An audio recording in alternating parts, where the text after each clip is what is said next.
All my life I had to be patient. Like Meek Millie, I was dream chasing.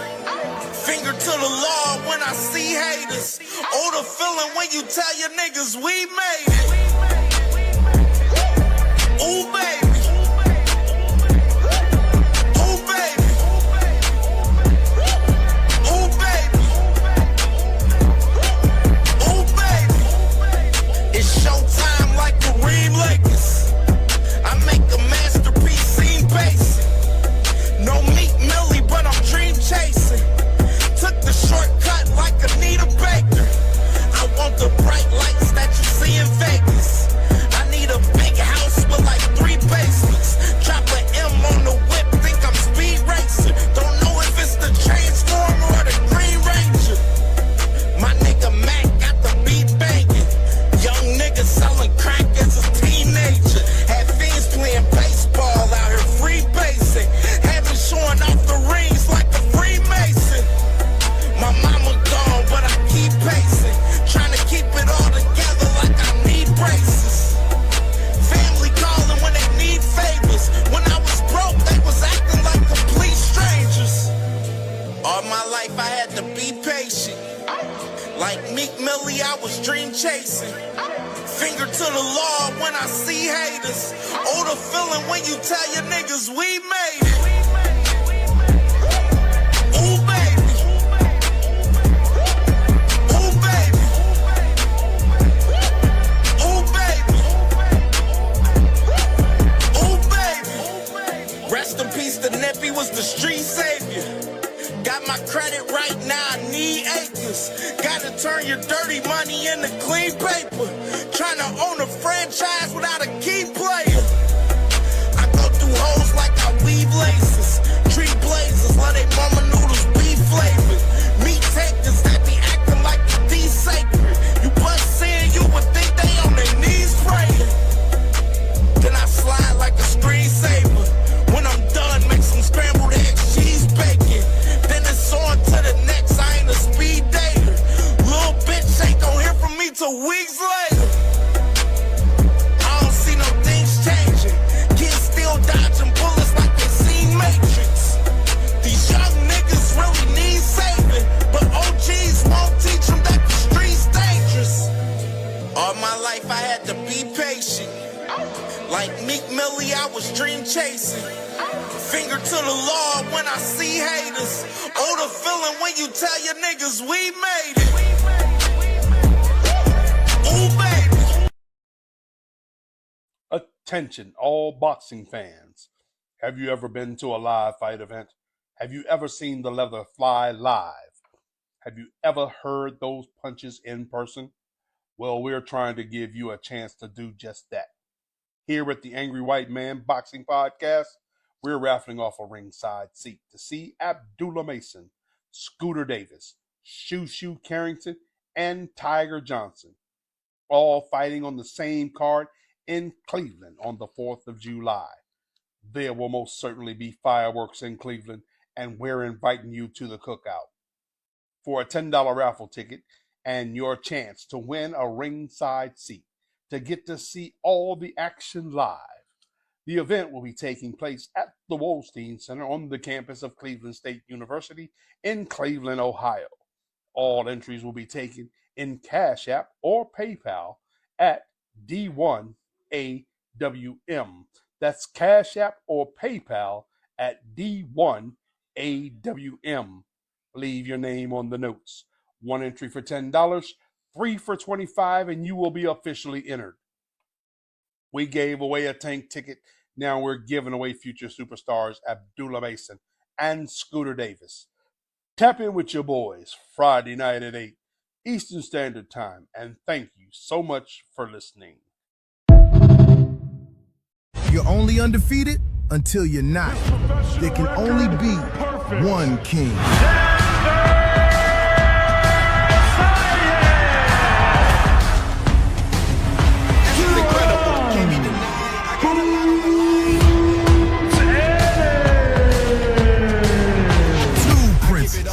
Perfect records, one unified title, which Prince will be crowned king. June 27th, watch only on DAZN.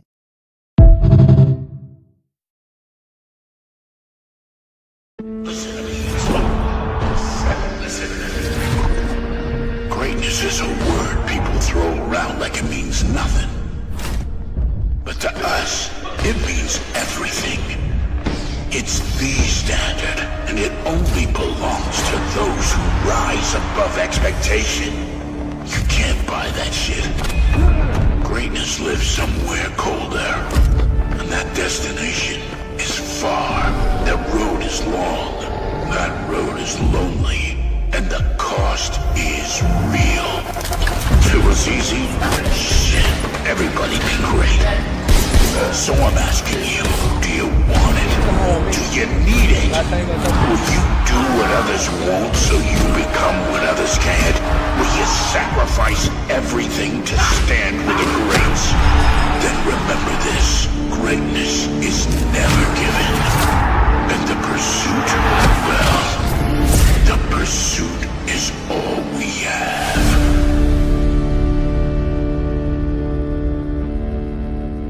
You are the youngest active male champion in boxing right now. What do you think of people saying that you're the future of boxing? That's what I've been seeing since before I turned pro. Alongside my brothers and my father and my team pushing me towards being that. We're going to keep pushing towards it, and we're going to keep doing what we're doing and staying focused and keep proving that.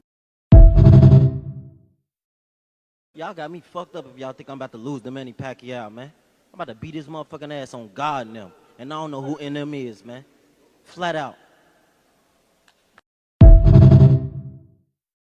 I'm gonna tell y'all a secret fighter that nobody know about at 130 pounds. I say Oceanique Foster.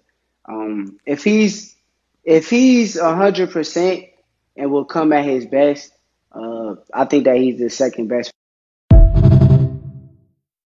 What the hell is you so scared of? I got 15 fights. Like, let's talk about these. Talking real shit. I got 15 fights. You got 30. I'm a young cat, right? Well, come school this young cat. Come school me. The fuck? Come on. But they want to talk about, they just keep saying irrelevant shit. Oh, me and Shakur the bigger fight. Him and Shakur the bigger fight. He's not at your weight class. That doesn't matter. You got a mandatory right here. And you talk about a nigga that's not even at your weight class. And y'all keep talking about this is not scary. Like, how? Y'all niggas is crazy. Y'all. Let me calm back down. Come on, bro. Y'all gotta, bro. I am only 15 years old. It's not that much damage I can do to you, bro. I'm only 15 years old, bro. It is not that much damage I can do to you.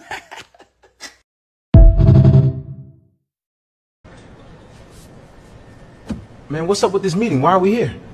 Guys, I have brought you here today to propose my plan. I don't like to lose. This is my plan to prevent all of us from losing. Let's pretend we are brothers. We won't have to fight each other. I made a contract to make sure we all agree to not fight each other. Each other. Yo, that's a good idea. Let's do it. But Shakur, we are in the same division. What will we do if we're forced to fight? Listen, I will get all of the belts for us.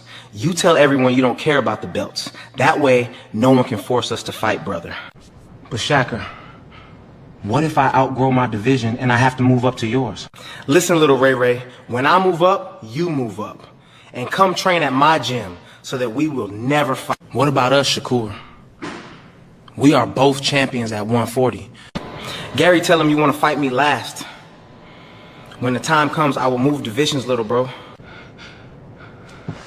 Shakur, what about when you move up? I don't want to fight you, bro. Richardson, sign to Zuffa so that we won't fight.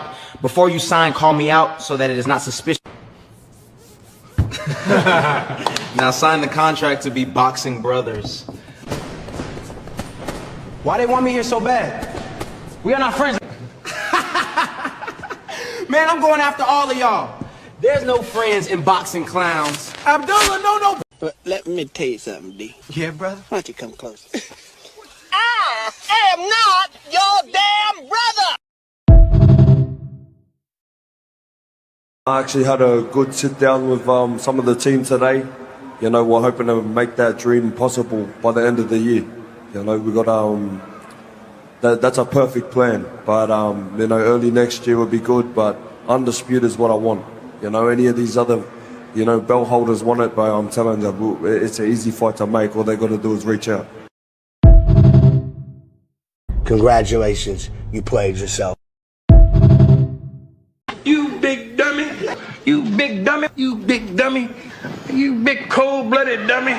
You big dummy, see what you did? Oh no, you big dummy.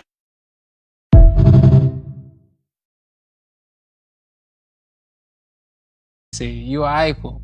I said, we put out down, get back in the ring. Matter of fact, we turn off the bell. Turn it off, yeah. Yeah, we said, all right, bet. We get back in the ring, we work. No bell for probably for 7 or 8 minutes. Man, how did you end up in the ring at Mayweather Boxing Club with Mayweather on that day? It was like, man, Floyd beating Floyd beating everybody up. He needs some work and all this and that. And I'm like, all right, cool, when? It was like, shoot, if you can come next week. I'm like, dang, next week? Like, I was nervous at first. You know, it's Floyd and everybody in the gym. Like, but all the nervousness went away. Like I said, you know what I'm saying? I feel like, you know, I'm kind of different. I like when people going against me. Yeah. And like when people start hitting the ring, dog oh, we the doghouse, we in this, we in that. It clicked. Something just changed in me. Like, oh, these dudes got me messed up. Like, hitting the ring and acting like I'm not him either. Acting like you fool. Yeah, acting like I'm dog food, man. I'm like, bro, man, come on. So we spar. It was good work. We get out the ring, I guess. He in the bag. Then he was like, you all right, fool? I ain't really paying no mind. Then he said it again. He said, you all right, fool? He said that as he hit the bag. Yeah. But I'm like, who you talking to? He was like, I'm talking to you. And then I was like, man, we can put our stuff back on, get back in the ring. He was like, what? I said, we can put our stuff on, get back in the ring. Matter of fact, we turn off the bell. Turn it off, yeah. Yeah, we turn off the bell, like it's whatever. I'm 21, 22 years old. He said, I bet we get back in the ring, we work. No bell for probably 7 or 8 minutes. And then he rolled out. I'm like, you good? He was like, good work, whatever. He didn't say nothing, he just kept working or whatever.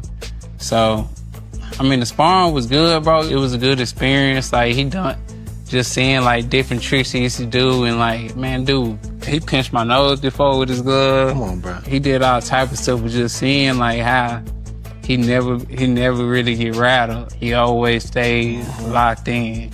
Don't care what going on, what he doing, nothing, what you doing. That's one of the main things I got from him. And I mean, his work ethic was and still is, you know, different.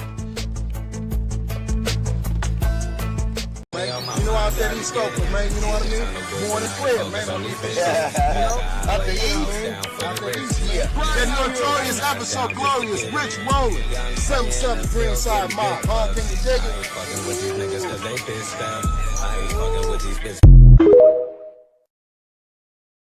Rolly Romero is next, May the 30th, and then in September, if Ryan wants to rematch, let's do it. What's the prediction for those two fights? Beating. Now, he's Jacob's brother. No. Beating. Devin is going to beat the shit out of Rolly Romero on May 30th. And Ryan Garcia, September. Stop ducking. You know we've been looking to make this shit happen. Let's enroll in Bada now. Yeah, with the young King Dev, I just feel like I have a responsibility to defend him as my brother. You know what I mean? Because I just know the propaganda is heavy. Devin is all of us, man. He is all of us. Anything they can do, they doing to him, they can do to us. They do to This nigga hard enough. You wanna hit with an Indian, for real. That was crazy. I ain't gonna lie, that was crazy. I ain't gonna lie. Don't. Boy, that boy. Hey, I ain't never You sucking dick. I'm stupid at me. I'm goofy at me.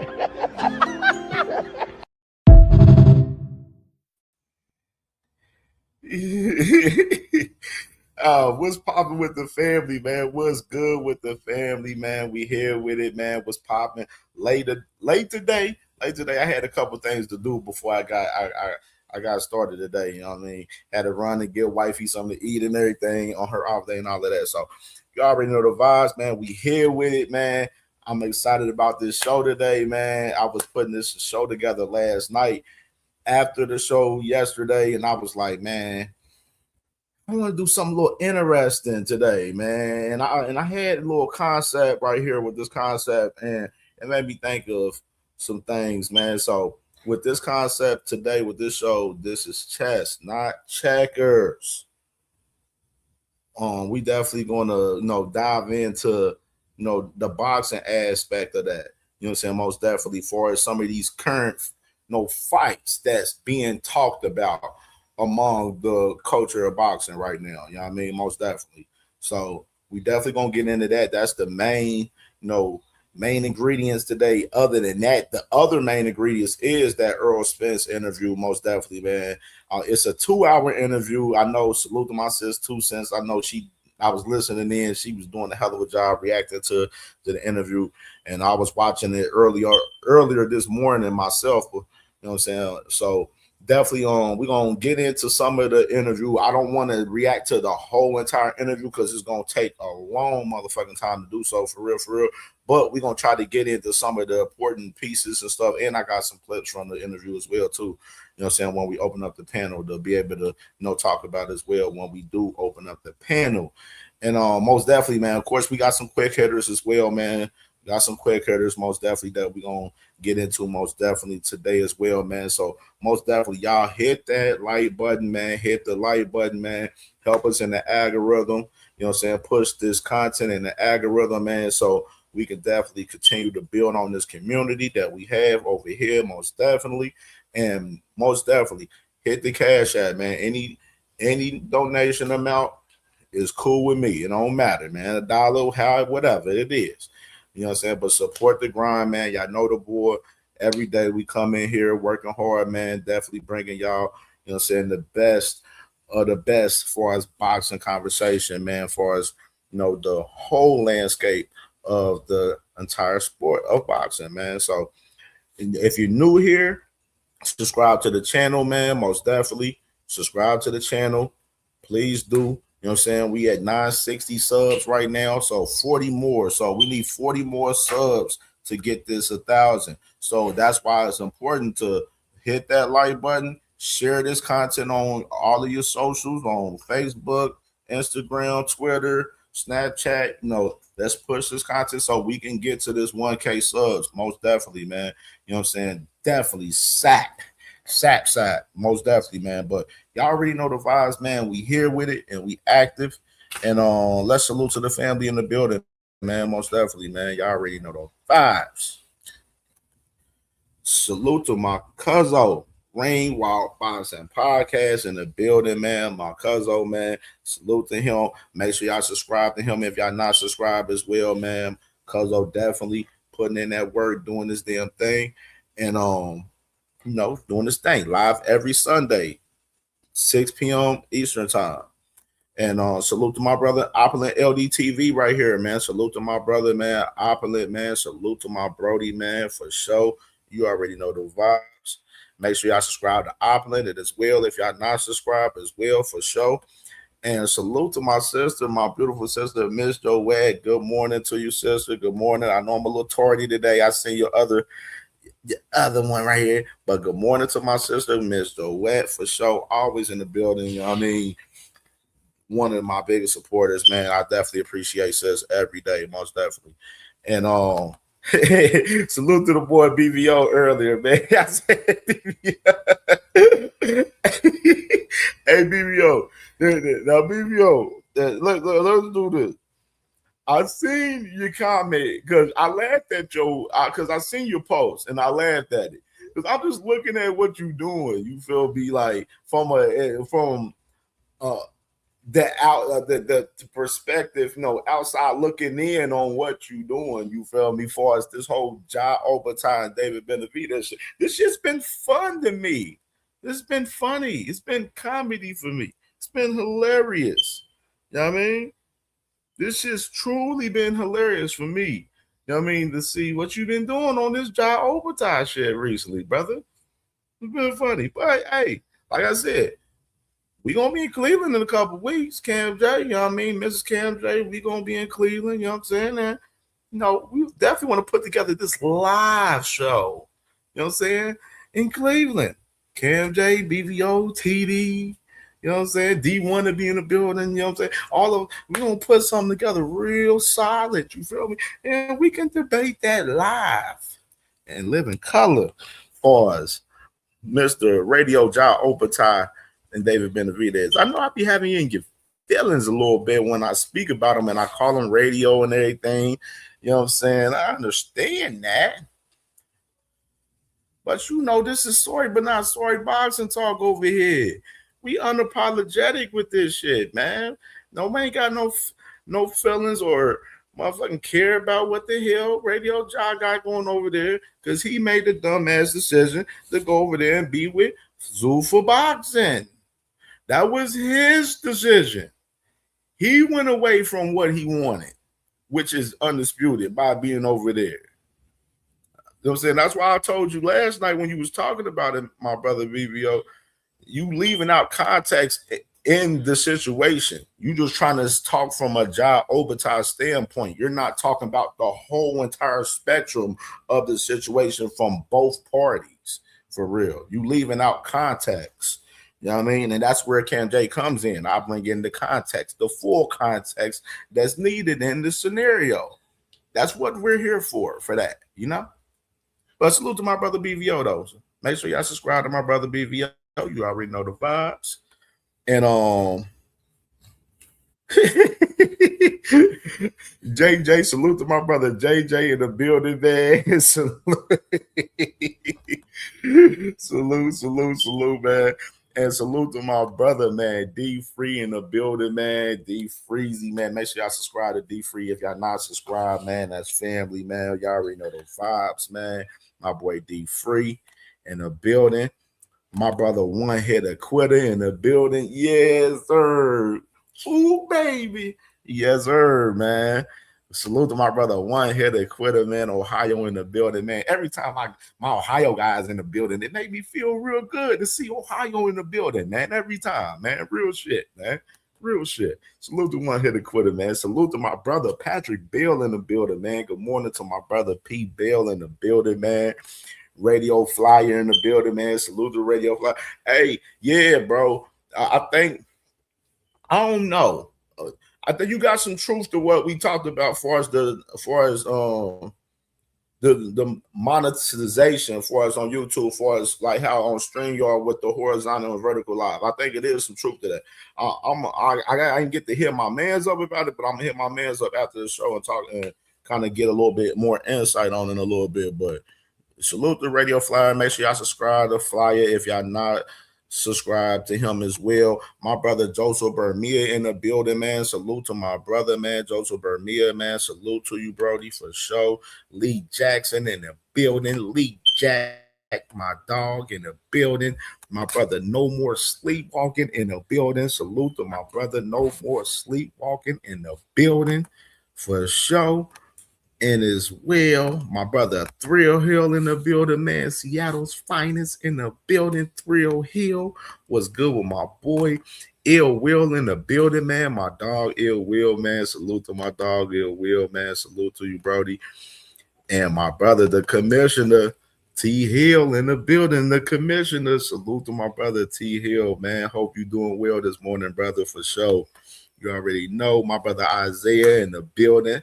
You know what I'm saying? Big money Isaiah. You know what I'm saying? Big bag Isaiah. Look at my boy, man. Salute to you. My boy EB Music TV in the building. Salute to you, brother, man. How you doing, bro? Hope you doing well this morning, brother, for sure. He said, Isaiah said, Radio Flyer been going live when I'm sleeping. He's scared for his life to get cooked again. Damn. Isaiah, damn, Radio Flyer, that man Isaiah is still at your top, bro. He's still, that boy Isaiah is still at your helmet, bro. That boy is still at your helmet, bro. That's crazy. All right, man. So that's the family in the building so far, man. And anyone else coming in the building, we definitely gonna salute to them, man, and show love to them for sure. All right, man. I want to do throwback fight of the day today again. I got a throwback fight of the day today, and I got a prospect of the day. And I got a championship contender on the rise today, man. Right now, for as news in boxing, it's not that much heavy news right now in particular. You know what I'm saying? It's a slow week. The fights, not any significant names. And we're going to talk about a fight in particular that got some crazy shit going on to it for this Saturday. The big fight that we have for this Saturday got, a little cancellation to it a little bit, and we're gonna get into that conversation of that. But first to start off with, I want to start off with this throwback fight of the day. And this throwback fight was actually in 1983, and it was yesterday. It happened on June 16, 1983. It happened yesterday. And we're gonna go ahead and run the clip. Right there, man. Hey, throwback fight of the day right there with Roberto Duran versus Davey Moore on June 6, 1983 right there, man. Throwback fight of the day, man. That fight was a banger, man. If you know, if you watch that fight, you know what I'm saying, at that time, or you watch that, in the past after that, man, it was definitely a banger, man. That was a fight that I was, tapped in watching back last night, man. I always be going back like every other night where I go back and watch like a older fight, you know what I'm saying, in particular, man. So definitely salute to those guys, man, for sure. And that was the throwback fight of that day right there. And most definitely, let's get into prospect of the day, which I talked about this guy several times on this channel, man. And, he's a guy that I believe in as far as that heavyweight division that we definitely, prospect-wise, we definitely have to pay attention to and most definitely look at, most definitely. And it's my guy, man, Terramona, man.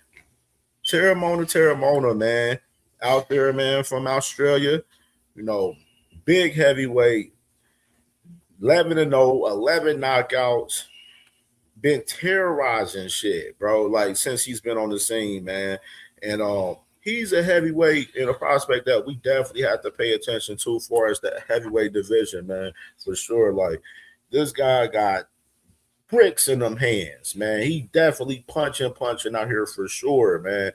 Big guy, like 6'6", almost 6'7", like, you know what I'm saying? And just been on a tear, man, since he came on the scene, man. Like, even in his recent fight, he fought, in the end of April, on that Scott Nicholson card out there in Australia, where he got a first round stoppage over this guy Bowie Tupu right there. That was 29-7 right there, man. So of course, the competition obviously isn't the greatest. You know what I'm saying? Obviously. You know what I'm saying? Because, he's still in contention for us, being a prospect and everything. But he been cooking shit, though. Like, he definitely been, like, cooking shit for sure. Like, and, this definitely a guy that we definitely got to, pay attention to for sure for us, him for sure. And my championship contender on the rise, I wanted to talk about this guy. This guy has a fight coming up. He's actually going to be fighting this next Saturday on the 27th, man, which is he's going to be in a hell of a fight. My guy, man, Yuri Sedino, crazy, 14-0-1, 12 knockouts, coming up in a banger with Jahad Tucker coming up June 27th. On the Boots Ennis and Xander Zayas card, man, which is definitely going to be something, to look for sure. I believe this fight with Yuri Sedino and Jahad Tucker is going to possibly be fight of the night. And, this gonna be a hell of a fight, man. I can't wait to see this fight on this card too. And I think this fight is gonna be the fight that's gonna start off the night for us, the main card, which I believe this fight should have been the co-main event. That's just me personally. But hey, it is what it is. I can't wait to see this one. But this man, Yuri Cedeno, of course, obviously, he fought earlier this year, in January 31st, where he got a win by unanimous decision. And of course, he fought 3 times last year in 2025. Basically 3 knockouts in all the whole entire year in 2025. And then of course, 2024, he fought 3 times in 2024, where he got 3 knockouts in 2024, man. So, you just look at what he's been doing, man, putting on. He's been on a tear, and this guy's on a mission, man, up there in that 160-pound division, man.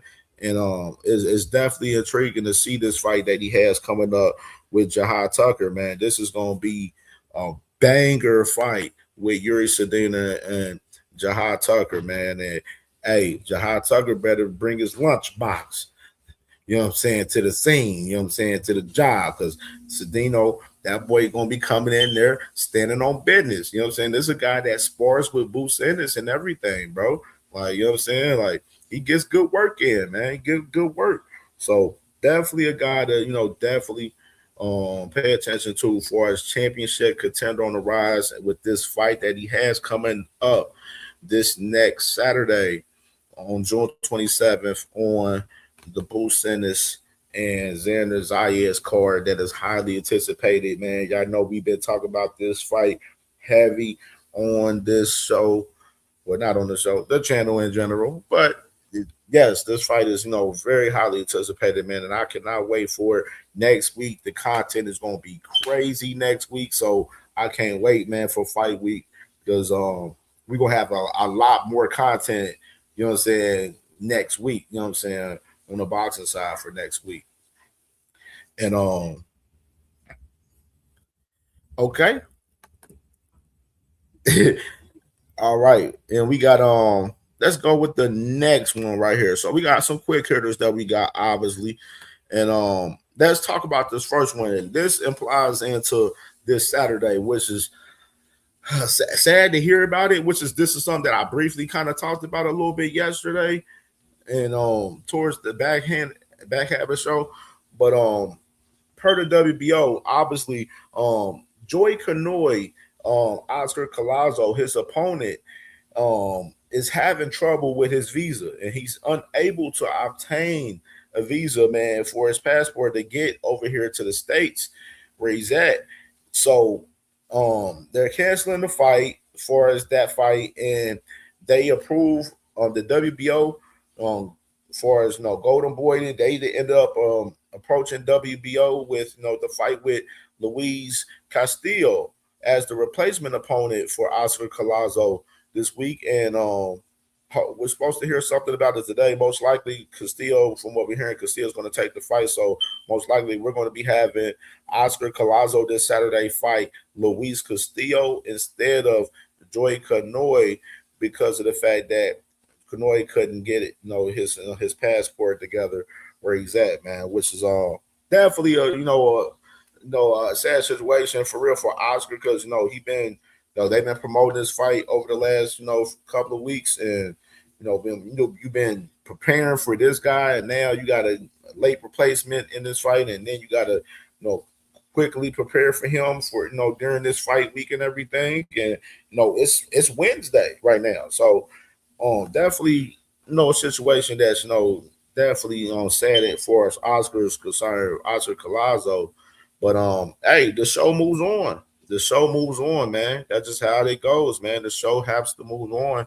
And it looks like Golden Boy is definitely doing a good job by finding a quick replacement for him already, for sure, man. So definitely we're gonna be tuned in on more news on this story for us, Oscar Collazo, in this fight with possibly Luis Castillo today. And that's it for that one right there. All right, I want to do something real quick. I got some more people in the building. Salute to my sister Foxy Brown in the building. Salute to my beautiful sister Foxy Brown. How you doing, sister? How you doing? Good morning. Good morning. Good morning. And salute to Mrs. Cam J in the building. Mrs. Cam J, how you doing, baby? How you doing? My baby birthday coming up next Thursday. So next Thursday, what day is that? That's the 27th, 26th, Friday. Right, 25th. Yeah, I'm tweaking. That was a high moment. Next Thursday, we would not be doing the show because the wifey birthday is next Thursday on the 25th, man. So we will be not doing the show next Thursday. But we active, you know what I'm saying, all week. All week next week. We active all week for sure. You know what I'm saying? Absolutely. But salute to the wifey though. And salute to my brother Curtis Robb in the building, man. C Rob in the building, man. Salute to my brother Curtis Robinson in the building. My brother Jay Will in the building, man. Salute to my brother Jay Will, man. Ring Walk Boxing Podcast in the building, man. Cuzzo, I see you back in the building, Cuzzo. You already know the vibes. So let's get to the end. Speaking of the WBO right here, they got the official dates. They got the official dates, man, for the WBO and IBF Unified Convention. The dates is December 9th through the 13th. And they got this convention going on right here. You got the WBO, IBF. I told y'all, both of them tapped in, linking up. You know what I'm saying? Y'all know where the vibes is at. You feel me? Y'all know the vibes. You know what I'm saying? Them boys is, linking up, man. Them sanctioned body guys is linking up. So, they can go to war against what Dana White and Zuffa got going over there, man. And, it's clear as day. You know what I'm saying? It's clear as day. And I'm interested to see how this convention works out. I wonder why the convention has to be all the way in December. That was my thing. Why couldn't the convention be earlier than that? Like, why couldn't it be like in the fall, like September or some shit? You know what I'm saying? Like, I don't know. It's weird. I don't know. It's kind of weird. I don't know. It's kind of definitely weird though. But definitely we'll stay tuned on that story most definitely for sure, as far as the WBO and the IBF convention concerned. And this next quick hitter that we got. All right, so y'all know how we talked about that event far as the IVB boxing, that new promotional company that was supposed to throw that big event July 11th out there in San Francisco, California, where, of course, obviously we talked about it last week where, they was rescheduling an event, and they rescheduled the event for July 24th, and it's going to be in Vegas. So that's what we talked about last week, that, this event was going to be rescheduled and going to be up in Vegas most likely, and instead of being out there in San Francisco at that big outdoor place that they was going to have it at originally.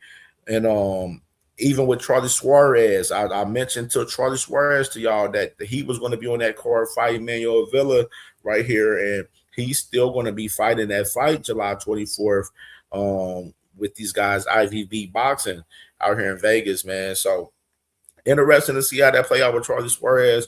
We already know Lomachenko recently, we reported that where his name got thrown out there for us, Charlie Suarez for a possible tune-up fight before a bigger fight. And so that's the name for us, Lomachenko. And the crazy part, Charlie Suarez got the situation with Emmanuel Navarrete where he's the mandatory, and he lose this fight, he's done as far as the mandatory shit. That shit's finito. You know what I'm saying? If he lose that shit. You know what I mean? And even on top of that, Lomachenko's coming in the loop out of retirement, ready to take the Charlie Suarez fight away from Emmanuel Navarrete. Pretty much, not taking away, pretty much, Charlie Suarez wins this fight. Loma come in, fight Suarez. They fight for that spot for the WBO and, whatsoever. You know what I'm saying? They end up, fighting Navarrete after that. But I mean, the WBO already said that they would allow Lomachenko to fight Navarrete right away. But for what we're hearing, Lomachenko's team, they want to have him a tune-up fight, and they're looking at Charlie Suarez. So it's interesting to see how this shit plays out with Charlie Suarez in this fight with Manuel Villa July 24th right there. Far as that concerns, as far as Charles Suarez, Emmanuel Navarrete, and Lomachenko up there at 130. So all right, we can definitely get to the next topic, which is a little brief one. We all know we was wondering who was going to be this op for us Hamza Shiraz, for us his fight that he's supposed to have on the July 25th card with Anthony Joshua versus Pringa, and along with Josh Kelly making his first title defense on that card, which we talked about that yesterday. He's going to be fighting this guy at Yarko that was supposed to fight Brandon Adams, and we already told that whole spiel for us that we already know that. But Shiraz right here, man, he's set to take his first title defense, man, on this card July 25th, and one of the names that they're throwing out right here is this guy that's 39, named Milorad Zizik. Right here, he's in number 9 in the WBO, and he's definitely voiced his his willingness to fight Hamza Shiraz most definitely, and Hamza Shiraz looking for a top 15 opponent, in particular for this first title defense, concerns, and I wanted to see something real quick because I ain't gonna pull the rankings up, but I can kind of look at it a little bit once on my phone right here, looking at 175 at WBO. So obviously you got that guy 168, my bad. 168 on the WBO. So obviously you got that guy that we just mentioned, Milorad Zizik right there. That's number 9. Canelo Alvarez, he's number 1. Obviously, he's about to fight in Billy for the WBC September 12th. Jacob Bank is number 2, which is, we obviously know that. I don't know if that fight, if they're going to make that happen right there. Jacob Bank is ranked number 2 in the WBO and the WBC. And he ranked high in the IBF at number 5. You know what I'm saying? Like, that boy's ranked pretty high, man. So he's right there in contention for a shot at 168. The guy Jacob Bank from Denmark. Diego Pacheco is at number 3. Obviously, Diego Pacheco has to fight with Emmanuel Aline coming up July 18th in California. Obviously, so he's unavailable. Armando Resendez, obviously, he's coming off the loss to Jaime Mejia recently, a couple of months ago. Troy Williamson, he has a scrap coming up. Beck the Bully and Hamza Shiraz will be a good scrap. That'll be a good scrap. Frontline salute to my boy Frontline salute, Brody. Beck the Bully would be a good scrap for sure. Edgar Blanket 10. Obviously, he's about to fight Stephen Butler, a guy that's not ranked but tough.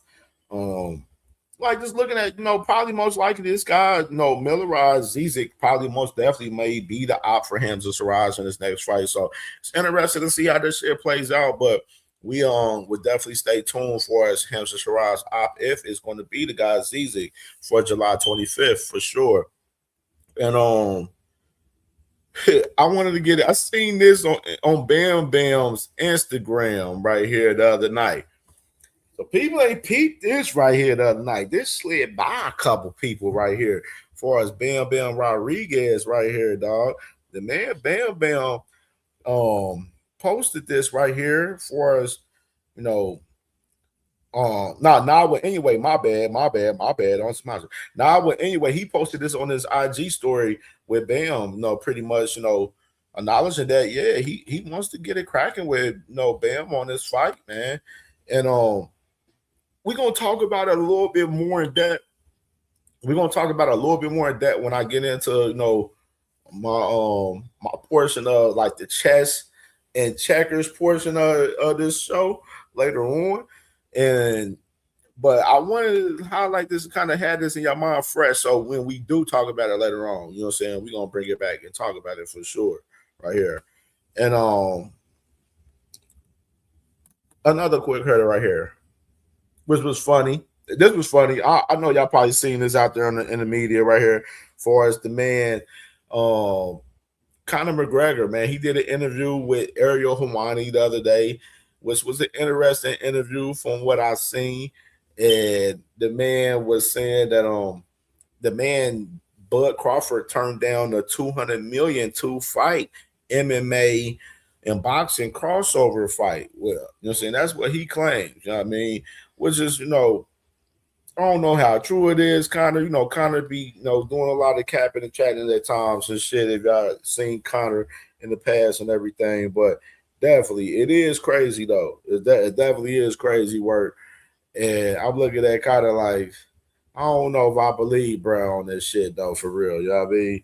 Because I ain't never heard Bud even speak much about. Unless I don't know, maybe I do my research. I know Bud ain't doing no MMA shit. If y'all seen the back and forth shit with them guys, he said we ain't doing no MMA shit. We doing boxing shit over here. You know what I mean?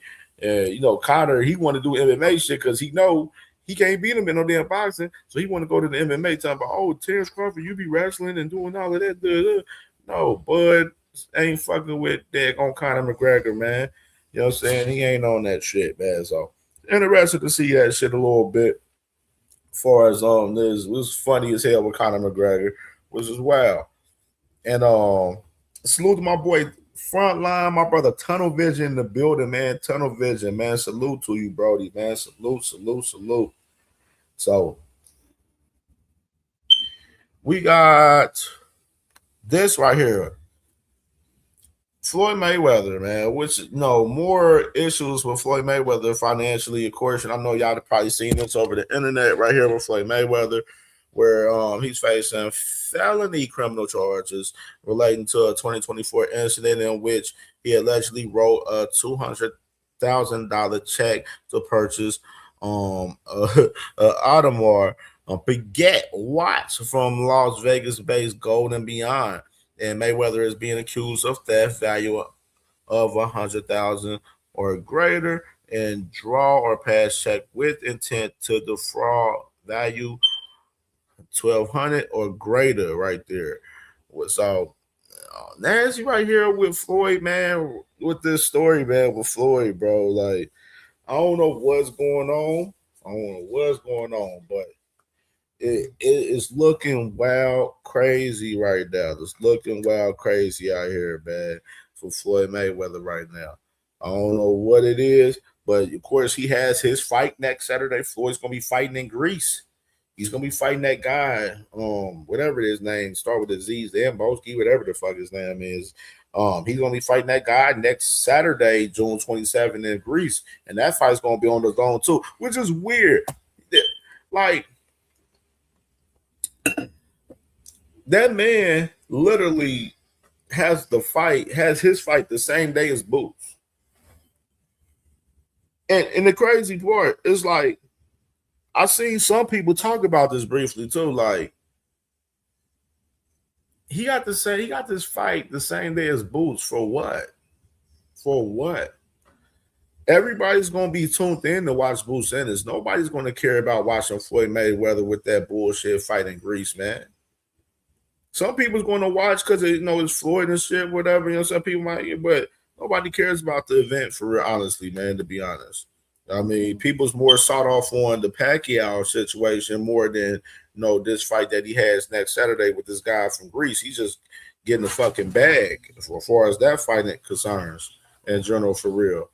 But nasty about to see with Floyd Mayweather right there, man, in particular, man, and we'll see what's happening with this man next. and other, we can get into that. Yeah, we can get into that. Okay. All right. And the fucking saga continues with this dumbass Freeze situation a little bit. But before we get into the conversation with that real quick, let me do a little quick commercial real quick. And We'll be right back. With the promoters of the fight. What I told you is, and this is absolutely categoric, the fight won't take place because it's written very clearly in the contract. Dana White, TKO, Zuffa, or anybody associated will not be the promoter of that show. I mean, he was very zesty at the press conference where he's like, I know where that fight is. Ask Eddie, and started doing all these weird sort of shaking about, just a part of his... Do you know where that fight is? No, because it's not agreed yet. Okay. Listen, this is what's happened. Dana White has said to Turki Al-Sheikh, you should do that event in Vegas, right? He's reached out to MGM Grand, trying to, I mean, again, not even has the right to even be involved, and trying to convince Turki Al-Sheikh to look at Vegas for that fight. And he thinks that he could get Turki Al-Sheikh to do the fight in Las Vegas. What Dana White doesn't know, and Dana White said Eddie Hearn didn't negotiate that contract. I mean, what this guy, talk about lies. He's either completely deluded or the biggest compulsive liar I've ever met in my life. Of course, we negotiated the whole contract. By the way, those negotiations went on for 3 or 4 months. What Dana White doesn't know is, in the contract, not only does it say Dana White, Zuffa, TKO can have nothing to do promotionally with the event, it also says, at the desire of Anthony Joshua and Matchroom, that fight must take place in the UK. So if they come out and Dana wants to come out and say, yeah, I'm going to help, I mean, what he's really done is he's probably made a call for Turki Al-Sheikh to MGM, like a PA or something like that, to ask if there's any dates available. And now he thinks that he's struck this big deal. The event cannot take place in the US without the approval of Anthony Joshua and Matchroom. Tyson Fury, I believe, has exactly the same thing in his contract, by the way, because we all agreed and we all want that fight to be a historic event in the UK. Now, if they want to come to us and renegotiate the deal and talk about maybe doing it in the US, maybe there's a conversation to be had. But the whole spirit of that deal was for the biggest event in the history of British boxing. So in the past, people, and when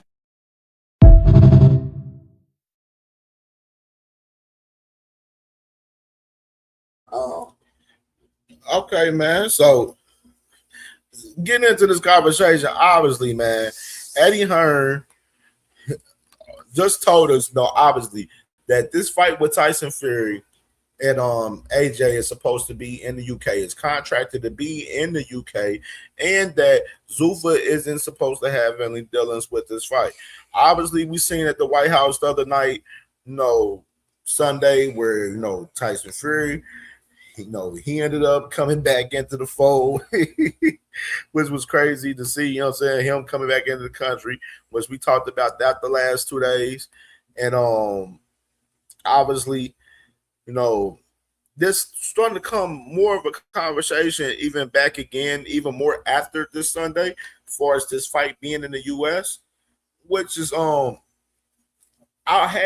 this story got reported from Chris McKenna this morning in Athletic, right here, where he was talking about the fight possibly heading to the US, and that it would need the contracts to be renegotiated, for us the fight to get to the US, because it's already contracted with the fight being in the UK.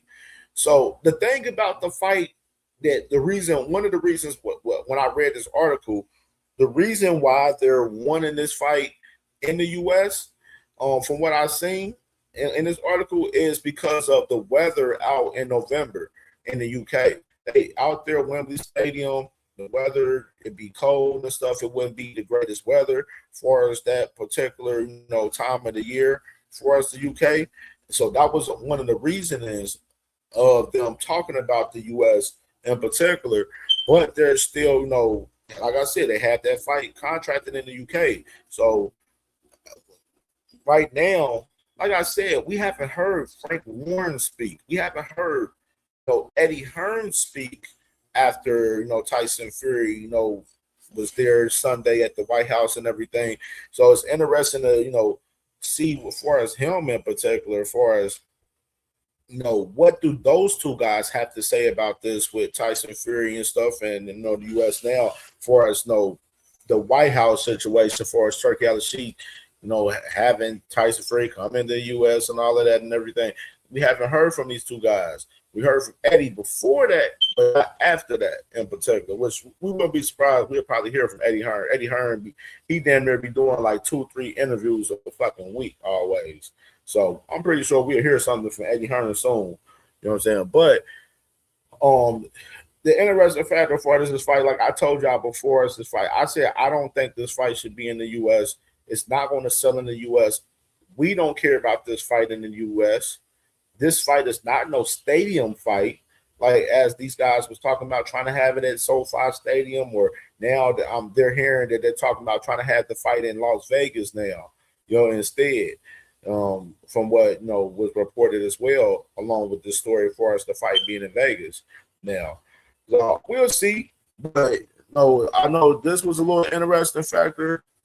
I know matter of fact, let me play that clip actually from Spencer Brown. I got that clip from Spencer Brown right here. And let me run the clip. The big thing that I took away, and you mentioned it a moment ago, Spence, was the idea that this can't be and won't be in the UK, and that Eddie's spoken about it being at Wembley, but the sort of utterings from Tyson as he doesn't care where it is, leads me to the conclusion that it won't be at Wembley. It's a two-fight deal as we understand it, don't we? Yeah. Anyway, and is it a big thing for us? I think it is. I think there's something vacuous about the two generational great British heavyweights of the last 10 years fighting one another somewhere else in the world. Yeah, I don't think that works. Simon, I don't think that works. And my worry is the politics get in the way of this fight happening again because of this situation and because of the signing now with Zuffa Boxing. And also, we got to recognise the WBC interim champion, Agit Kabayel. He's waiting for his opportunity. We don't know what Alexander Usyk's doing. Kabayel is with Queensberry as well. There's a load of complications around this fight happening, who fights for what, etc., etc. And with Tyson Fury going over to Zuffa Boxing, I think that complicates things even more. And that is my big concern, that where we were so close to getting this fight over the line in November, I think there's going to be a lot of problems, politics around this fight again.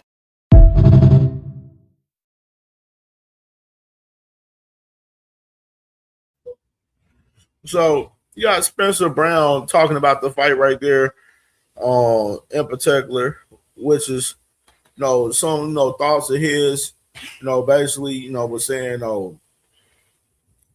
Eddie Hearn will co-promote the Fury and AJ and Frank Warren fight, and Frank Warren will have input. The Fury and AJ fight, and Frank Warren will have input. Turkey is the one putting the money up.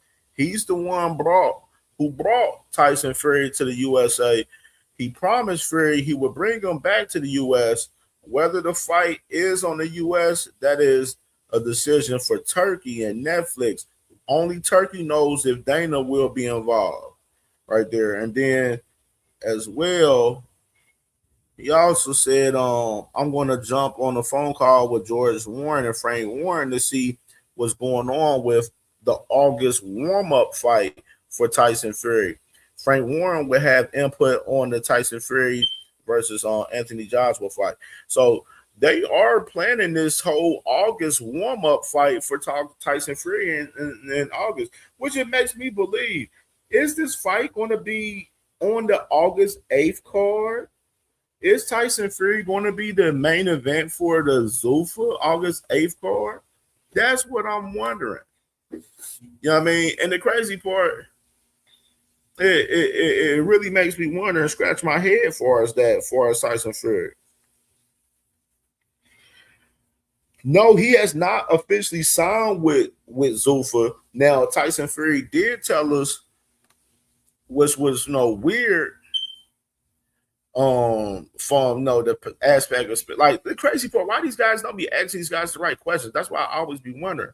But Tyson Fury did show us and tell us the other day that Turkey was his promoter and his guy and all of that shit the other day. That's what he was telling us the other day, which was very intriguing. But I mean, still at the same time, Frank Warren is still his promoter at the same time, though. So Oh, it's some weird shit. Frank Warren, that's why I said Frank Warren too quiet for me. He need to be coming out and speaking, saying something about this shit for real. In my personal opinion, he need to be coming out speaking about this shit.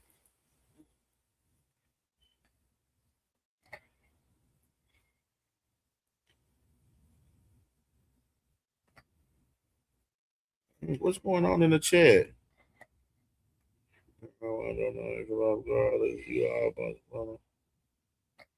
Oh wow, that ain't my business.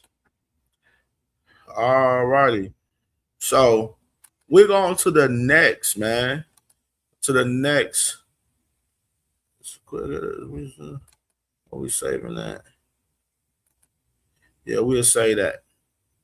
All right. Let's get into this Earl Spence interview, man. Let me go and pull this thing up. And like I said, with this interview, this is a long ass interview. I don't want to react to the whole 2 hours of this interview, but we're going to try to get some of the main pieces for us this interview in particular, though. You know what I'm saying? So we're going to react to majority of it, I would say.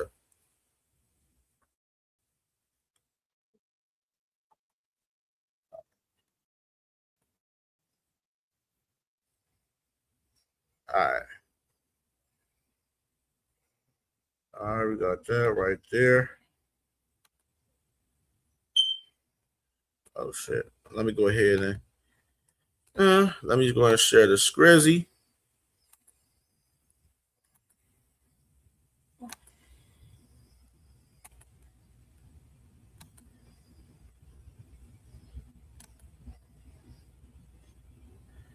All right. Really have a lot in common.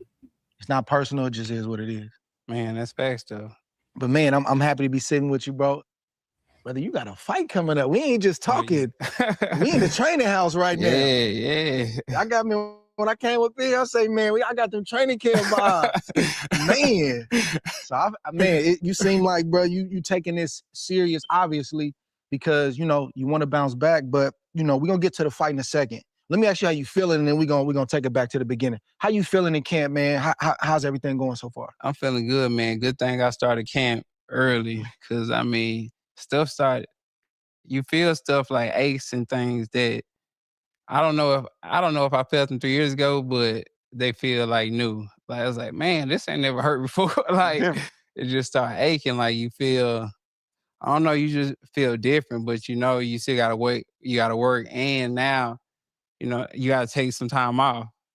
Like I days off for Friday and Sundays.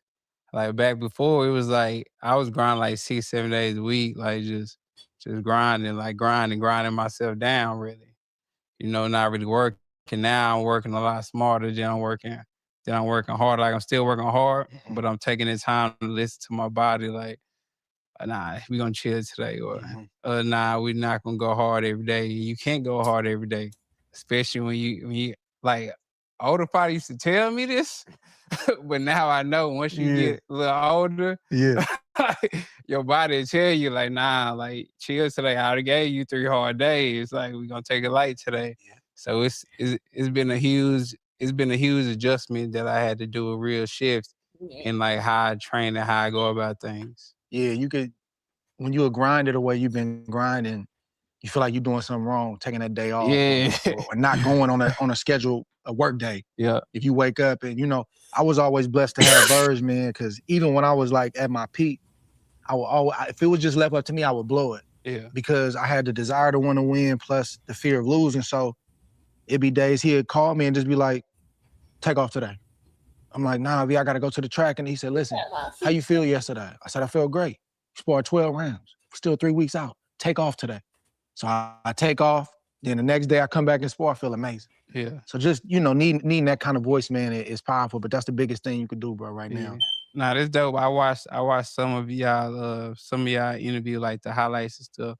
And what I got of it, you had a father, but it's still a father and son kind of relationship, and he's a very knowledgeable person, a lot of wisdom.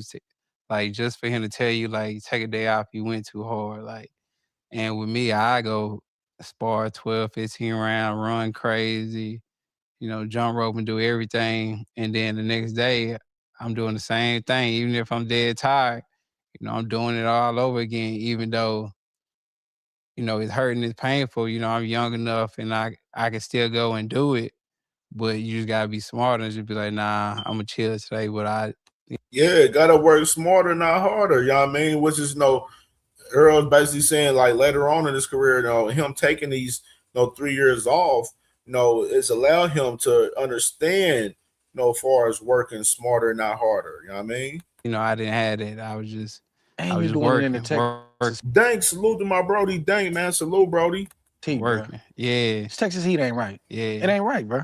And the gym was like 120 degrees. Like fans, no AC. Yeah, fans, no AC. And the fans blowing hot air. Brother. Nah, bro, I don't understand how they can do that shit out there in Texas, man. Like, bro, it's no way these guys out there boxing in Texas and don't have no gym with no AC in there, bro. Like, it's no way. I wouldn't even be letting my peoples be in that predicament, bro. Real shit. Like, couldn't do it, bro. Not in that Texas heat, dog. Hey. Yeah, bro. But it gave you some grit though. Yeah. It gave you that grit. But if I could, which I wouldn't do it over again, but if I could do it over again, I'd just be a lot smarter, like just having simple things like having electrolytes and sodium in my water and things like that, not just drinking pure water and just thinking that, that's gonna replenish me. Yeah. Man, it's dope. Yeah, bro, you gotta have your electrolytes. I'll tell you right now, my favorite drink for electrolytes right now is that Body Armor IV drink, that strawberry kiwi, fire. Get you together as far as the electrolytes, you know what I'm saying, immediately with like a snap of a finger, bro.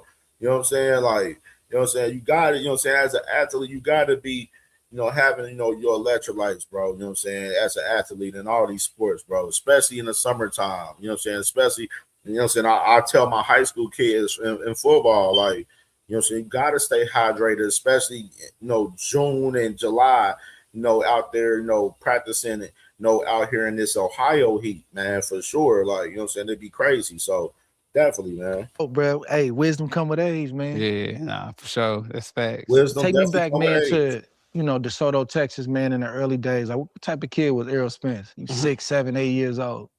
6, 7. I was just in the hill and I was just active. Like, sports always interests me. Like, I was always sports. School, that was never my thing. And I think my dad realized that I kept getting in trouble. Yeah. Things like that. My dad was like, sports the only thing that was on my mind. Like sports was football, only thing on my mind. That's all I was interested in doing. I wasn't interested in Miss Joel, the Reds. Yeah, I ain't gonna lie. He should have had the black socks. I ain't gonna lie. With the black shirt, that shirt gotta have the black socks, man. I would have had the black socks. Me, I like wearing black socks a lot myself. I ain't gonna lie, but hey. and just I used to fight a lot. And I think that's what my dad got me into boxing, because he seen like we would just be in the front yard and we used to have the gloves on.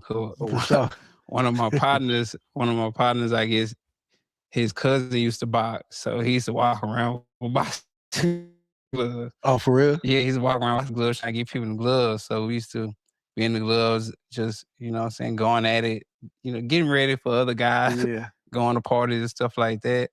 And I guess my dad seen it. He was like, I don't know.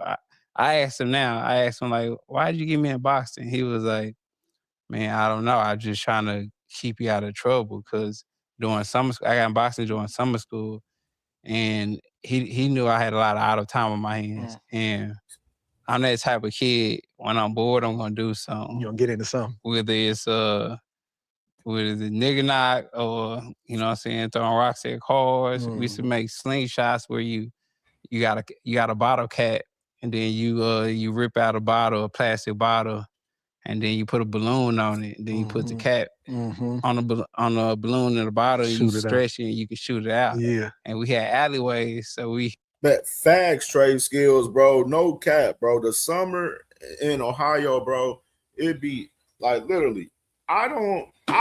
Real shit. I be staying in the crib, bro. Majority of the time, or if I'm at work or whatever, like, bro, I be inside chilling, bro. Majority of the time, bro.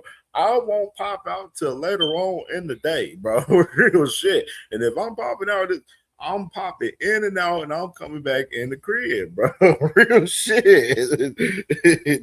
Hitting cars and things like that, and just, just getting in trouble, just doing any and everything. And my dad had got me in boxing, and at first I wanted to quit after about a couple weeks because we was in an old school gym, and it was kind of hard. And I came with some friends too. That's crazy, man. I wanted to box when I was younger as a kid, man. But my pops wouldn't let me box though. My pops had me like, on the football and the baseball and the basketball side. He wouldn't let me box. Like, now I wanted to box when I was younger, but my pops would not let me box though. And they stopped going. They quit. Yeah, they quit. Yeah. And then I wanted to quit. My dad told me, I remember clear as day, he was like, I'm not going to let you quit because you're quitting this, you'll quit in anything. So sure, I stayed with it. And then eventually I just fell in love with it. But at first, I didn't like it at all. Same boxing gym that Victor Ortiz is from? Virgil Ortiz. Virgil Ortiz? Yeah, same boxing gym. I remember when That's he was crazy. a little kid. Virgil Ortiz. That's crazy. They was in the same gym together, man. He saw the rise of Virgil Ortiz young, man. Same gym. That's crazy. Vero, was it? Yeah, Vero boxing. Vero boxing. Yeah. My sister, Sunshine Queen, salute to my sister. Salute to you, sister. Hope you doing well today, sis. Yeah, you was 15 at that time. Yeah, I was 15. It was a lot of kids, man, but nobody really panned out. But we had a great gym, like Luis Yanez. He was a 2008 Olympian. He came from that gym. We had some guys, Roberto Monaking. Man, it's crazy, bro, that you started that late in the game and got as far as you did in the amateurs, as quickly as you did, and the pros. I mean, it's not. It wasn't really crazy because I was doing it. I was in the gym every day training. I used to watch boxing all the time. The thing I used to watch all the time was Roy Jones' Greatest Hits. Like, I watched that every day. The little CD cassette player, like DVD thing, I used to watch it every day. And I used to just watch boxing all the time. And I don't know how I got it, but I used to just watch, like, sometimes I watch. Earl's one of those real students of the game. Like, I remember Earl, content of Earl in interviews that he did in the past where he was talking about watching the old HBO, you know what I'm saying, as far as the whole promos that they used to do for HBO fights back in the day and everything. Like, and I remember he said it, and he had me going back watching that shit on some throwback shit. Like, like Earl's a real, throwback fighter for real. Very humble and always down to earth, and one of them guys that's really a real true student of the game, man. He really studies the game for real, like, most definitely. That's the footwork. Sometimes. Queen, you say you got the shirt. Hey, sis, I might have to give me one. These shirts fire. I'm gonna show y'all all the other shirts that he has too. Like, he has some fire shirts for sure, man. I'm just watching the feet. The Lord have how they move or how they react when they get hit with a good shot and they get hurt. Like, I was just watching just different things that different fighters did, and I was just in love with the sport. I was just engulfed to it, and that's when I was just 100% dedicated. And I was already like an athlete, and then I was strong, and then at that time I was boxing too. I was more of a boxer than just a come forward person. Like, everybody know in the amateurs, like, they know I wasn't coming forward like that. Like, I was boxing, moving around the ring. Yeah. Moving around the ring. So more computer scoring type. As I got older, I got more experience. I started finding out that I can, I can walk dudes down and I can hurt them. Yeah. I started doing it, but at first I was just boxing, moving around. Bro, I done heard about them sparring sessions in the amateurs too at them camps. Oh, them legendary. I ain't gonna lie, I was him. I know. I was him. Like going, like even like you said, the Colorado Springs, all that. I done heard, Like, I heard about it. I was putting dudes down. Yeah. Like, what is that mentality though? Because you know some cats, elite fighters in the amateurs, but they still want to pick and poke and sparring. Like, what was that in you to be like, hey, we cool, but we about to get it in? just my competitive drive. Yeah. Like it wasn't no hard feelings. And I told somebody a long time ago, I was like, man, I'm one of them type of dudes. Like, even if I'm fighting somebody, even to this day, Yeah. me and Tim, we be in the same locker room, chopping up, talking, laughing, kicking it, playing the video game together. But as soon as it's time to walk out in that bell ring, bro, I'm going to try to kill you, bro. Like, you gotta go. Talk like, about it. You gotta go. That's just my nature, bro. Like, Yeah. I can be cool with you, but once that light switch hit, it's on. You know what I'm saying? It's over. It's just like, man. And I see, like, y'all already know what type of vibes we already on, man. Y'all know we do no brotherly love shit campaign over here. You know what I mean? We don't know no brotherly love shit. Errol Spence ain't a part of that. Errol Spence and Jamel Charlo, they wasn't brothers. They was cool. They wasn't like Shakur and how he becoming friends with all of these other guys out here in boxing and shit. You know what I mean? He wasn't that. You know what I mean? That man, Earl, always had that mentality. Yo, I'm coming in to kill. You know what I'm saying? I'm coming to kill and destroy. You know what I mean? And you got to have that mindset in that ring, man, because you can lose your life out that motherfucker. So you got to be in that same motherfucking mindset where, like, I got to go in there and kill my op because I know he coming there trying to kill me. You know what I mean? Like, it's just like, for me, it's just like a line I can play. Devontae Cromwell, salute, Brody. Salute. With his cuz, play around, do all this. But when it's time to hunt, it's time to hunt. And it didn't take you long to win that first national championship either. Nah. That's what I'm saying, bro. You cut the line a lot, bro. A lot of cats started at 7, 8, 9, 10 years old. So they got 5 to 8 years on you already. Them the guys you fighting at the nationals. Yeah. Yeah, but a lot of them didn't. It's just some you gotta have. Some people had that it. Yeah. You know, just something different about them, and you know, I had that. So it took me further than them. And a lot of guys, like you said, started 7 and 8. So a lot of times it get less interesting to them when they hit 15, 16. And for me, it was brand new to me. Crazy. So, you know, I'm in love with it because it's brand new. So I'm engulfed by it. I'm just watching everything. You know, it's brand new to me. They've been doing it since 5, 6, so it might be kind of old. You know, he was like, cooking shit. Man, you know, whatever. But me, it's like, it's brand new. So I'm pumped up by it. 15, 16, 17. That's only 17. Shoot, that's only 2 years in it. So I'm like, I'm still ready to go. I'm still pumped up. This fresh to me. And you more preserved. Yeah, man. That's what I said. That the boy Earl, man, short, man. Short when he was young as hell. And like some people, bro, some people got that it factor. Earl, one of those guys that had that it factor. He talked about it just now with some of the guys that he grew up with, it, you know, in the gym and everything. You know, some of those guys was nice as hell, very talented, just as talented as him. But Earl had the it factor. You know what I mean? He had the talent and he had the will and he had everything that you needed to take your game to the next level and be one of those guys, man. And, you know, that's what he's shown throughout his career. Too. People don't think about that. You start boxing at 8, 9 years old, bro. By the time you get hey, Darius Warren, you hear me? That big body snatcher, bro.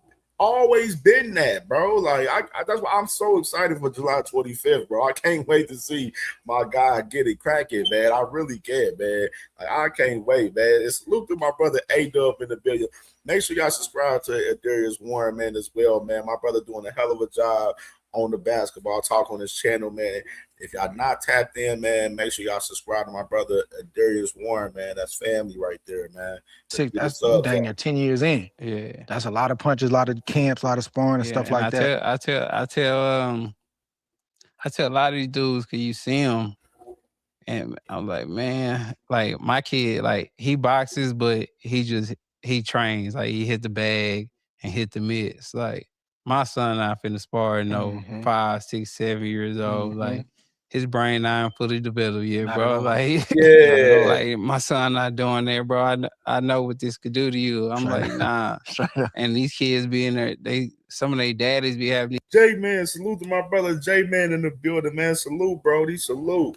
these kids going to war. They be rumbling. 5, 6, 7, 8 years old, like sparring guys 10, 11, 12, and like getting hit and pummeled like that. I'm like, bro, you messing your son up in the long run. You shouldn't do that. They asked me, my son to spot, like, nah, my son's just working out, He bro. just getting his hands right. Yeah, he's just getting his hands right. He's just getting ready. It ain't worth Yeah, it. it ain't worth Yeah, bro. Like, you know, some fighters, man, you see some of these fighters, bro, where they said they won't let their sons fight and stuff. But you see some of them, you know, their sons, they see they father into the sport, and you've seen a lot of them, they end up being in the sport, man. It's just part of some of these guys' bloodlines.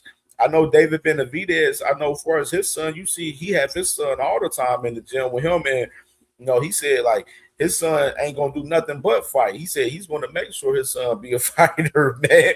So you got different perspectives like that. As far as David Benavidez, I heard Earl just now. Heard Tank said, you know, Tank Davis. He even said, you know, he wouldn't allow his son to box and, you know, as well. Like, you know what I mean, so those some of these, you know, fighters had that perspective for just looking at it like that. As far as they, you know, they don't want their child to endure that, you know, sport, because it's a, you know, it's a tough sport. They would rather them be in a different sport than that. And you know, for some of these, you know, kids that's coming up from these fighters, they just, you know, they see these, you know, see their, you know, fathers fighting, and they like, yo, shit, I want to be a fighter like my father. I want to, you know, continue on his legacy. You know what I mean? So that's just how that be for some of that. That's why that conversation is real interesting. You can holler at him about 15, 16. Bruce Gas, salute to my brother Bruce Gas. Make sure y'all subscribe to Bruce Gas if y'all not subscribed as well, man. Bruce Gas, salute, brother. But right now, nah. Yeah, that frontal lobe and all that stuff ain't even developed bro. yet. Yeah, it's like, still being nah, developed. It's still soft. Like, yeah. Nah, we're not doing that, bro. I remember rumbling early too in the gym, bro. Me and my brother was like, y'all never seen my brother. My brother was built like Tommy Hearns, long, rangy, crazy right hand. He just stopped boxing at a certain point. He didn't love it like that, but I had to overcome that dude first. Yeah. You know what I'm saying? We used to rumble. I'm talking about rumble. Your older brother? Yeah, I got a brother that's a year older than me. Yeah, he probably trying to punish you For sure. Yeah. But I'm bringing that up because I remember we call it getting buzzed, but that's a concussion. Yeah. I remember Bane getting hit and like Birds, oh, you gonna let him do that to you? And then I gotta go try to get it back. Yeah. But we don't, you know, I'm young, I'm 9 years old, I'm 10 years old, 11 years old. Yeah, because I didn't know that in football either. When they tell you, like, when your head ring, like, ding, and you like, it was like, man, that's a concussion. It's a concussion. But we didn't know that in football. Like, we didn't even use that word. Up. Yeah, we didn't use that word. Like, you want to rest, you didn't get no rest because you weak. Yeah. You get some rest, you weak, or you sit on the sideline, you weak. Like, and your coach, he yelling at you back then, and he gonna pull you. Yep. You know, he gonna treat you bad in front of everybody. Yep. So you gotta, even if you dizzy, you gotta play it off. Man, it's different times, bro. Yeah. Different like times. now I feel like these coaches kind of, I don't know, coaches back then treated us like they was like our parents. Like, that's a when fact. we did something, anything, like we feared our coaches in a way. Mm-hmm. Like now, man, they don't fear their coaches like that. Like it's not that same type of, you know, discipline now. Mm-hmm. It's definitely not. Like it's not in the sport of boxing for us. I'm seeing with the fighters and the coaches in boxing.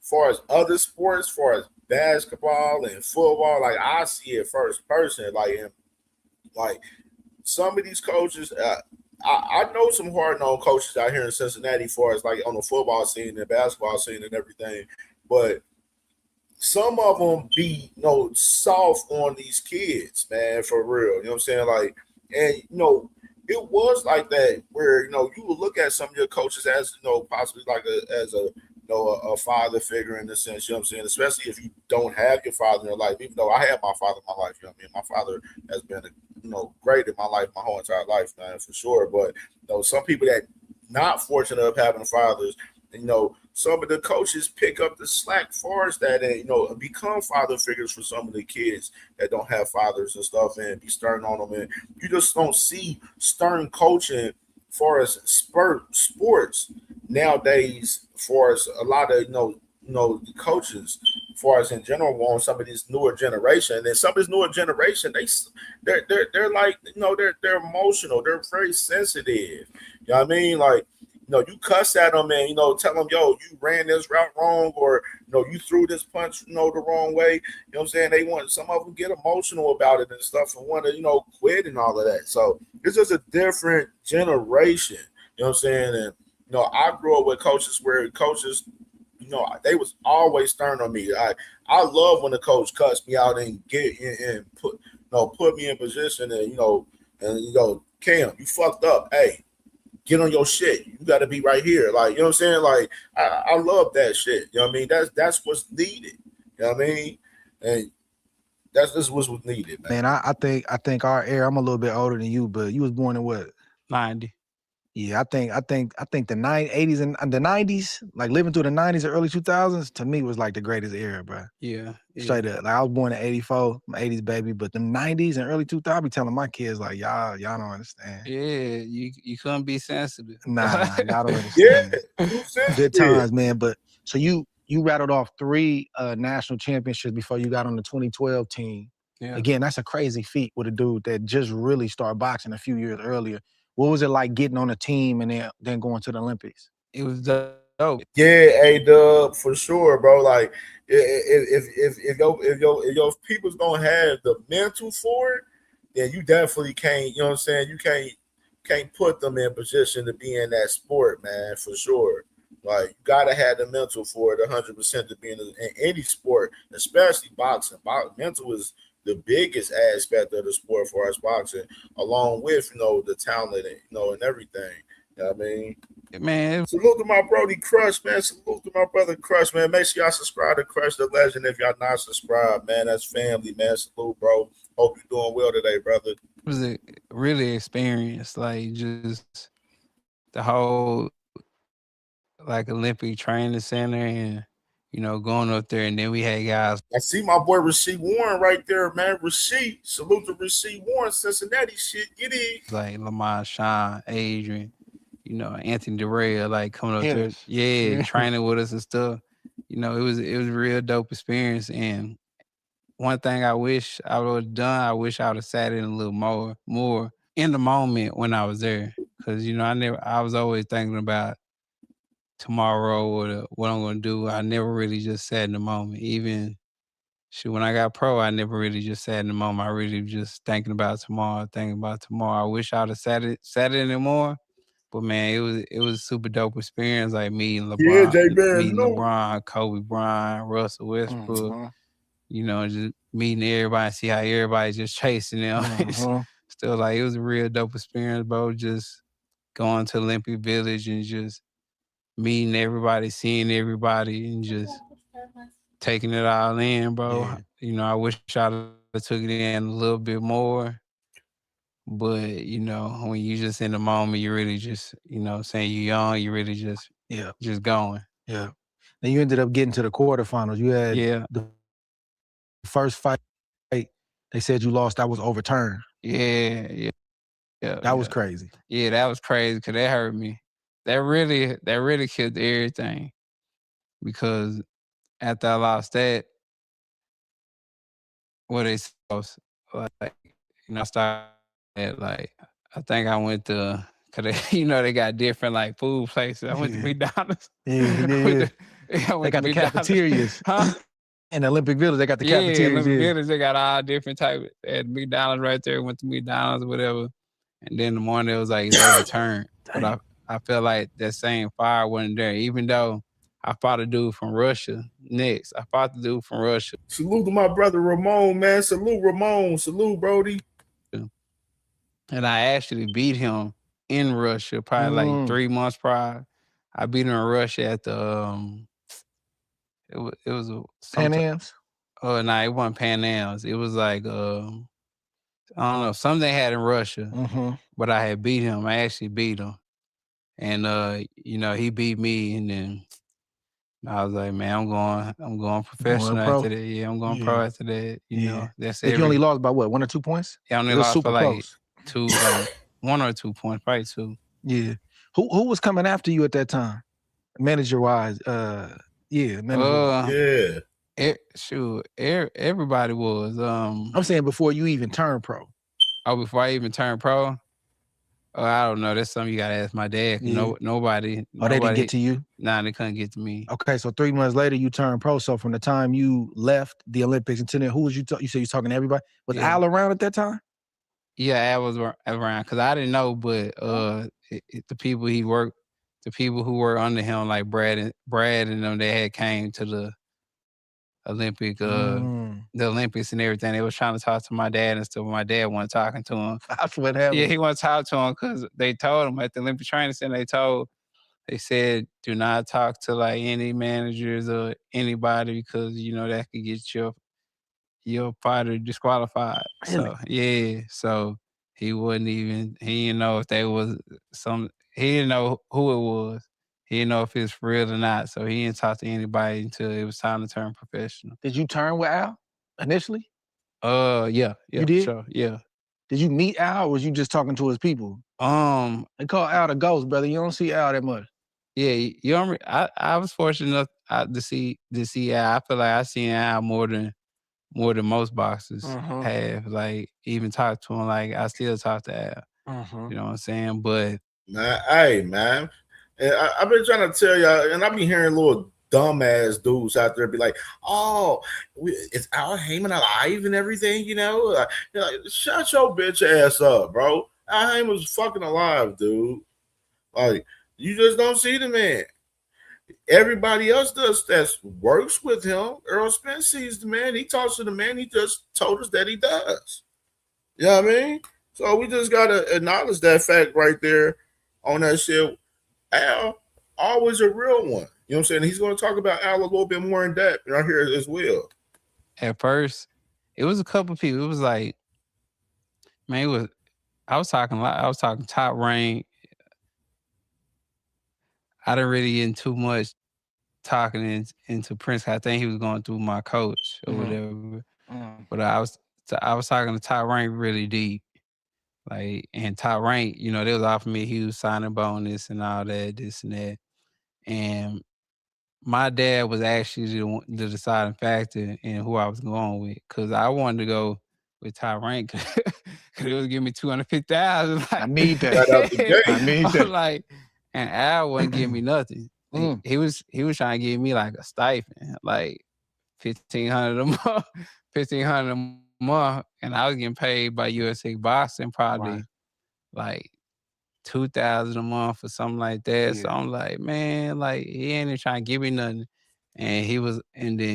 But Al was talking more about, the future. He was talking more about, he was saying stuff that was going over my head at the time. Like he was talking about after I retire, retirement, and he like, bro, I'm just getting started. Yeah, bruh. See, and it's the difference, bro. Like, and this remind me of this. Like, I can say for us this because y'all know I cover Ohio State football. You know what I mean? For us, Ohio State. As far as the recruiting aspect, like Ohio State, they recruit they guys at Ohio State where like, yeah, we're recruiting we're recruiting you to, where we're gonna try to get you here to be first round, second round pick, get you to the NFL, but we're gonna prepare you for life after football too as well. And Al Heyman is that same guy. Al Heyman, yes, we're gonna get you the bags, you know what I'm saying? And put you in good position, put you in good fights, and get you the biggest bags possible. But we're gonna make sure you're good for life after boxing. Some guys take the advice of Al Heyman, some guys doesn't. That's just the fact of the fucking matter. You know what I mean? The motherfucker can give you the game. You got to be able to take in the game and take action on the game and put the work in from there. You know what I mean? And Earl Spence right here, he talks about it more right here. I'm like, I tell my dad, like, I'm just getting started. Like, what is he talking about? Retirement and stuff. And my dad was like, man, I feel like you should go out because he's talking about, longevity and talking about, your future and talking about life after boxing. Like, it's the long game, man. The long game, bro. We in this shit for the long game. Like this guy, he gonna give you $250,000, but he gonna get it back. like that 250,000 is not, it's yours right now, but he gonna find a way to get it back. You know, he's just tabbing you.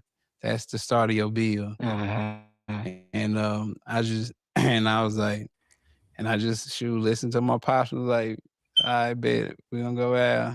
Man, that thing worked out. It definitely worked out in the long run. What's going on? This is Barack the Boxer Bully, and we teamed up with DraftKings, which is the ultimate destination for betting on the big fights coming your way this year. For years now, lightweight division. It was too nice, and I always had like, at first I was like, bro, this something up, cause when somebody like too nice or too like genuine and stuff, you like, man, something up. He gonna get me somehow. He gonna snake me somehow. And with Al, like he'll talk, man, they used to send me stuff all the time, like send me stuff about, you know, fighters going broke and fighters going broke even before they retire, like they live in fight to fight, you know, checks and things like that. They used to send me that all the time, and he's always just talked to me about, you know, saving my money and you know, and things like that. And he's always just talked to me about stuff other than boxing, and always just looking out for me. And I was like, and that's why with me, my loyalty always, you know, been with Al, because for me, it was always bigger than boxing. Like we was talking on the phone, he's not talking about boxing or who I'm gonna fight or this and that. He's just talking about life and life experiences and different things that, you know, that happened. But, you know, like, I want to stop the presses real quick. I want y'all to know the background of Al Heyman. Like, if y'all know the background, like Harvard graduated early as fuck as a teenager from Harvard, bro. You know what I'm saying? Been in, you know, the entertainment business as far as, you know, promoting concerts with, you know, the biggest artists in the world, you know what I'm saying, that you can imagine of, bro. You know what I'm saying? MJ, Beyonce, you know, list the name. You know what I'm saying? Like, he has a strong background. He knows business, bro. Like, you know, so he has strong connections around, you know what I'm saying, around the world with a lot of, you know, situations as far as just entertainment in general. You know what I mean?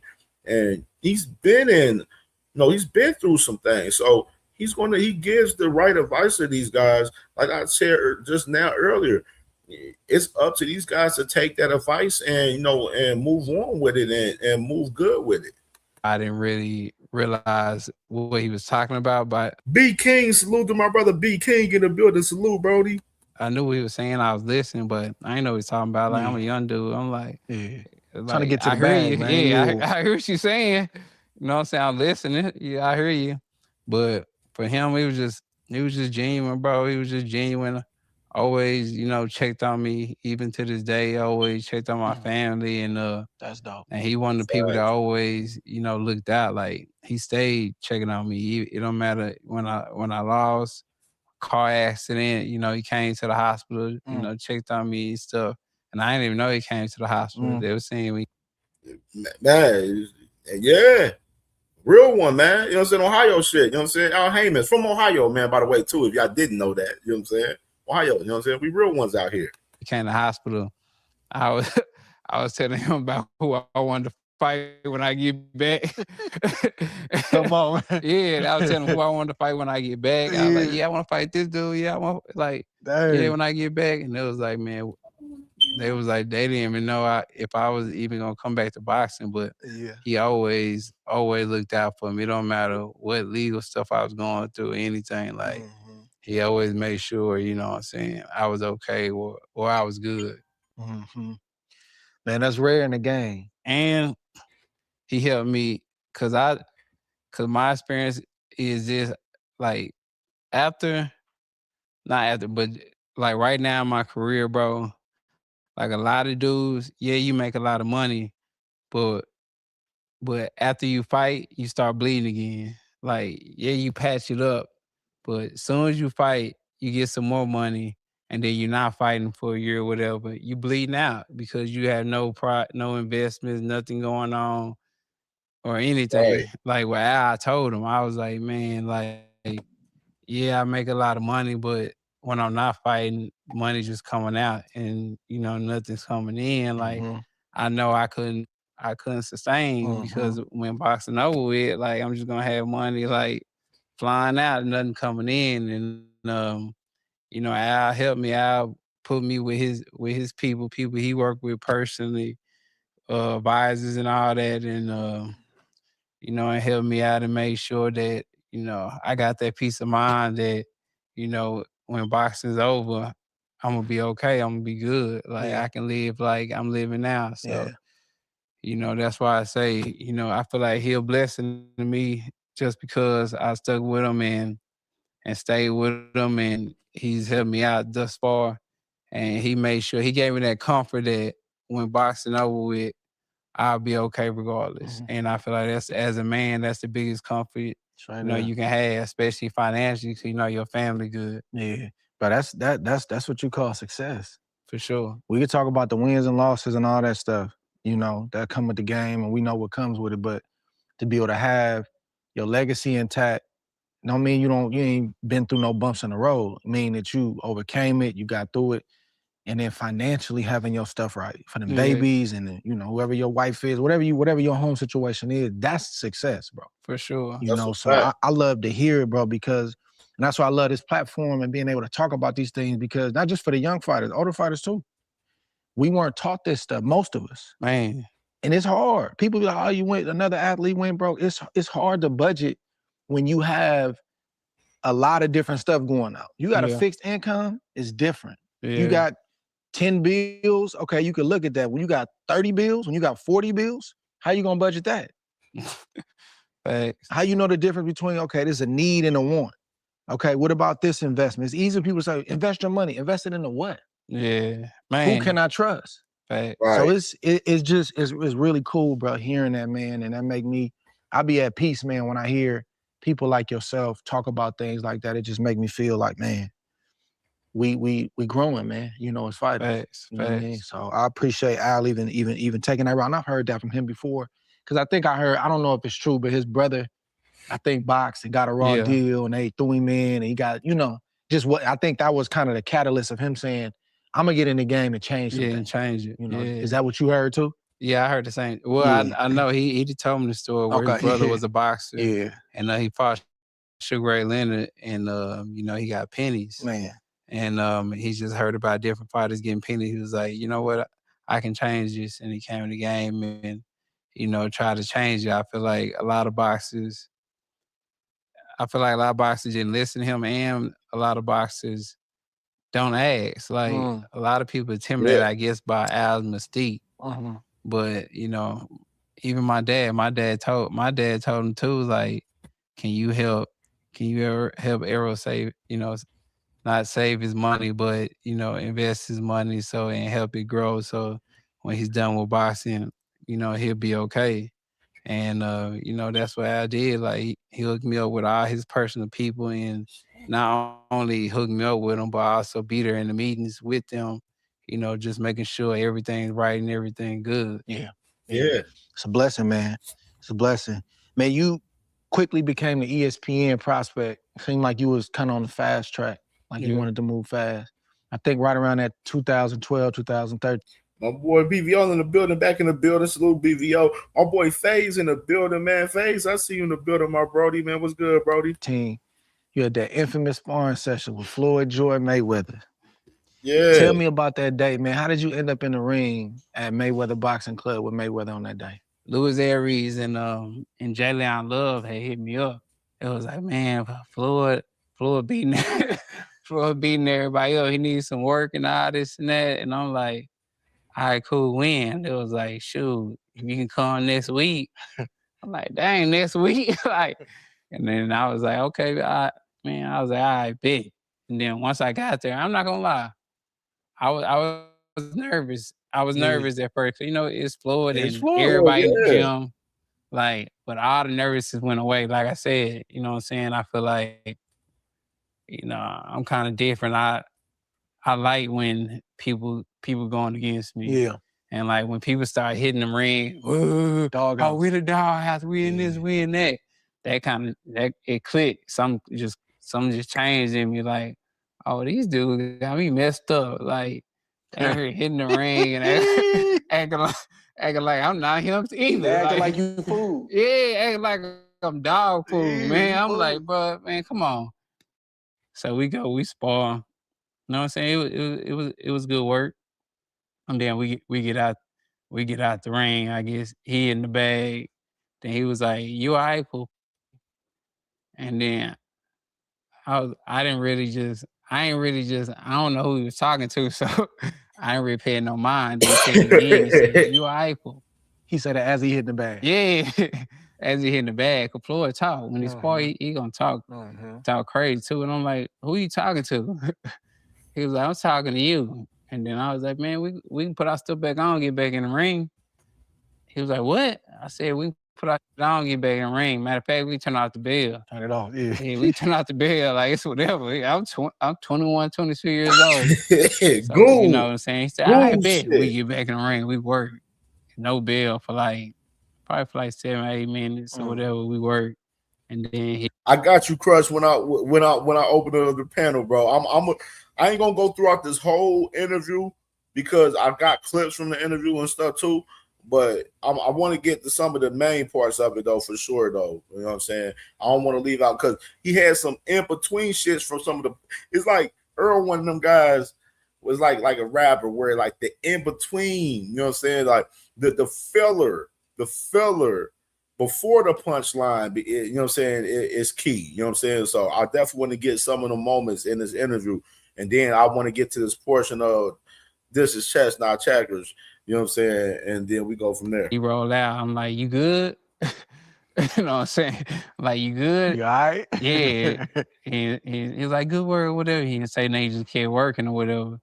So I mean, the sparring was good, bro. It was a good experience. Like he done just seeing like different tricks he used to do, and like, man, dude, he pinched my nose before with his glove. Come on, bro. Like inside? Yeah, inside. Like he did all type of stuff, but just seeing like how he never really get rattled. Like he never get rattled.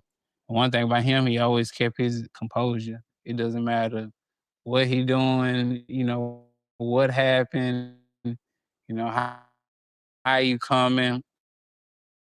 He always stays locked in.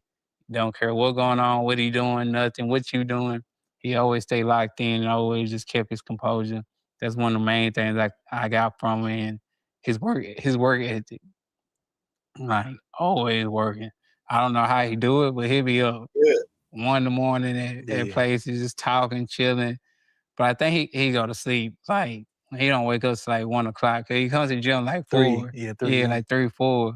And then like he'll stay up to like 3, 4 a.m. But I think his clocks were different. So for sure. He'll sleep to like 3 p.m., whatever, then come to the gym and do what he do again like that. But I mean his work ethic was and still is, different. What you think about him coming back right now at 50? I mean, I don't really care for it at 50, but I mean, he looking good, and I mean, he fighting somebody. How old is Pacquiao? Pacquiao out there too. He probably fair fight. It's a fair fight. I mean, I wouldn't want to see him fighting somebody 30 years old. Yeah. Fighting a young buck, he's fighting somebody his age and situation, but I mean it's something he probably, got to do. So, What was Floyd's like physical strength like in the ring?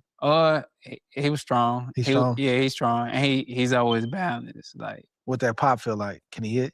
It ain't nothing crazy, but it's more of a like, I don't know, if he catch you flush, you gonna feel it, but it ain't nothing like crazy power, like sharp though. But it's sharp. Accurate. It's sharp though. Yeah. He Like, shoot like dang, 2 how or you 3 hit though, that? you gonna feel it. Yeah. Like, it's sharp, accurate. Like precision more than anything. Did you get some feedback from Floyd? I mean not Floyd, but Al after that? After that sparring session? Not that I remember. Nah, not really. Nah. Cause I remember Floyd was trying to sign me, and he was trying to sign me and stuff, and I was just like, nah. But that sparring session legendary, bro. That boy Earl said, "Nah, I ain't fucking with Floyd on no that. Nah, I ain't fucking with TMT. good decision. It's legendary. Yeah, nah, people talk about it. I just never really, bring it up like that because I feel like, what happened in the gym, supposed to stay in the gym. So, I just keep the code. Yeah, I respect it. Man, in May of 2017, you had the opportunity to go to England to face Kell Brook. Yeah. Why did you go over there? No doubt in my mind I was gonna win. Like, So no issue. Yeah, it was no issue, bro. I never have a doubt in my mind like I'm gonna lose, especially at that time. Like it was like, I'm finna go over here and dog. And then I watch a lot of movies, like Spartan movies and all this and that. So I got kind of a itch and stuff to even do that. Like, man, I'm finna go to arena foreign, and I'm finna go conquer. I'm finna go conquer this dude. Like, go get this belt. Yeah, go get this belt. So I was like, man, I'm finna go over there. Like, this gonna be dope because I wanted to take the belt from someone. You know what I'm saying? He was the IBF champ, right? Yeah, he was the IBF champ. He had just beat Sean Porter. So he was, the guy at 47. So I just want to go over there and beat him. What was the brownie stuff about? What was this dude talking about with the brownie stuff? That's his punch. That's his right hand. Oh, his right hand, he called it a chocolate brownie. So Come I on, didn't bro. understand. I'm like, bro, what is Come a on, chocolate bro. brownie? I guess it's an England thing. I don't know. And then you beat him. Yeah. And then you eating brownies after the fight. Yeah. You posted the brownies after the fight. Yeah. Nah, it was man, that was a dope experience. Like my first world title fight, I wish I'd have took that in a little bit more. I wish I'd have sat in a little bit more, but I was already thinking about, what's next, what I'm gonna do next. Like I never really just Yeah, and he mentioned it earlier too, for as his Olympic experience. He said that he didn't get to relish the moment for as his Olympic experience, that he was in, and as well for as his first title experience as well, which I heard him mention that too as well in the interview that he had with Sean Porter too, that we reacted to recently as well. Sat in my wins like that, or like I don't even think like I watched that fight probably watched that fight probably like 3 times, 3 or 4. Like I never watch my fights because I see so much. You see so many things you do wrong when you watch your own fight. So I hate watching my fight. Me too. It's some fights I never watch. Yeah, I'm like, man. You feel like you criticize yourself. You like, man, like, what am I doing? Like, what was that? Like, you know that. I'm the worst at that, bro. Like, I don't listen back, no commentating. Like, I'm really supposed to be listening back, listening for mistakes, trying to get better. I don't watch it back because I don't really like to hear myself talk. Yeah. I don't like it. My wife like, you sound, nah, I sound crazy. It's just the tone of my voice. It just sound weird. Yeah. So I'm kind of critical of myself, like, a lot with that kind of stuff. Did you feel any type of way about people trying to take from the win and say, oh, he got his orbital bone broke from Golovkin, and then you fought a damaged Kell Brook? Did you feel a way about that? Nah. I mean, he got in there, bro. It don't matter. Like, nah, I didn't feel no way at all about it. Like, if that's the case, he should have vacated the belt. Right. And I would have fought somebody else for it. So, I mean, he was a stand-up guy. He wanted to fight for his belt, and he felt good. I mean, I damaged the other eye, so that eye didn't get damaged. We left that one alone. Yeah, I damaged the other eye. Right. So I mean, that had nothing to do with me. Yeah. I think in 2018, that's when you and Crawford had that viral moment. Where was y'all at when y'all was going back and forth? You on that red hoodie? We was in Oklahoma. Maurice Hooker had just fought. Did you know he was gonna be there? Yeah, I knew he was gonna be there. Yeah? Yeah, I knew he was gonna be there. How did y'all? What happened in the back? Like how y'all come in contact with each other? I don't know how that happened. Man, that was so long ago. I think either I was doing the interview or he was doing the interview or something. And then we just met each other head on. And just we was talking. I'm glad I ain't bet that $1 million. That was what y'all was talking about, that $1 million though. Yeah, we're talking about that $1 million, but that was what 2018. That was a long time ago. Long time ago.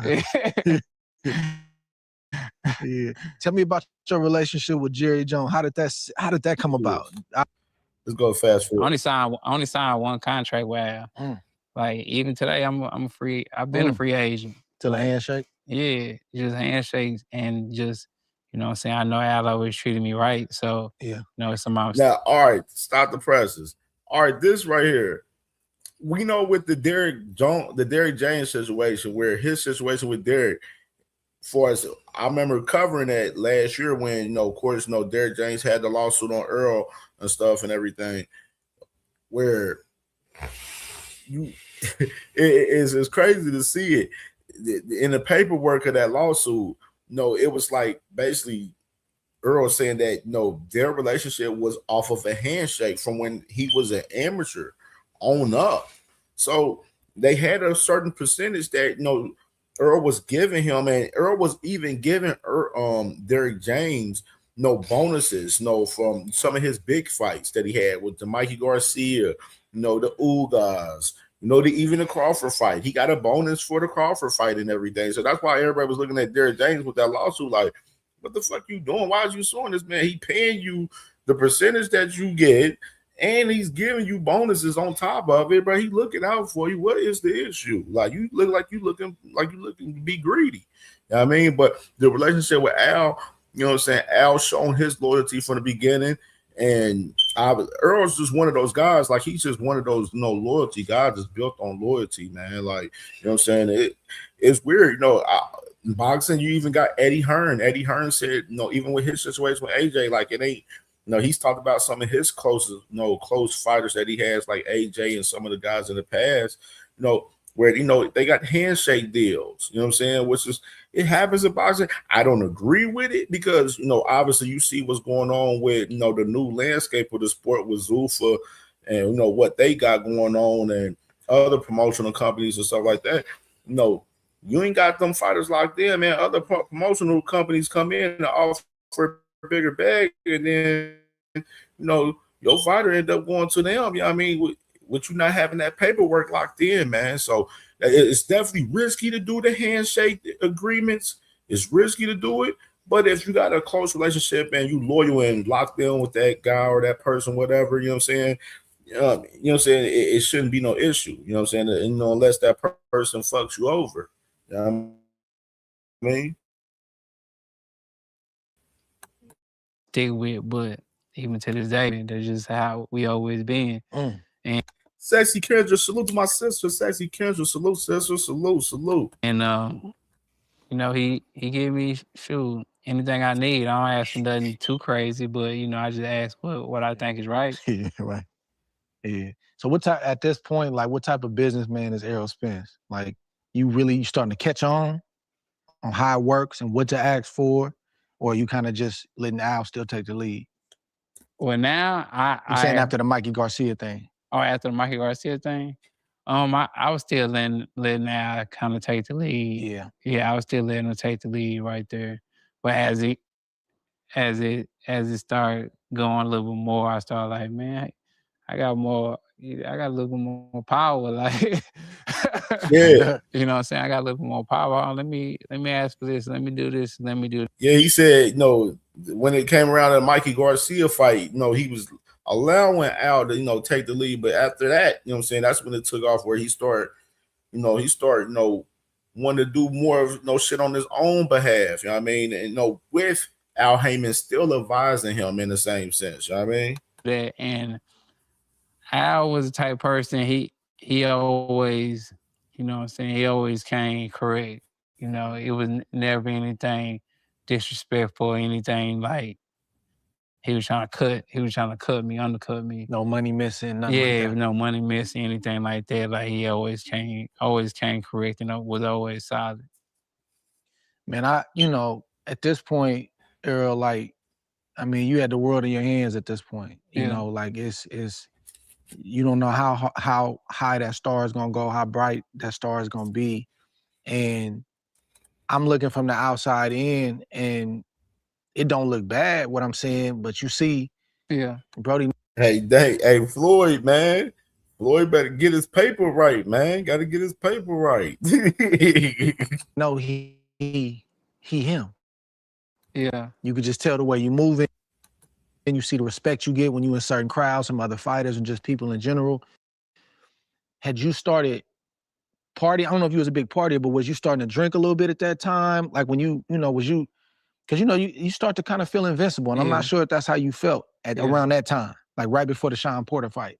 I mean, I was already, you know what I'm saying, kind of drinking. I mean, I'm kind of an introverted person. Like drinking, it helped because it made me, it made me more open. Now you talking. Yeah, it made me more open, made me talk and all that. Right. Like I'm one of the people I really don't like talk. Like Yeah.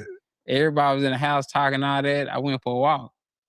You know, right before this interview, I walked twice just cause like I'm not one of them guys that just small talk. Yeah, just want to sit around, just talk, chop it up and all this and that. Like I'd rather just, you know, do what I do. Like you ask some guys, they be out in the room watching a movie or something right here, and I'll be either in my room or I'll be in the dining room reading a book. Yeah. Like I've just never been one of those guys. And drinking helped because it made me, you know, more comfortable being in places and just being more open and being more outgoing. You know, it just got to a point to where, you know, I wasn't really controlling it like that. And I mean, I felt like it wasn't a crazy problem, but it was more like doing it at the wrong time. Doing it at the wrong time. You shouldn't be doing that in no damn boxing event. You know what I'm saying? Like you shouldn't, you know, be doing it while you driving or when you know you gotta drive. It's just certain things you should protect because, and I still think about it to the day. I'm like, bro, like all these memories, like these new memories I have with my kids and this and that all could have been gone. You know what I'm saying? So I still get emotional about it. Yeah. Just thinking about it, 'cause I'm like, bro, like my kids, you know, didn't ask to be here, none of that. And, you know, all this would have been cut short because I didn't have stuff set up like I got now, like how I got trust and I got children, school trust and things like that for them. Like I didn't have none of that set up. So it's just been a whole war on, you know, whoever get, you know what I'm saying? So, you know, I feel like, you know, things happen, definitely happen for a reason. And I feel like I wouldn't take anything back because it made me the man I am today. You know, it made me way closer to my family.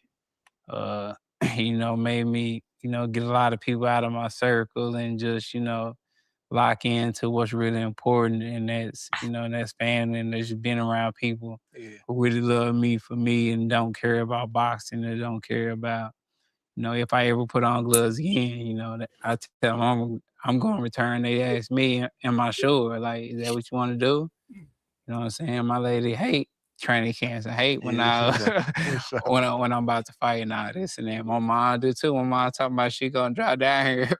She gonna drive down here just to see what's going on. You know what I'm saying? Just see what's going on. Yeah, just she gonna check it out. Yeah, just see how you doing in the camp and all this and that, and you know, so you know they hate that kind of stuff, and that's the time people you want around you. They're not with you because you boss. They know EJ. They with EJ. They're not with Earl Smith Jr., The Truth, Big Fish, and all that type stuff. They can care less about any of that. You know, they just want your well-being to be good. Man, bro, God got his hand on you. And one thing about the accident, bro, like, and people don't take so much context into that accident. That accident, you know, if I was in that accident that Earl was in, I would think about that shit every day. You know what I mean? Like, that was a horrific accident, bro. Like, we're not going to sit there and be naive about that shit, about that, for real. And, you know, of course, you know, after an accident like that, you know, that would, you know, definitely broaden your perspective on life and, you know, make you cherish a lot more things even more, you know, even with, you know, the partying and, you know, the drinking from Earl. And, you know, I've heard plenty of athletes say a lot of these fighters and a lot of these athletes, they're, you know, they party and drink. I've seen them. I personally seen AB out here in Cincinnati in clubs partying, drinking out here in Cincinnati. So, you know what I'm saying? We got Bengals players. We see the Bengals players in the clubs and bars out here in Cincinnati. You know what I'm saying? All of these athletes, you know what I'm saying? They're human. You know what I'm saying? They want to have a good time and stuff. It's just you just have to choose how you do it wisely. You know what I'm saying? Like, you know what I'm saying? Especially it's hard for you to do it as far as a fighter, as far as in boxing, because you got to be 100%, body 100 every go round, even when you're not fighting. You know what I'm saying? So that's just dangerous for some of the fighters, and the athletes to be partying and shit. You just got to be wise with it, and obviously Earl Spence wasn't wise at the time. We seen other guys wasn't wise with it as well, and now Earl Spence says that he doesn't even drink anymore now. So he's just been training and just chilling with his family and everything recently. Hey, bro. Oh yeah, for sure. He got his For hand on you. sure. Sometimes he gotta allow stuff to happen to get our attention, but brother, it's clear he got his hand on you, man. Oh yeah, for sure. Hey man, no shit, motherfucker, bro. Oh, bro, shit. Fucking T. Higgins, man, all the biggest players. We be seeing them in all the clubs and bars out here in Cincinnati all the time, bro. All the time, literally all the time. Shit, I used to see. Hey, J man, I used to see Rasheed Warren, Robert Easter, and AB at the lounge over there in Redden, like over there in Roseline, over there in the lounge, bro, all the time. Like all the time. Like 3-4 years ago, you see the motherfuckers up there chilling, just eating, drinking, chilling up there, playing pool throughout the day. All the time, bro.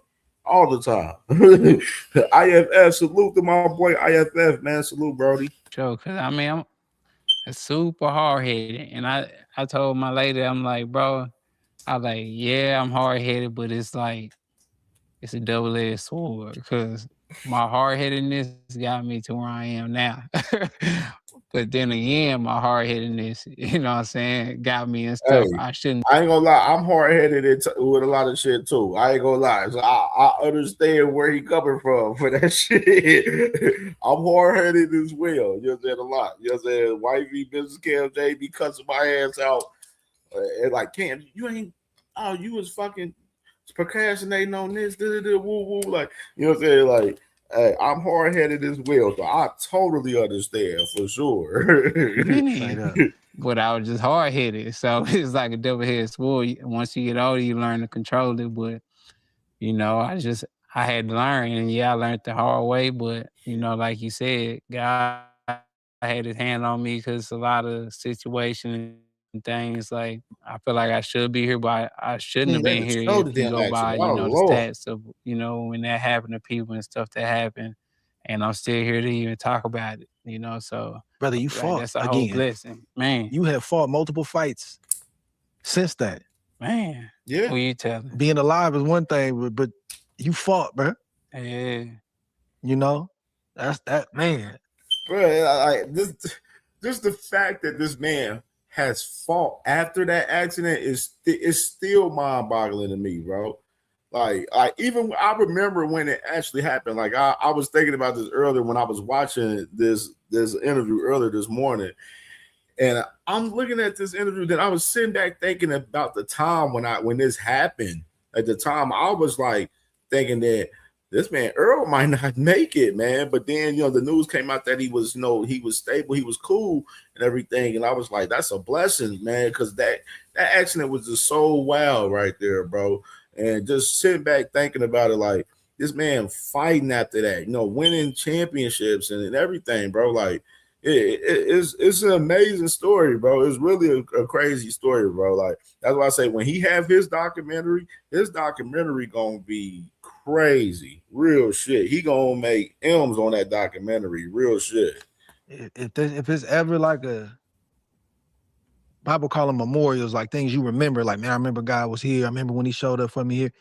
Man, anytime you gotta having a day where you struggling with your faith or trying to figure something, brother, that's all the reminder you need right there, bro. Man, for real. And I know that ain't the only thing you've been through. I know you've been through a lot of other things too, but man, but we're gonna talk a little bit more about that in just a few minutes. But leading up to the Sean Porter fight, bro, was it any issues with Derrick James at that time? Was I having any friction?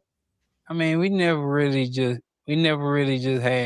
had friction. Like, I see the relationship like you got with your coach, like how, it's you know what I'm saying, you know, you had a dad growing up, but it was that father-son relationship, like, you know what I'm saying, he sparked wisdom in you, you know, he talking to you, you know, he's telling you this, he telling you that, you know, even if you're not listening, you know, Right. he's He still putting it in there, you know, because he know that you'll go back to that eventually. Like, you know, it was never really none of that.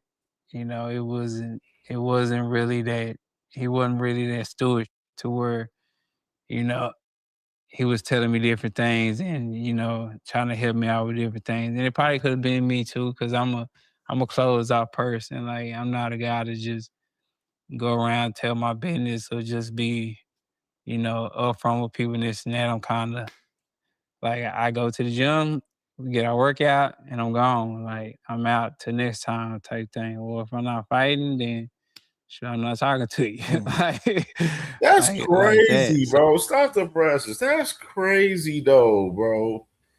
Like, I don't understand. Like, and this is the thing. I was in an impression that EJ and Derek had a better rapport with each other, you know what I'm saying, you know, throughout his career, you know what I'm saying?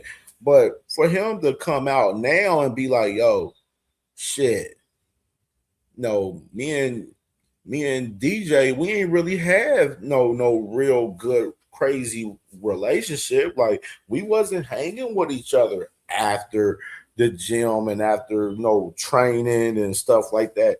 No, we wasn't cool. We wasn't all that crazy like that together like that. And then he, another context to it too, like far as that, he was like, yeah, it was like damn near he's only learning to an extent from DJ. He's not learning, like DJ's not teaching him a lot of things outside of things, you know what I'm saying, in a sense, you know what I mean? Like, a lot of coaches for guys, man, are like I mentioned, are similar to like father figures, like like an uncle in a sense, you know what I mean, to people, you know what I mean? And that's crazy that's crazy. They didn't really have that rapport like now that he said that. And a lot of us, we thought that they did have that rapport. so nah, the shop, it wasn't any friction. Went about like how it usually goes. That's what with me, because on the outside looking in, y'all look like me and Verge. Y'all look super close. Y'all, like, I would hear the way he talked about you, and then I would hear the way you talked about him. It just seemed like it was bigger than boxing. That's what it seemed like. I mean, a lot of stuff seem like it. So when I see the friction, I'm like, nah, man, nah. But you just don't know. You just don't know. You just don't know, bro. You know, stuff happen, bro, and yeah, you can't. I mean, yeah. Salute to my sister Sassy Kendra, sis. You already know. God bless her soul. Prayers. You already know, sis. Much love, sis. I'm already knowing. Of course, you can question it, but stuff happens. You just gotta roll with it. Like, I take anything that happened to me, bro. I take it. I take it and try to learn from it, and and be like, oh, this was meant to happen for this to happen. Like, that was meant to happen to get me here, and for all this to be happening, bro. So, and I feel like even with the stuff that happened with Derek, man, it made me really just sit back even more and just see people for who they are, and just think about this person character and this and that, and just weed other people out, and just and realize and get deeper with my family. Just realize they really for me, like my kids, my woman, my mom, dad, my sisters, they really for me. Beautiful So family. I'm gonna hold tighter to them. We're really kicking it. Like, we going on trips. I'm still, like, I'm going through the whole lawsuit, all that. Like, I'm going on trips, taking my family to, St. Martin. We going to Aruba, all that. I'm taking everybody, sisters, mom, dad, 7, 8 people. Just, what I'm saying, just having fun, enjoying myself. And, thank the Al, I never had to use my principal. You know, I never used, you know, the principal that I had, you know, just stuff that I'm making money out the interest. Come on. So, That's the goal, you man. know, that's the blessing there. I Yeah. never touched the principal. I'm just living out the interest, you know, and enjoying life while doing it. You Yeah. know, that's the biggest blessing ever. Like, I ain't got to worry about, you know, ever. Of course, you know, things happen, but Yeah. for right now, like, I'm not using my principal for anything. So in other words, he's saying he ain't touching the actual money he made. There's everything on top of that. We ain't touched that yet. We ain't touched that yet. That's making other money. That's what he's saying to y'all. Oh, for sure. I ain't touched Crawford money. Who else? Yeah, I ain't touched the Crawford money or probably the Ugas money for sure. Like, So you ain't even had to touch it. Nah, I ain't. Bah, and it's crazy. When I was listening to this earlier, and I listened to him say that, I was like, bruh, let's think about that, bro. Like, that man got some good investments if he ain't touched, you know, those two fights as far as the bags for those two fights in general, bro. Like, you know what I'm saying? Like, that's amazing to hear, bro. That really is. That truly is. Just, yeah, that's amazing. Ain't had to touch it, bro. Amazing. And I'm a frugal guy, bro. Like, I don't got 5-6 cars. Like, I got a TRX, and I still drive that car that's out there. That's my car from the house, 2016 Tahoe. Like, you know what I'm saying? That's the type of stuff I drive. My girl, she got a Escalade. But when that happened though, because I ain't saying you had some heavy stuff on your neck and on your wrist and Man, look. I mean, the chain, bro, that chain probably like 10 years old, bro. It is. Like, but you bought it though. Yeah, I bought it. It's iconic. But that was when I was, you know what I'm saying? When I was feeling myself. Yeah, I popped That's my when that boy was outside. You know what I'm saying? Yeah, I had watches. Like, I still got a Patek, but I had the bust down Patek. That Adrian influenced me to get. He influenced me to get there, but AB, man. That way AB a motherfucker, man. Salute to my boy Blaze in the building, man. And salute to my boy Smooth Life in the building, man. Salute, bro. Sheldon Moore, I see you in the building. Sheldon Moore, I see you, boy. Salute. I got an Audemars. He was like, "Get it out." I'm like, bro, nah. And then I just bought it. Them was hitting though. That boy AB, the motherfucking gas that nigga to buy a watch and shit. AB be on that timing, bro. He be on that time, bro. He literally just, I just seen that man. He just got him and motherfucking Dean the Great. Them boys got grills the other day. Like, they just got grills. You know what I'm saying? So it's crazy, bro. Then I had bought the AP. No, I got a few watches for sure. Yeah, I got a few watches. You just not in love with it. Yeah, I'm not in love with it. Like, I'm gonna buy something, but I'm not gonna buy this, that, this, and that. Like, if I buy this, then I'm not buying that then. Like, if I buy this for my mama, I'm not finna buy that for me. Like, I make everything count. Yeah. You know what I'm saying? And I make it like, yeah, I get that, but I'm not finna get this. Yeah. And I just make it count like that. I just make it make sense, but it just gotta make sense. Man, you fought Sean Porter in a great fight, Staples Center, 2019, back and forth fight. You know, Sean came like he came, you came like you came. I think that fight it was like 16,000 in the arena. You're not from California. So you continue to make statements that I'm a big draw everywhere I go. Yeah. So that was no longer a question. And 12 days later, man, the news came out about the accident. Right. I think I was in Colorado Springs, crazy. getting ready to interview somebody. And I started seeing this stuff pop up, man, that you was in your Ferrari at like 3 a.m, bro. And I don't even know how TMZ and them be getting that footage, brother. Man, for real. Like, you got the footage from that one spot that had a camera going at that time? Brother, so we started seeing that. I don't even know how I felt, bro. I don't even know how I felt. I just started praying. I just wanted you, it wasn't about no boxing or nothing. I just wanted you to live, bro, and have your quality of life. What do you remember about that night, man, going to that party, anything before the accident? I don't know. What do you... I don't remember nothing. I don't remember anything, even like getting out the hospital and they telling me, you know, I was walking up the steps and all that. I don't remember nothing probably a month after me getting out the hospital. That's when it started coming back, the memory? Yeah, that's when my memory really started coming back. But so do you remember posting Nah, I don't remember post, no broken bones. It's talking about I'm a savage. You said I'm a savage. You said no broken Man, bones. man, bro, I remember he posted this. I was like, this dude is fucking insane, bro. Talking about no broken bones. I'm a savage. I'm like, I was looking up like, yes, the fuck you are, but damn, this dude is insane.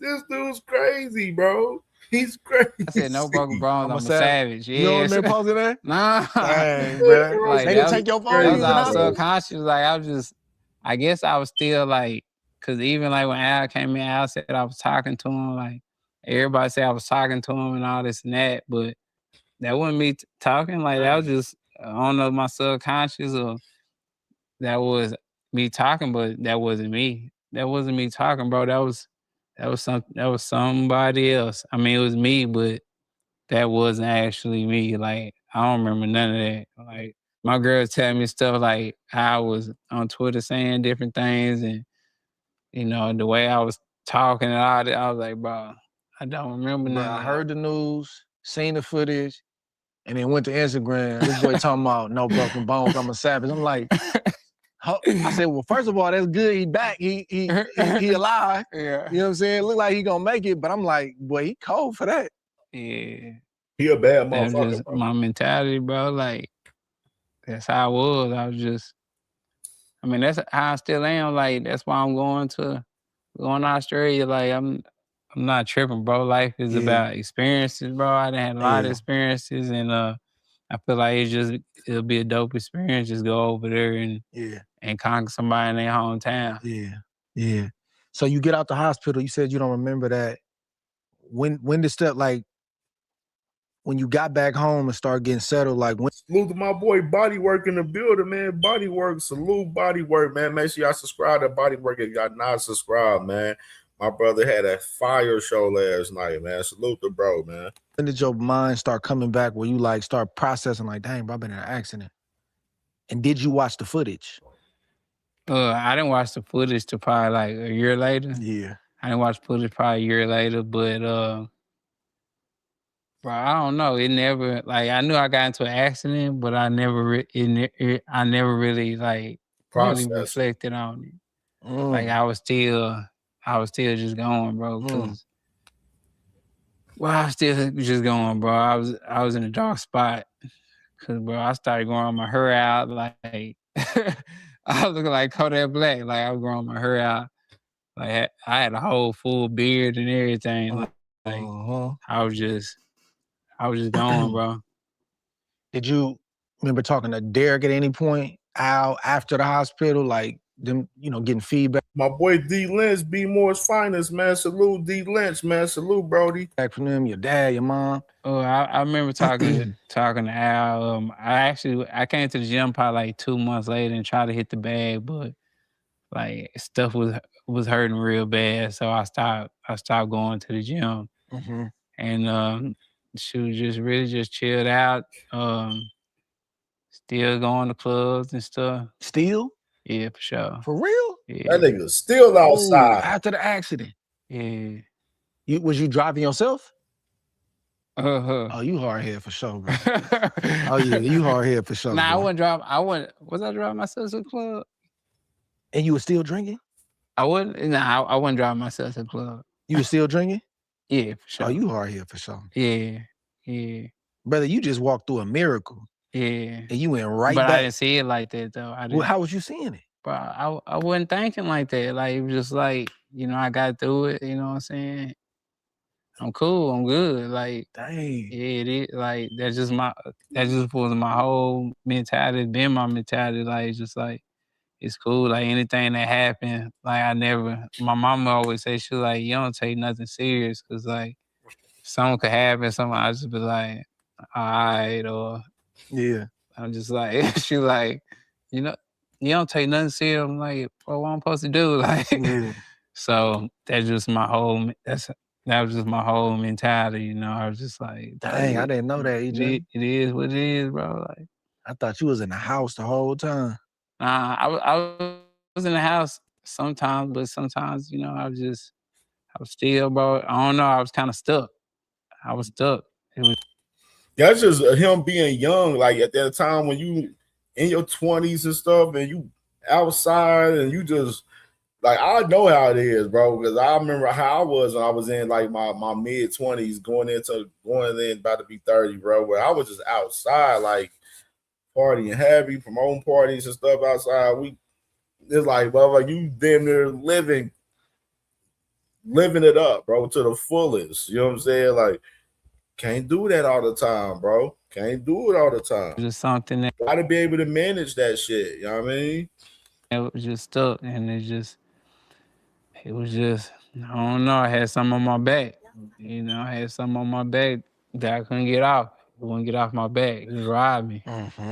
And eventually I got it off my back, but at that time it was just stuck. It was just stuck on me, just gone. Then, but it's just so many things that I was getting warning after warning after warning.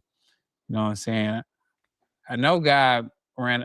I don't know. I guess he didn't run out of patience with me, because he kept like, maybe this would deter him a little bit. Right. He kept putting stop signs, but I was running. Right.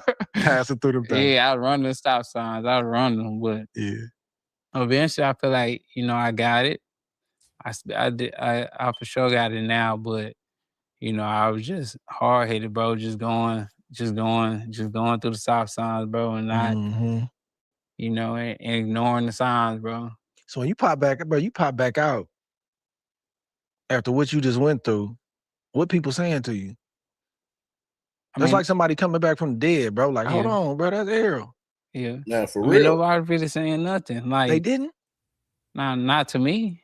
They probably said something to other people, but nobody really said anything to me except my family stuff. But other than like people that's from the outside, nobody really said nothing to me. Like, man, I remember because I had all this was gone. Like, I had parcels in my mouth, so every day I had to glue them back in and push them back in.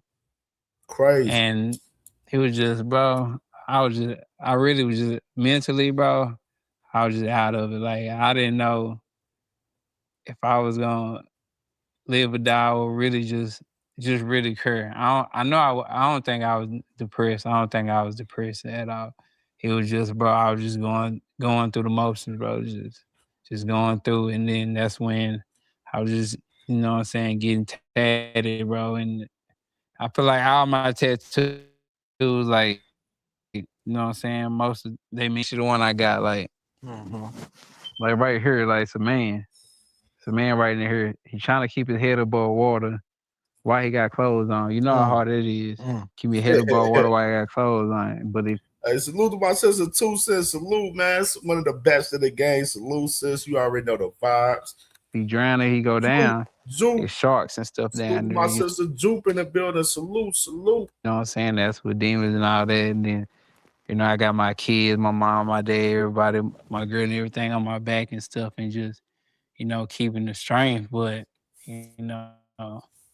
I can't credit it to me. It was just, well, it was really just God. And, I can't give myself any credit for it. I don't know why I'm still here, because, you know what I'm saying, I've been very fortunate. You know what I'm saying? I'm not gonna say, look, I've been very. Yeah, sis. That's why I said I'm gonna end up. I'm like halfway through. I'm skimming through a little bit. Very fortunate to still be here. And it's hard for you when you reacting to an interview and you got people on the panel. It's hard for that shit. That's why I like when I do my reactions. I gotta react to this shit by myself. I can't react to these interviews with nobody on there, because people, they don't know how to proper etiquette on reacting to this shit. You know what I mean? Like that, for real.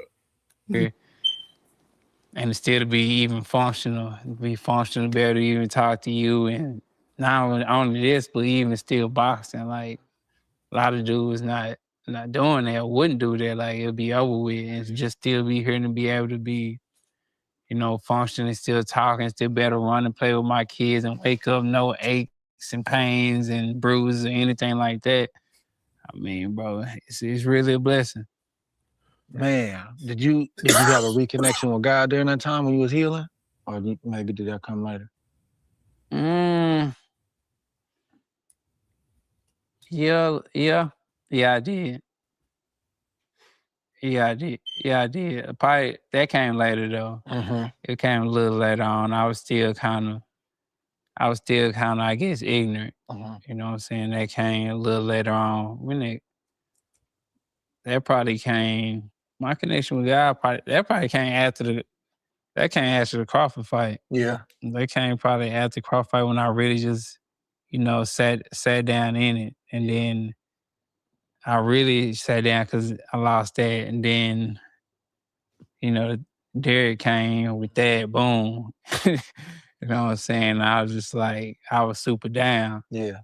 I was super down. Then I feel like, I stopped drinking and just, really just sat in it, and then just stayed by myself, just in a ranch by myself, and just stay with my family, and really just, really just broke it down in my head. Cause I'm one of them guys, like, my lady used to ask me all the time, like, what's wrong? Cause I'll just be sitting on the couch. And I'm just sitting there just like, while I was in the theater room, I've been in the theater room 2-3 hours just eating pistachios or something, and just thinking, just looking at the sky, just thinking, just, just processing everything in my head, not really just saying much, and I think that's when I really just got a real connection with God, and, and just hearing, and just that, that I'm blowing it.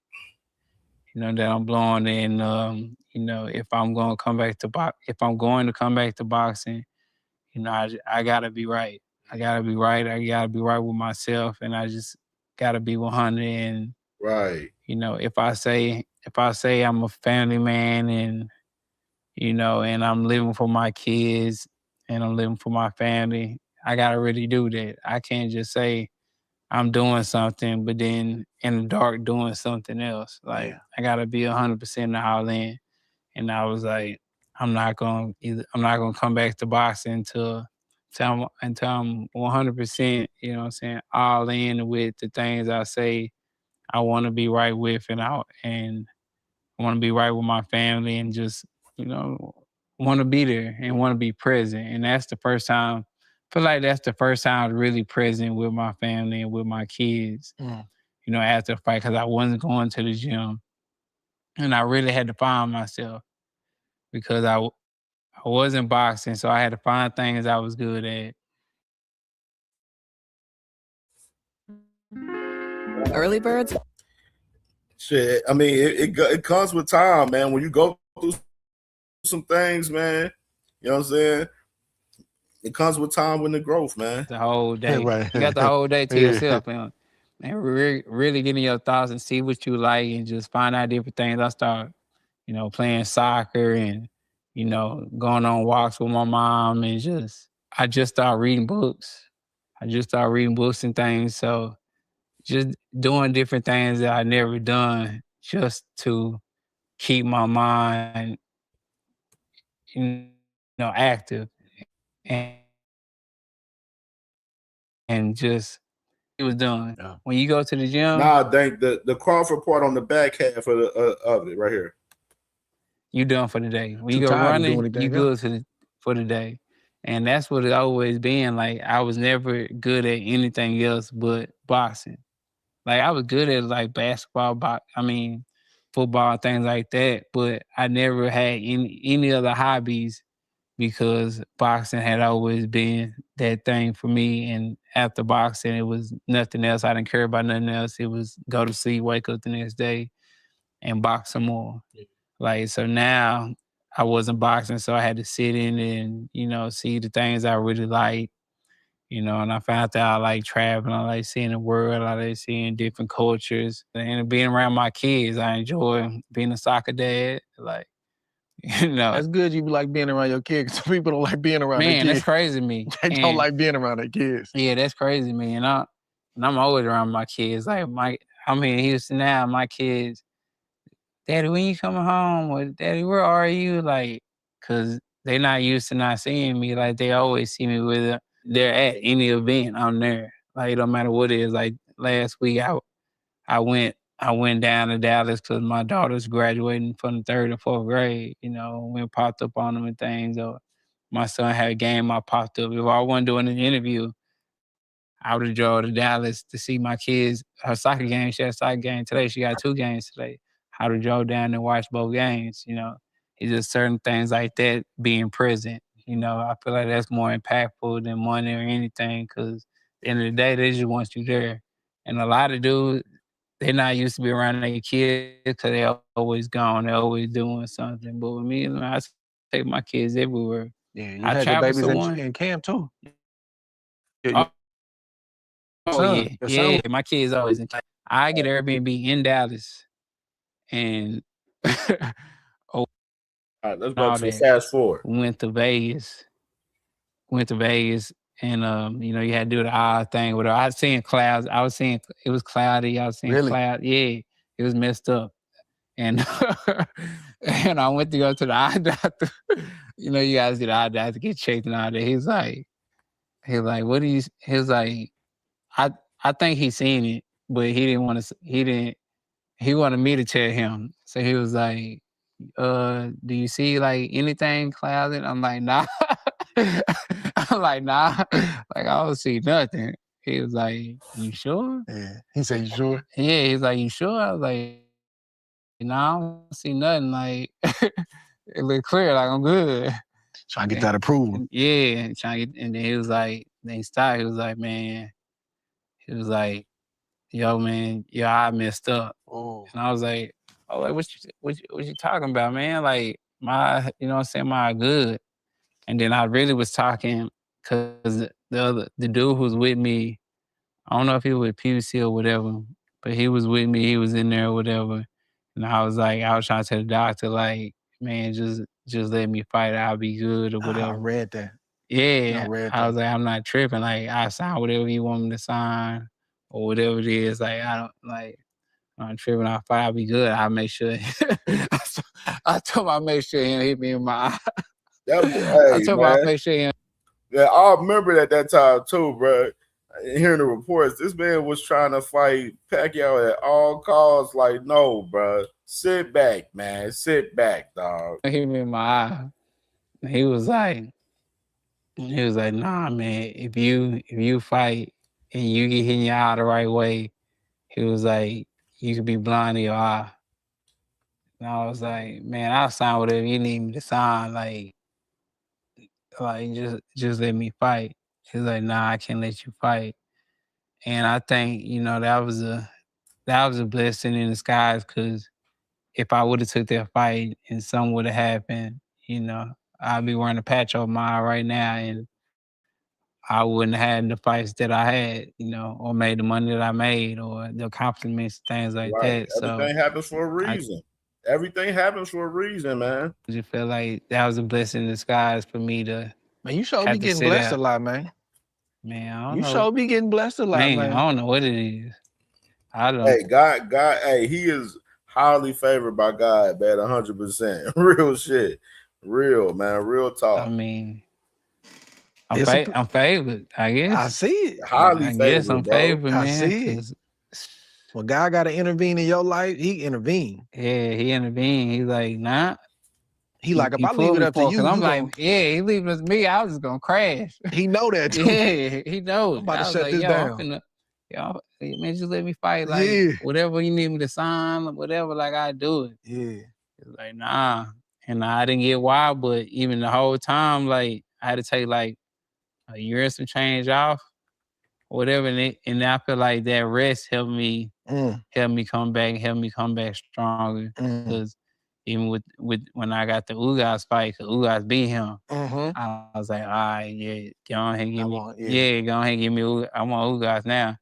So I got the Ugas fight, and I felt way better. Yeah, yeah. So you hit me with a DM in August 2021. You was like, I think I was just checking on you about your eye, and you was like, hey, bro, because I respect your opinion, just know I'm not ducking that Crawford fight. He was like, I'm just getting everything in position, and then I'm finna go for it. I was like, all right, for sure, bet. So let me back up just a minute. So y'all have been having like talks here and there. At that time? Nah, not at that time. So after that? Yeah, after that. So tell me about that, because you know I've interviewed Crawford. He told me about it, and I think that's one of the dopest things when fighters can sidestep the you know, they people for a second, say, now what you want. Yeah. Let's talk about it. Y'all had that conversation. Yeah. Because I mean, we both trying to make it happen, and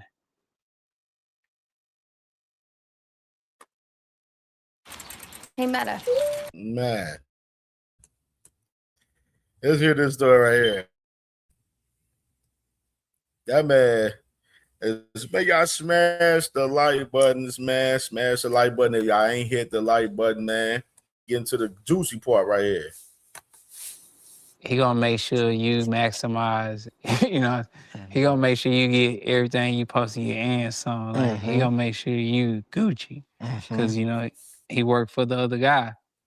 And at first, me and Crawford, we were just talking about, you know, life, talking about his different situations, things like that. You know, even like before he had his baby, like, I knew about it and all that. Like we talked about all that. Like he told me about how he had a baby on the way and this and that, this and that. And you know what I'm saying? We were just talking, and basically, you know, he was saying, you know, what he think he deserved. I was saying, you know, this and that. We're just going over the situation, who was saying what and what was saying this and this Just and y'all. that. Yeah, just us. Yeah, just us on the phone, just talking up. And I was just telling him, like, bro, I think, I tell you what, bro, because they were trying, at first, was it 65, 45? It was something like that. Like, and I was like, nah, bro, I think you deserve more, whatever. And I think I did it. What did I do? 60-40? I think I did 55, 45 or something like that. It was something like that I did. You know what I'm saying? I went to my people. I was like, man, give them that, like, you know, I just want to make the fight happen, you know, and they, you know, they had their reserves about it because, you know, they want to maximize. Hey, real shit. It made me think back, bro, to the weigh-in when that boy, motherfucking Earl, told that boy Bud Crawford, hey, like, you gonna thank me later. Maybe think exactly back to that, bro. Listening to that just right there, bro. Make me think exactly to that. You know, they want to maximize what I get or whatever, For but sure. I was like, man, I'm not tripping off that. Like, just, you know, made the fight happen. And plus, I ain't want to be a guy who I could have, but if I'd have moved up, you know, I didn't want to have it on my back. Like, man, you like ducking that work, you like ducking action, this and that. Oh, he can fight Ugas and this, but he can't fight Crawford and this and that. So I was just like, man, just make it happen. Like, it gotta happen now. Even though I do feel like he probably would have fought me up to 54, but I was just like, maybe if I have him 47s for, you know, all the titles, whatever, this and that. Come on, let's do it. So we talked about it, and you know, I feel like we made it happen between each other before, you know, it could happen, but between the suits. Did you, like, it wasn't no guarantee. They just know what pretty much, like, okay, the gate probably just gonna sell out, so that's pretty much gonna be this, sponsorship, site fee. So that's pretty much how you can gauge what you gonna make when you're just going off a percentage. Is that how y'all did it? Yeah. Like it wasn't no guarantee. Yeah.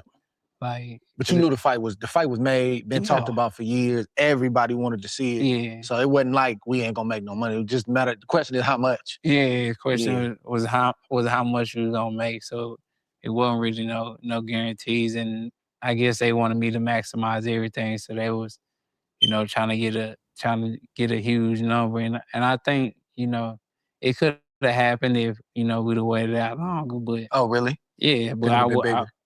no, I'm saying, like, I would have got a bigger percentage. Okay. Yeah. I thought you meant pay-per-view. If I was just let, you know, Adam do everything, it probably would have took a couple more months, whatever. Well, salute to my boy Trey Skills, man, with the $3 banger in the Cash App, man. Salute to you, bro. He said, I hope these youngsters is taking notes, man. Absolutely, for real shit. Real shit. You know, they need to take notes, bro. Like, you know what I'm saying? Bro, like this man, Errol, he sacrificed more money to make that fight happen, and people don't add the context into the negotiations as far as that fight a lot at all. Like, Earl gave Bud Crawford more money, gave him a lot of shit for this fight just to make this fucking fight happen, bro. He a guy, he ain't, you know. He ain't going. Yeah, he ain't going. You ain't going. Yeah. But I was just like, man, just, you know, just make the fight happen. Yeah. You know what I'm saying? And, you know, my people made it. They made it happen together. So Yeah. Going into that camp, you and Derek have any conversation like, look, this is how we got to get down for this fight, strategically, or even your strength and conditioning? Y'all have any talks about that going into that camp? Nope. Come on, EJ. Nope. Biggest fight of both of y'all's career. Man, that camp was booked. The whole camp? Yeah, bro. Like I didn't even I didn't spar probably 6 weeks. Yeah, 6, 7 weeks. I didn't no sparring. It was just a lot of stuff that went wrong in that camp. Even before that, the sparring partners, the guys didn't fit. I ain't had no southpaws in there to spar, none of that. It was all out of whack. But it got to a point to where, you know what I'm saying, I felt like it got to a point too, my body felt like even in the Pacquiao fight, I guess I don't know if I was, not living up, I was basically living wrong, bro. You know what I'm saying? Even getting ready for Crawford? No, I'm saying before the Crawford fight. Got you. And you can't get in camp thinking, you know what I'm saying? You're not that young where you get in camp and you thinking everything gonna be, oh, you good now. Nah, you gotta, even out of camp, you gotta live right. So once you get in camp, everything be cool. Just like now, I'm cool now because, you know what I'm saying, I've been living right. I ain't been drinking none of that, still been working out. So once I get in camp, I'm free flowing. I'm free flowing in that camp, bro. Everything was just out of whack. But, and my body was just, it wasn't there, but I wasn't the type of guy who was going, bro, if you look at it, bro, what's the main thing for any organism in the world? What is main goal to do?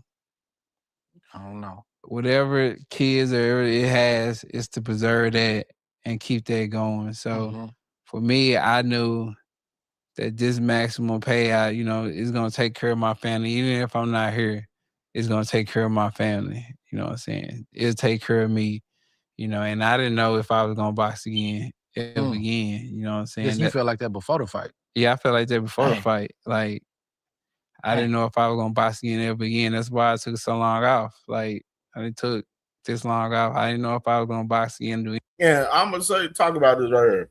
As far as that camp, and let's address that and stop the presses right there on that. The camp was trash. And Earl letting us know what happened in camp is confirming some of the reports that was out there about the camp. Yeah, they was talking about, he had, his ribs wasn't good, saying that he wasn't sparring at all. And he confirmed it basically just now, saying that, he didn't have the right sparring partners. He wasn't sparring southpaws. You know what I'm saying? Which is something that you can tell someone that got that camp. It's a lot of strain between Earl and Derek James for us, that camp in general. You know what I'm saying? And especially, after the fight. And, Earl, he's just looking at it like, leading up to the fight, we going to sell this fight. We going to maximize the bag and get to the bag. And I'm going to, make sure I take care of my family. I'm going to go out there. I ain't going to make no excuses about this shit. We going to go out there and fight. I lose. It is what it is. You know what I mean? And that's what he did. And I'm seeing some of y'all people out here oh, he making excuses and shit. No, I think what it is it's a lot of you Bud Crawford fans out there. Y'all don't like that Errol Spence is telling his truth about what happened leading up to the fucking fight. You know what I'm saying? Y'all don't like him telling the truth, and that is what it is. And now we seeing all of the Bud Crawford fans with their fucking cape on trying to save the day and defend the shit and try to go against it and everything. You know what I mean? This shit nasty work. I've been seeing y'all the last 24 hours. It's been nasty. Been seeing y'all for real. Y'all over here all over the internet in the panels and all of that trying to go against the grain and shit just because of Earl Spence is telling his truth. Come on. Anything. So I was like, bro, I'm still gonna fight, It's just, it is what it is. And I'm not gonna make no excuses about it. I'm just gonna do what I do, and then whatever criticism. See, Dank, it ain't about the like. Dank, that's the thing. I think that's a problem that we having with like us as fans and boxers. Motherfuckers trying to make shit so much of a fan base versus fan base thing. Like, bro, it's the fighter. The man letting us know, like, yo, I wasn't right. My camp was shitty.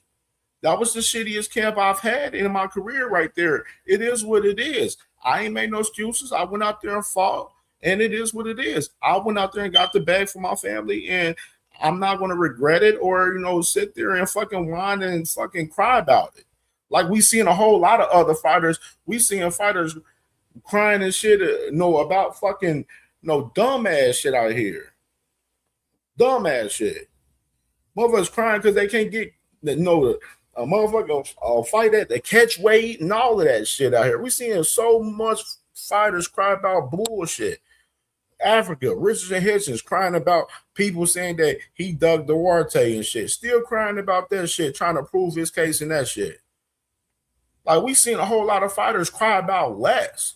He ain't crying about the situation with Bud Crawford. So why is he getting the criticism here? That's what I want to know from you guys. Why is he getting the criticism for telling his truth on the situation? When it's a whole lot of guys out here that's fighters that's crying over bullshit and making excuses over bullshit right now. Come with it, wherever criticism come with it, bro. With it, at the end of the day, I'm doing it for a bigger picture. Like, I was hard headed to do stuff my way, so hey, I gotta be hard headed too in this sense to, put myself on the altar, man, sacrifice myself. I feel that. I feel that, but what I don't feel is going into that camp. Whose job is it to pick the sparring partners and to have that stuff on point? Derek, he the teacher, right? So when you're not sparring, what are you saying to him? I mean, we just working the miss. The whole time, you just working miss. Like, you would think he would put on some gloves and have me like blocking shots and but it was none of that. I'm getting whooped right now. Man, that's crazy. Damn. So when you said your body didn't feel right, what are you feeling? And it's crazy. Derek James, he got his own podcast now. You know what I'm saying? And the crazy part, Derek, like, you could tell that they still got a lot of respect for each other where they ain't trying to like shit on each other as far as when they talk about each other. You know what I'm saying? If you've seen Derek James, in interviews where they ask him about Earl, like, he's very vague about what he says about him, and as well as Earl, like they still got a lot of respect and love for each other. You know what I'm saying? Still to where they ain't gonna disrespect each other out there in the public and go crazy on each other. But you can see that like it's a lot of a lot of disdain from both of those guys right now. You know what I'm saying? You can definitely tell that the tension is very high between both of those guys, obviously. Just Cash Crypto, salute to my bro. The Aircraft, salute to my bro in the building, man. just feeling weak, depleted, like just feeling out of it, bro. Like, I feel like even if I worked out, like I feel like I wasn't getting stronger. Like, I wasn't getting any muscles, or even it don't matter how much ad work I do, core work or whatever. Like, it just wasn't translating into, a better performance, or just me being just cut up, ripped up, and in shape and all this and that. I don't know, bro. I just the whole camp, it was just. I'll talk about it more when I'm done and I'm retired. I'll get into like real detail about it and stuff like that, because I got proof on certain things. But it was just a whole messed up situation. Man, sparring partners, they be talking, bro. Yeah. And I don't think I heard nothing before the fight. It was after the fight. Man, I was in with EJ, and they start, they was saying stuff about the camp and stuff like that. You don't know what's true, but sparring partners was talking, saying stuff like that. Like, the camp wasn't good, he wasn't looking great, and all that kind of stuff. Yeah. Did you hear some of that? Yeah. I heard some of that from I be hitting them with I the just NBA. heard it now, the dude from dude from Houston, forgot his name. But yeah, I was hearing some of that too. You know what I'm saying? I mean, he wasn't capping on it. Yeah. Like, I mean, the training camp was trash at the end of the day. Man, that's crazy. Why them boys got to hit with that NDA at the door? You Oh, can't yeah? come in non-disclosure. Oh yeah, Heck yeah, man, because they be talking. yeah. But I mean, I wasn't used to none of that. Cause Yeah. usually I was getting off on my sparring. they don't want to talk about it. Yeah, they ain't gonna talk about it. You know what I'm saying? Yeah, But at that time, right. I Hey, should that is be. crazy, man. Motherfucker, hey, for real. That is interesting. You see how, you know what I'm saying, with the streaming, motherfuckers got NDAs for the motherfucking females coming in on the streaming shit. Even in boxing, bro, as far as, you know, these sparring sessions, you know, they are having these guys sign, some of these fighters sign NDAs so they won't speak about these sparring sessions and stuff in general. You know what I mean? Which I feel like that should be more in play. But, you know, a lot of these people love talking about sparring sessions and glorifying sparring sessions, what they did, you know what I'm saying, and everything out here. A lot of weirdos. Some NDAs and all that on everybody, but Yeah. So how you feeling when you get to Vegas the week of? What's your honest mental, like, your confidence level? Any doubt? well, I got in Vegas probably like 3 weeks before the fight. I was in Vegas for like 3 weeks. And you know, it was just regular training, like hitting the pads, running, you know, trying to do sprints, trying to do whatever, but just basic training, bro. Like, it wasn't like, ask anybody who was in Vegas in that gym, like, they didn't see me spar. Ain't nobody see me spar in Even Vegas. 2 weeks out? 2-3 weeks out. I didn't spar 6 weeks out. Brother, come on, bro. Like, I ain't spar 6 weeks out. Like, Oh, that's hurting my head. I had to take. I got a cortisone shot in my rib because my rib was. Hold on. My ribs were Wow, hurting, so I had to oh, run that back. Run that back real quick. Run that back. And about it, you know what I'm saying? But at that time, well, I should have did some NDAs and all that on everybody. But Yeah. So how you feeling when you get to Vegas the week of? What's your honest? Yeah, Dave. Hey, bro, for real. At that time, they had some shit, bro. Man, bro, you gotta watch them girls, bro. Girls be sharing their locations with niggas and all of that shit in the whip and all of that, bro. There's a lot of sketchy ass shit, bro. That's why, like, I'm glad I got a wifey, bro, because I ain't got to worry about all that extra shit. You know what I'm saying? When you out there outside, you know what I'm saying, single, living and shit, hanging with a whole lot of women and everything. You know what I'm saying? You ain't got to worry about, you know what I'm saying, all of that when you got your one. You know what I mean? But yeah, bro, like, shit. These girls the other day, they was on some sketchy shit, and one of them was was on some sharing their location to another nigga type shit. And shit, AB and Dean took their phones. Hell yeah, we taking y'all phones. Y'all not, matter of fact, we damn near about to kick y'all the fuck out for real, because y'all not about to be sharing no locations to no niggas who trying to set us up. Hell no. Mental, like, your confidence level, any doubt? Well, I got in Vegas probably. Like, niggas dropping locations on shit, bro. Like, that's weird, bro. Like, nah, bro. Like, nah, I'm kicking y'all asses out the whip damn near for real. No cap.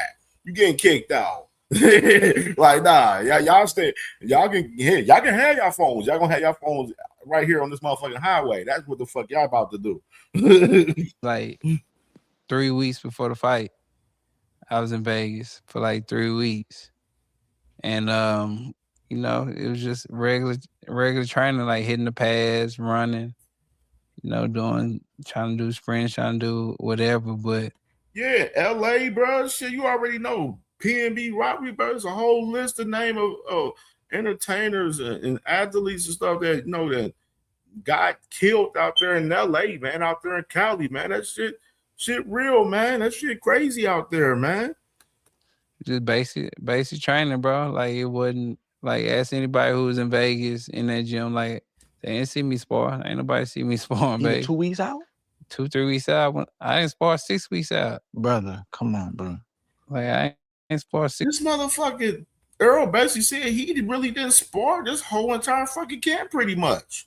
And this is the same report that was said, though, about Earl far as this camp, you know, in recent time. And like, people said it in the past that, you know, a lot of insiders, I know even AM Sports Media, they was, you know, getting reports and getting, you know, getting word from people that saying that this camp, was trash as hell. He didn't spar much. He was, his body, everything wasn't right, bro. Like, it's just what it is. He's telling the truth, and we got motherfuckers out here getting mad because he's telling his truth. Like, come on.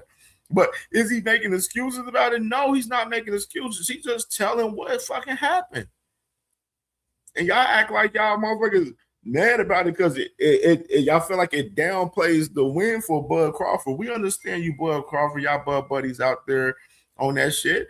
You know what I'm saying? It just, this whole conversation with Earl Spence, it just confirms what we knew and what we heard. You know what I'm saying? That's all it is. Even further, y'all can, you know what I'm saying, hate it or not, but it just is what it is. Y'all gotta live with that, bro. This we said, like, oh, that's hurting my head. I had to take. I got a cortisone shot in my rib because my ribs were hurting, so I had to get a cortisone shot to clear for that. Yeah, cortisone had to. I mean, just imagine, what if Earl didn't take the fight and he just said, "Fuck Bud Crawford, I'm going up to 154."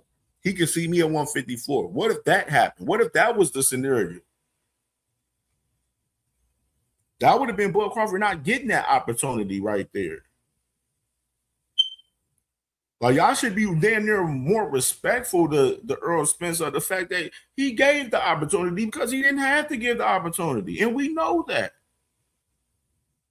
And he still did it because he wanted to be out there with like, oh, Earl Spence ducking smoke from Bud Crawford, because that's what the fuck y'all would have said. They'll be like, oh, he ducking, oh, Earl Spence, he ducking Bud, man. He don't want to fight Bud, all of that. Y'all would have been going crazy all over the fucking internet. Like y'all going crazy right now. Like, that would have been y'all.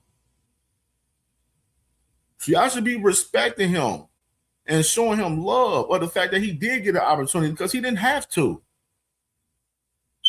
He didn't have to. Clear for that. He could have jumped his ass to 154 and did his thing up there, and Bud Crawford could have figured the fuck out whatever he was going to do at 47. However he was going to do that. Or met him at 154. Without the titles on the line. He wanted the situation to have Undisputed and have that fight because he wanted to give the fans and give the world that fight that people was asking for years. And he did. Was he at his best? No, he wasn't. It is what it is. He lived with it and he's not making excuses about it. But y'all out here trying to sit here and paint the narrative, talking about that he's making excuses, saying that, no, just because he's telling his truth about what happened, which is a story that we've been hearing about for some time now, since after that fight, on how Earl was leading up to the fight and after and etc. Now y'all out here sick over here because he's telling his truth over here. Because it don't fit y'all narrative. Like the week of the fight, but it was just, you know what I'm saying, a lot of stuff going on. But like I said, at the end of the day, facts, Cash. Like, motherfucker, 9 rounds, even in the state that he was in, bro, like, show that he definitely one of them niggas. Like, definitely one of them niggas. I had to get on that. Dang, bro. We gonna keep it 100.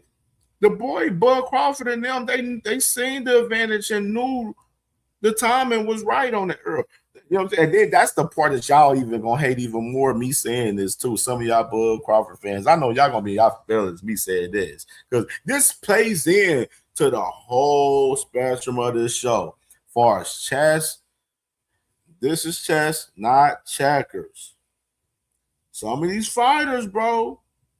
Looking at these fights, hey, nah, man, thank y'all. I know y'all was going. I know y'all boys gonna do that. Motherfuckers know what it is, bro. When they looking at some of these fights, bro. Yeah, that's all I'm gonna say. Yeah, motherfuckers know what it is. They know how to sketch out and see the timing of fights and stuff on how fighters looking after they recent fight, etc. All of that shit, bro. Motherfuckers be doing their homework. And we ain't gonna act naive about that either. Hello. Canelo. Hello. Canelo. Hello. Shedeur Sanders. Perfect timing. Perfect timing, brother. Sound like you had the worst possible camp. Oh, The yeah. biggest moment of your life. In your Oh career. yeah. Oh yeah. But you know, as man, you gotta do what you gotta do. Yeah. I need you to answer this though. What's up? In the locker room, bro.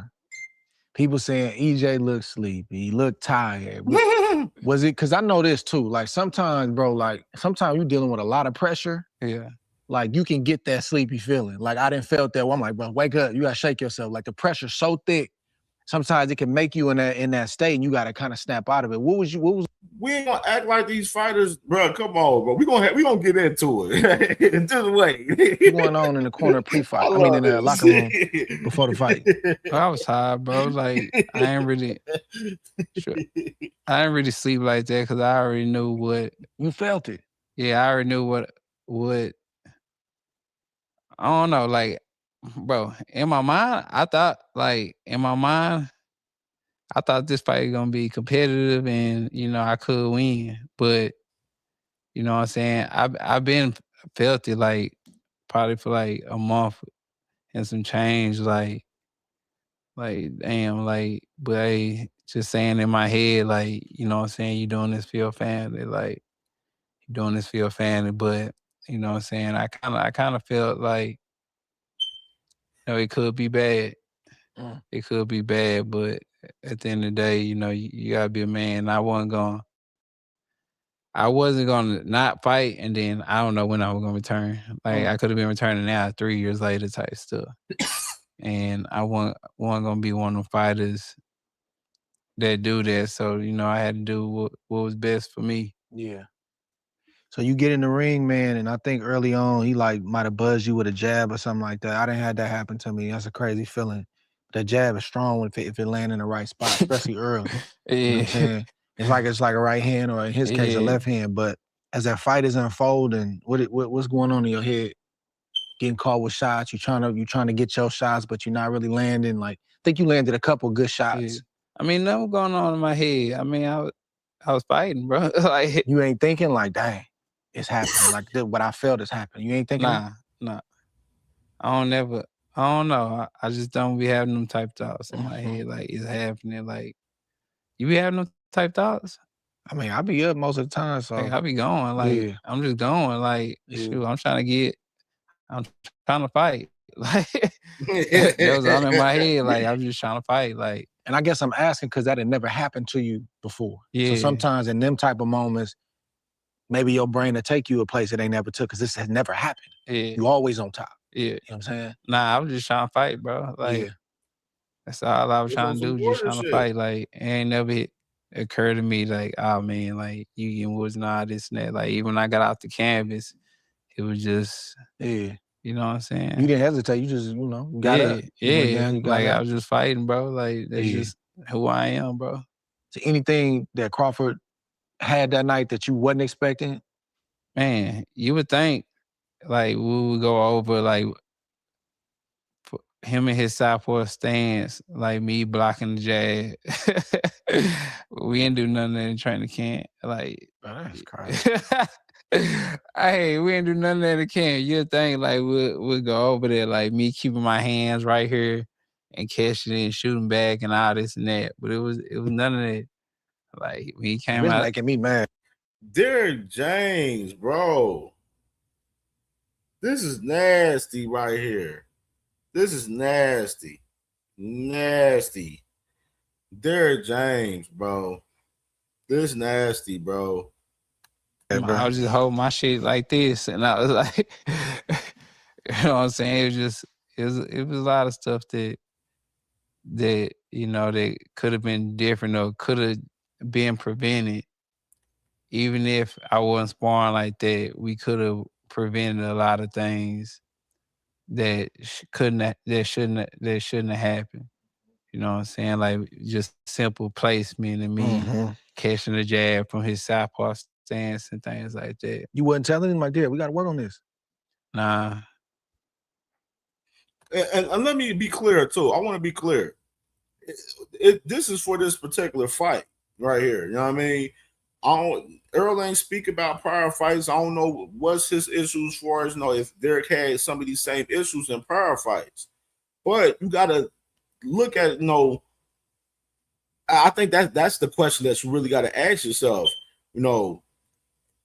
How far did DJ take EJ?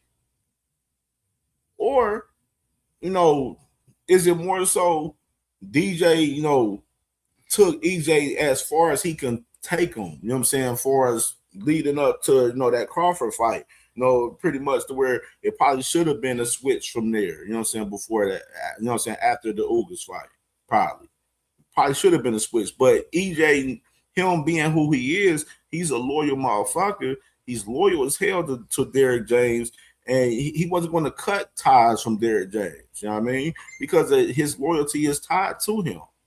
You know what I mean? But it took this fight to where both of these guys had to separate. You know what I'm saying? And you seeing, Earl's telling the truth about it, which is like I told you, Derrick James, he hasn't spoke much about the camp and everything in depth a little bit as Earl Spence is right now. So it's really interesting, to hear Derrick James, what he got to say more so on it. But EJ still, like I said, he's still respectful, where he's still not trying to disrespect him and be like putting the blame crazy on Derrick James. I mean, he's just speaking about the situation where we ain't do this, we ain't spar, we a lot of shit was fucked up in the camp. He's just telling the truth about the situation. You know what I mean? You better than me. I would have been. But it don't take away from DJ been great trainer. It's just limited. You know what I'm saying? It's just you reach your peak. You reach your peak in this shit. Just like some of these fighters out there with fighting in general. You know what I'm saying? They have great runs. They may have 1, 2, maybe 3 good runs. You know what I mean? And you reach your peak. And that just is what it is. I've been talking, bro. I'd have been talking. In aircraft, like, you see what it is. Like, shit wasn't up to par with him and DJ. So obviously, they ain't together anymore. I'd have been talking. Man, bro, that's crazy. That's crazy. Man, if Sheldon, you asking a rhetorical question. It's because of the loyalty ties that he has to DJ. You know what I mean? If you looked at the early portion on with Earl Spence, he spoke about him being loyal, like how loyal he was to Al Heyman and stuff. He's just one of those loyal guys. When he's tapped in and locked in with a person, he's locked in and loyal to you. He ain't gonna cross you. He's just one of them real motherfuckers like that. You don't come across that. You don't come across that many motherfuckers like that for real. You know what I'm saying? Real shit. They get stopped in the 9th round. Are you coherent? You know where you at? Yeah, for sure. So you was just hurt. Huh? You was just I was just hurt. But you knew where you was at, though. Yeah, for sure. I knew where I was at. I even got to the locker room and I told them, like, what y'all looking sad for? I seen that. I seen that. Like, what y'all looking sad for, man?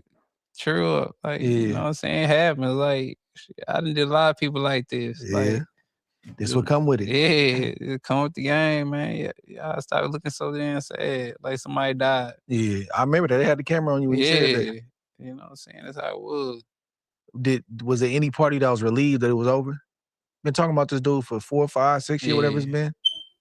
I ain't even think about that. I ain't think about relieved that it was over, this and that. Like, bro, I'm an even kill dude, bro. Like, I don't like. It wasn't that I was relieved, because just like it is what it is what it is. Like, damn, like, yeah, it happened. And like, a loser is a part of the sport, man. Like, you know what I'm saying? And when you lose, you learn life lessons, bro. Like, playing sports, you learn life lessons. Like, like that. I learned a lot of life lessons with me playing sports growing up. When you know what I'm saying, I still stand by a lot of those life lessons that I learned from playing sports till this day right now. Like, that's why I'm still heavy into sports, as far as covering sports and stuff, like, still because of that. You know what I mean? This and that, but stuff happen, bro. You gotta be a man about stuff that happen like that. Like, some stuff not gonna happen in your favor, but you know how you gonna bounce back. And everything doesn't happen in your favor. You know what I'm saying? It's all about, you know, how you bounce back. You know what I'm saying? And you know, myself, and I'm pretty sure a lot of you all, we all love a great comeback story. You know what I'm saying? Like Earl Spence, his comeback story after the accident was amazing. You know what I'm saying? And now, you know, had to fight with Crawford, lost the fight, didn't make no excuses about it. You know what I mean? He here with it. He like, shit, I'm going in here 3 years later. I'm about to go in here in enemy territory and go fight Tim Tszyu July 25th. You know what I mean? And it's interesting to see the story now. Like, we want to see. That's why, like, with this fight, a lot of us, we want to see Earl, you know, win most definitely in this fight with Tim Tszyu for us. Just the story of Earl Spence, man. Just his comeback story. You know what I'm saying? Which, like I said, we love comeback stories. And, you know, his story, him beating Tim Tszyu 25th, July 25th, you know what I'm saying? It caps off and adds more, you know, greatness to his story. You know what I mean? Okay. Who are you as a man? Yeah. Like, I just had to eat it. Yep. You know what I'm saying? I ain't like the way it tastes, Yeah. but I had to eat it. Yeah. What was your first conversation like with Derek? Y'all talk that night? Nah. Y'all talk after that? Weeks after? Yeah, we talked a little bit weeks after, but it wasn't really. I came to his house and gave him his check and things like that. I came to his house and gave him his check. You know what I'm saying? If I was trying to get over him, why I came to your house, bro? In your house. Man, come on, man. Talk about it, Earl. Talk about it. Like, and sat down and gave you a check. You know what I'm saying? So. What about Al? What's your conversation like with Al after that fight? I mean, our conversations always pleasant. Like, even know, after that? Yeah, even after that. Like, you know, he was just saying it's cool, it's all right. Like, it was always it was always been pleasant. Like, we talked about, you know, certain things, and you know, even after that, like, that's how I set up my trust. I set up my my kids' education trust. You know, just set up a whole bunch of stuff. That's when he, you know, hooked me up with. Jupe, I don't know why that narrative was out there, bro, for like the paperwork. You know what I'm saying? His paperwork out there, you know what I'm saying, in the courts out there, far as, you know, Earl Spence literally showing, you know, the paperwork as far as him paying Derek James after every fight and even giving him bonuses. He even got a Derek James even got a bonus after this Bud Crawford fight. He got a bonus. That's what Derek James didn't want to tell people. You know what I'm saying? That's why he looked crazy in this situation, bro. Like, he looked wild crazy. You know, people he worked with in business and things like that, and just got everything, you know, situated. There was talk about the rematch. When did that die where you was like, it ain't gonna happen? I mean, I never said it wasn't gonna happen. It just, you know, I think Al knew I don't know, I guess Al just knew, you know, what I was going through, and he knew that, you know, it couldn't happen no time soon. Like, it just couldn't happen no time soon. Was that hard for you to not have to try to get that back?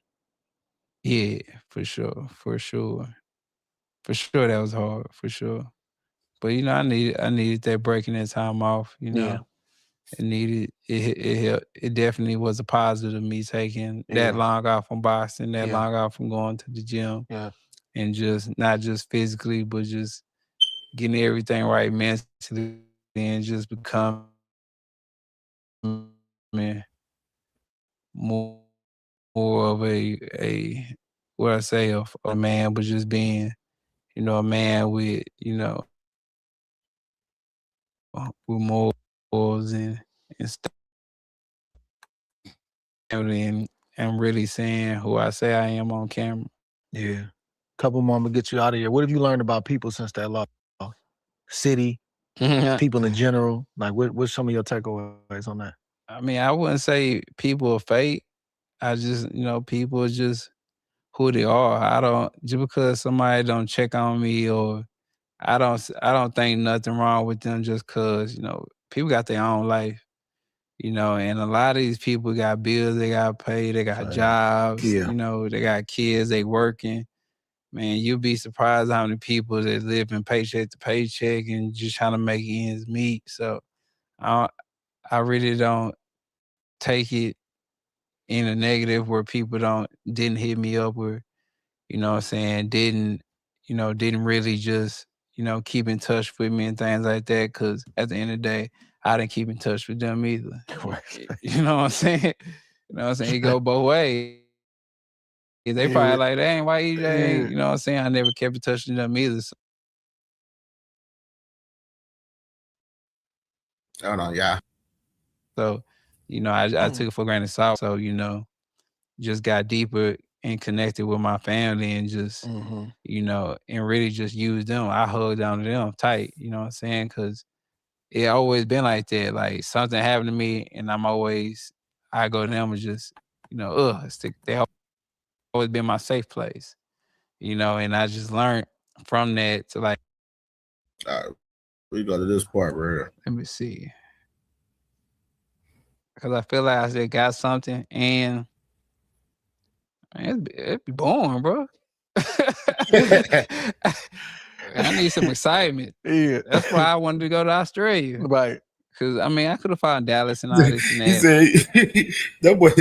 He said that boy. He said it's been boring. Shit. He said he needs some action, man. He needs some excitement out here, man. Shit. That's why that man back. He said, shit. That's why I'm going in Australia with it, man. Let's do this right here. And I ain't want to go through all the people ask for tickets. Right. Man, bro. My fights, when I fight in Dallas, I be getting out like 40, 50 tickets. Ooh. And I don't even talk to 40, 50 people. I talk to probably 5 people, bro. If that. Like, in rotation? Huh? You rotate with about 5 people? Man, and including them 5 people, my mom and my daddy. Like, I'm not talking to people like that. My mom, my daddy, my girl, Jordan, and probably one other person, like Popcorn or something, like T-Law. Yeah, probably like 7 people, bro. RJ, like, I'm not talking to people like that. So, and I'm just giving out tickets because, you know, just people, you know, man, you didn't grow up with people and all this and that. I'm your So, cousin, man. yeah. Brother, I ain't seen you. All that, like, people coming from New York and all that, like, you just giving people tickets. And I was like, ain't nobody coming to Australia. Right. You know? Yeah, y'all ain't doing Yeah, that. you really coming to Australia, you really want to come, so I got you. Yeah, so, but, man, I just feel like I know that, you know, I got a lot left. And for me, it's not, I'm not going to give it all to boxing.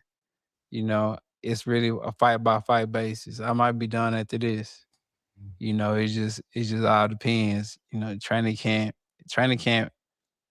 man, training camp ain't really. I still got 8 weeks left, and I'm like, bro, I've been thinking about vacation spots where I'm going. I've been telling my girl like, hey man, we finna go here, we finna go there, like we finna dip. That's how you know you getting older, bro. Yeah, that's how you know you getting older. Like the first of this year, bro, I done been like 4 or 5. Salute to my brother KO, man. Salute, brother, man. Make sure y'all subscribe to KO if y'all not subscribed. Salute to my family in the building, man. Live tonight, man. Wednesday night, man. It's lit. Different places. Like I went to St. Martin. I've been to DR. I've been to Aruba. That's dope. Like 2, 3 more other places, you know. But I'm just telling like, yo, we finna go. We gonna go somewhere. But for me, bro, I just want to sit and embrace the moment, bro, because I know this is over one day. It's over one day, and it's not coming back. And I don't want to be 10 years down the line like, man, like I should have enjoyed it more. I should have really embraced it more.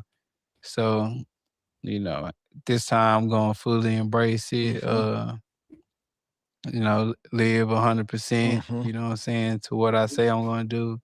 And just, you know, and just be in it and just look at everything, embrace everything, and just take everything in. Yeah. And I know I got a lot left, but, you know, like you said, you're not trying to leave everything, you know.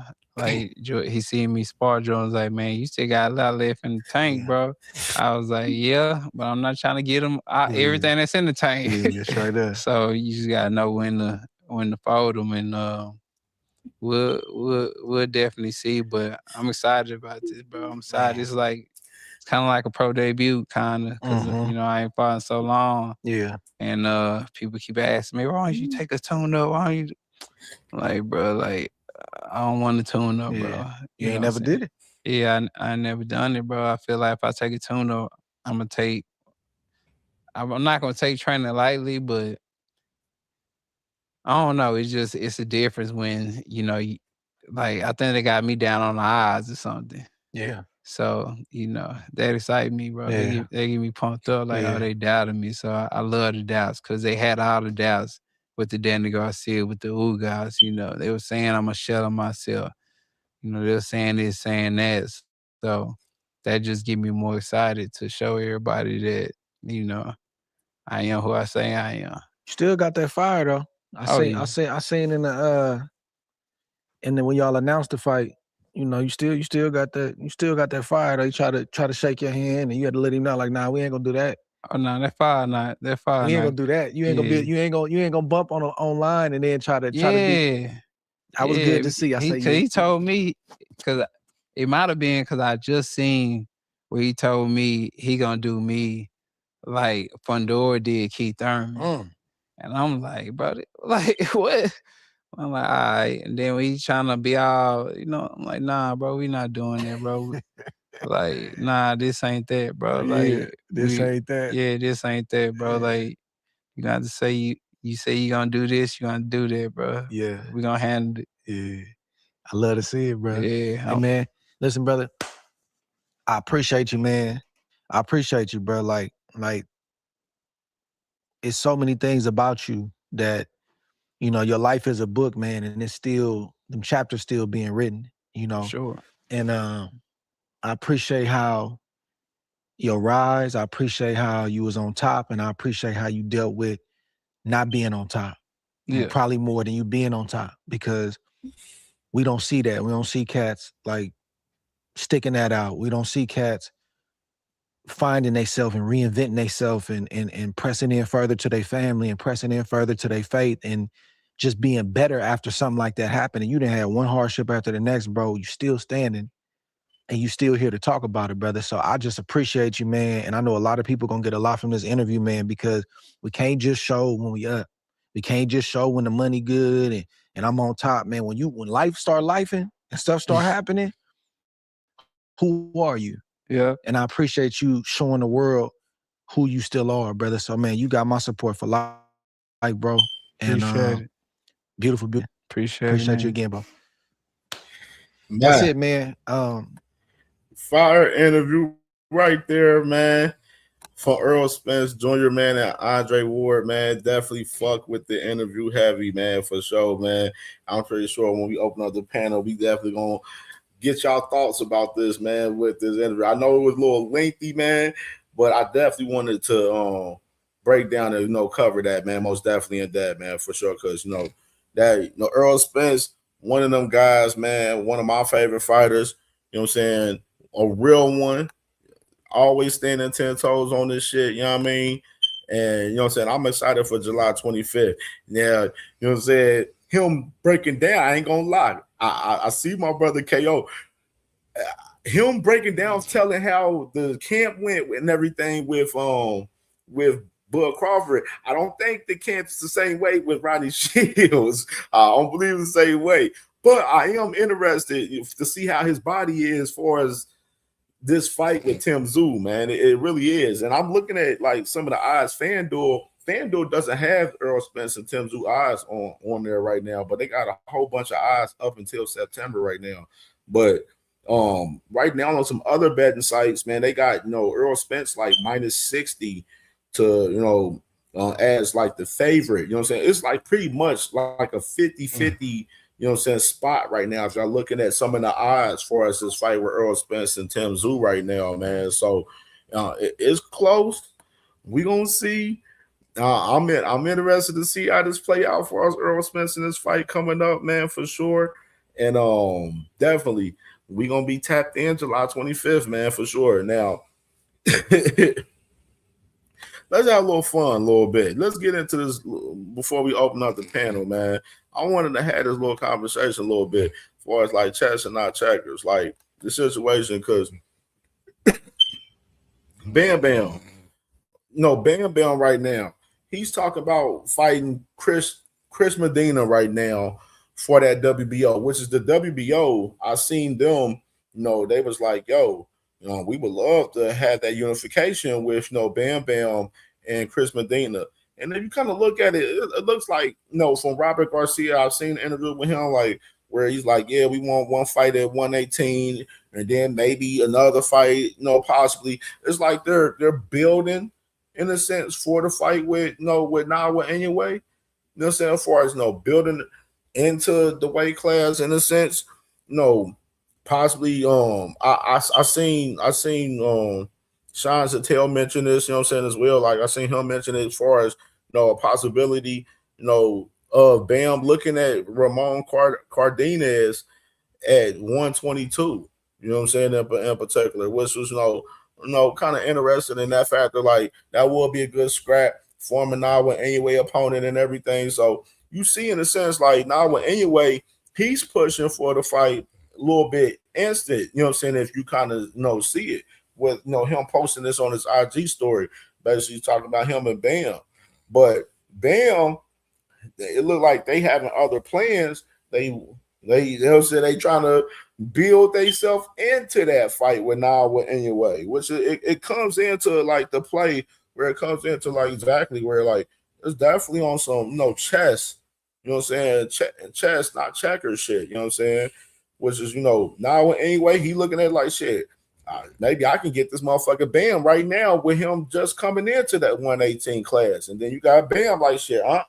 No, let me build myself into this motherfucking fight with Nawa anyway. You know what I'm saying? Before we even to step right into going at that fight at 122 right there in particular, man. So, it's a game of chess, you know what I'm saying, with both guys as far as that fight in general.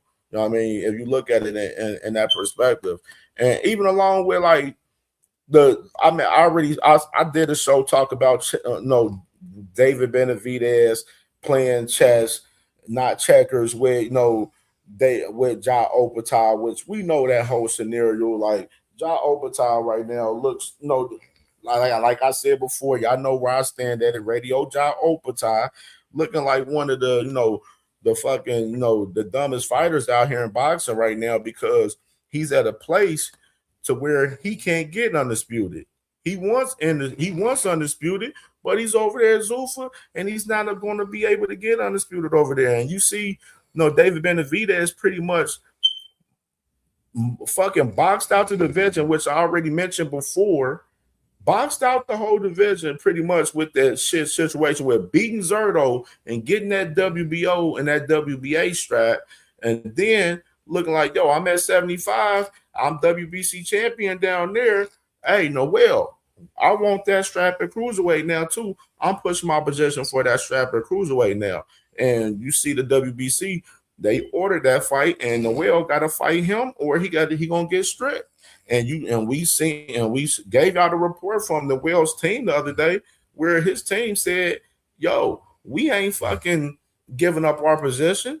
You know what I'm saying? We ain't giving up our belt. We going to end up fighting that man, David Benavidez, for that strap. And we going to end up fighting for the unification because he got 2 straps, which I told y'all that was going to be the case because it's more money in fighting David Benavidez than motherfucking Ja Opatai. Ja Opatai over there was playing around. He was playing around thinking he could backdoor and get the fight with Noel McKillian. And motherfucking David Benavidez put a fast one on his ass.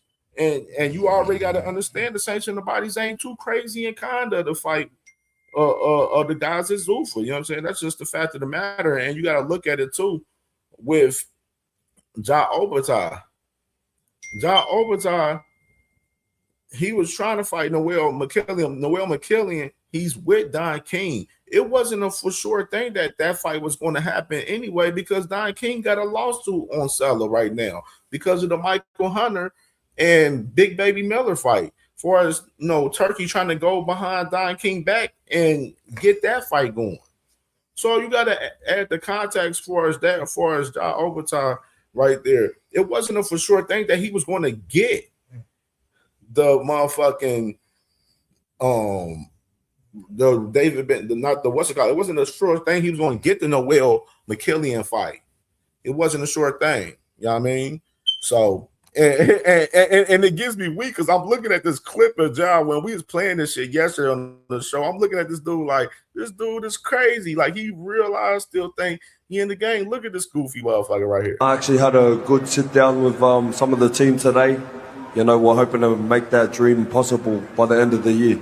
You know, we got that's a perfect plan. But you know, early next year would be good. But undisputed is what I want. You know, any of these other, you know, belt holders want it, but I'm telling you, it's an easy fight to make. All they got to do is reach out.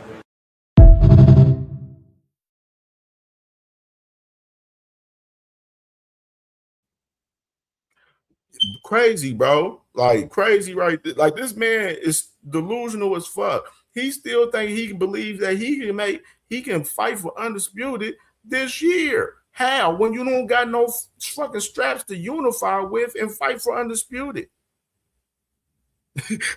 Like, this motherfucker John Overtime is naive as fuck, bro. Stupid as hell, man. You big dummy. You big dummy. You big dummy. You big cold-blooded dummy. You big dummy. See what you did? Oh, no, you big dummy.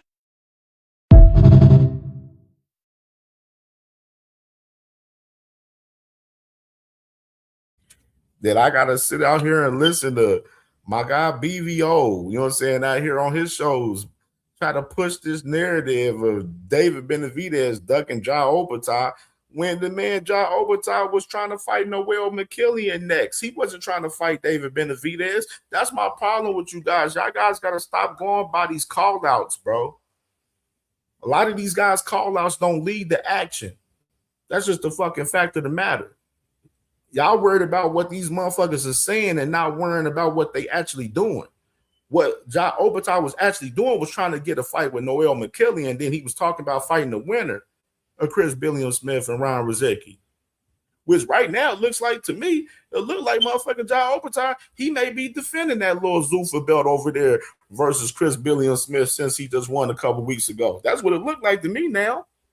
That's the plan. That's what the fuck they was talking about. Dana White don't give a fuck about John becoming undisputed, and I'm gonna continue to tell y'all that.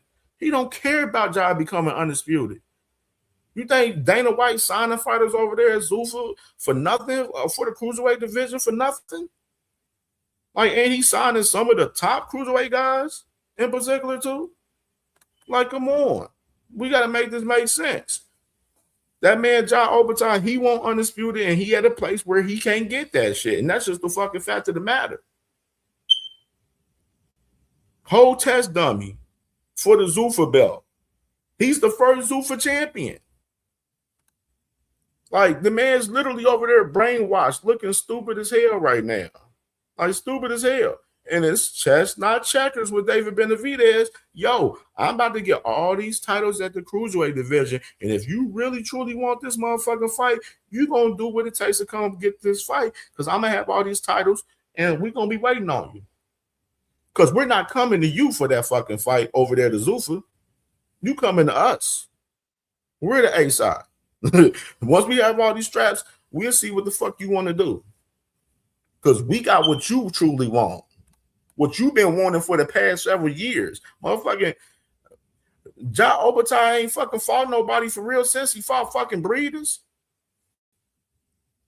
You know what I'm saying? I'm seeing all these people talking about, oh, David Benavidez ain't fought nobody. Really? That's a stupid ass narrative. Stupid narrative. Like, just stupid. He ain't fought nobody. Who the fuck has motherfucking John Obertai fought? He ain't fought nobody but fucking Breeders. That's the only real significant name that John Obertai has on his resume is fucking Breeders. Literally. Fought the guy Brandon Glenn, which literally was just like, before the cooking, was throwing everything in the kitchen sink and couldn't even stop fucking Brandon Glenn. Motherfucking David Benavidez would have fought Brandon Glenn. He would have hit his ass with a fucking 14-piece and packed his goofy ass the fuck up. Like, get the fuck out of here. Like, what are we talking about? Like, Sheldon Moore, I know you in your feelings, boy. I know you in your feelings on your boy Radio Ja Overtime, because he one of the dumbest fighters in boxing right now currently. He wanted Zerto. He wanted to fight with Zerto. Who got the fight from Zerto? David Benavidez. He was Zerto. Granted, Zerto was ducking Ja Overtime. We are going to acknowledge that Zerto and Golden Boy and Oscar was definitely ducking Ja Overtime for sure. And they said, fuck it, we're going to cash out with David Benavidez. That was their chess move. Hey. It is what it is. Like I said, this shit is chess, not checkers, baby. It just is what it is. The hate is nasty. Matter of fact, you come up here. Matter of fact, no. I'm dropping a link for you right now, BVO. You come up here.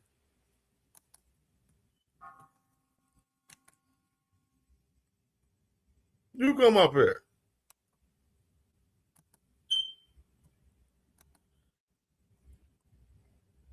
You hit this link right now, BVO. The link is for you. And I'm going to pin this off.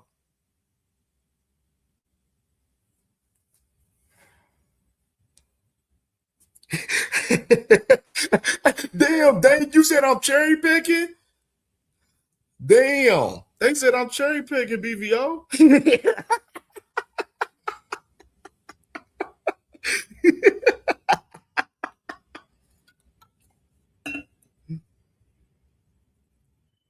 Damn.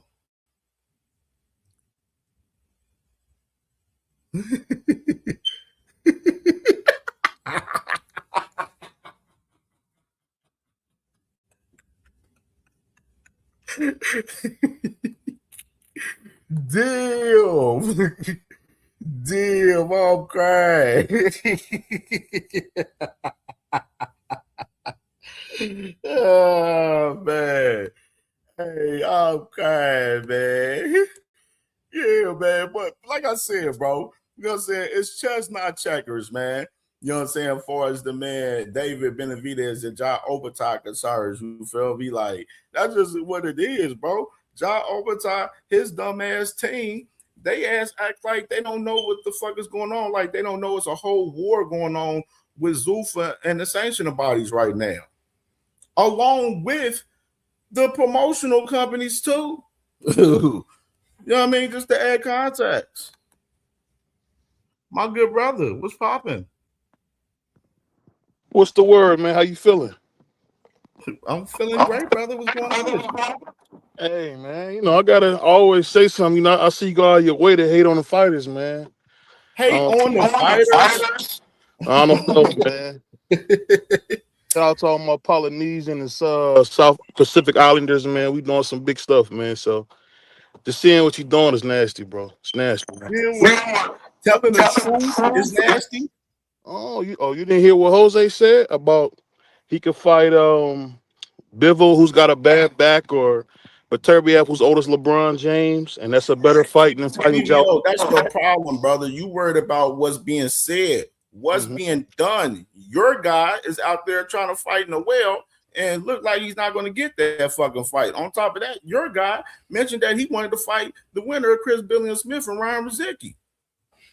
But let me ask you, you leave context out for us this whole conversation. That's the problem that I have with you as far as this whole situation with David Benavidez and Ja Overtime. You don't tell the whole story. You're just telling parts of the story. You know what I'm saying? Hey, you know, and when I see this, I know they want brother versus brother. I'm not gonna do that. I'm gonna just say this: we see what's going on. We see how much of a bitch David is, moving behind the scenes, hide behind Mauricio's skirt. Hey, if you support that kind of ducking bullshit, I love you. You my brother. We never gonna have an issue. But I just can't support that type of ducking, man. Like when you get up on the Mauricio's skirt, what is it to take the fight that you're trying to get? How are you ducking a person when I'm taking away the fight that you're currently trying to negotiate and take away and get? The fight was already done, but they made them. But of course, Mauricio's did what he usually do. And if you're not Mexican American, which, you know, a lot of people don't understand that Mauricio has a disdain for blacks. I don't know or Samoan people. I don't know. Overtime fucking black. The fuck is you talking about? I'm just saying. I'm not saying he's black, He but ain't I'm just black, saying BVO. Come on now, don't do not that. Mexican, Don't do that. That's being disingenuous. if you're not Mexican, That's being disingenuous, BVO. He's not black, bro. He did the same. He did the same thing to Bivol. He didn't like that Bivol had Russian descent. Snatched the belt from him, gave it to your boy. So You I know mean, what Bivol doing right now? You know he's negotiating a fight right now with Beterbiev right now. I mean, you know that, right? You know they got a Russian investor that's willing to invest $20 million on that fight for both fighters. You know that right now. You know, I know that. What I'm saying is this, man. We heard a guy who doesn't even talk, and Arthur Beterbiev called David a bitch. I mean, David is moving funny behind the scenes. Why are you not calling that out? If that was Bill Haynes, Arthur Beterbiev, you're not leaving. You're leaving out the context, like I said before. Arthur Beterbiev already pulled the receipts on that. That man been searching and fucking begging for a fucking trilogy fight with them Bivol the whole time since February 2025. What are you talking about? I'll say it like this, because I got to get back to work.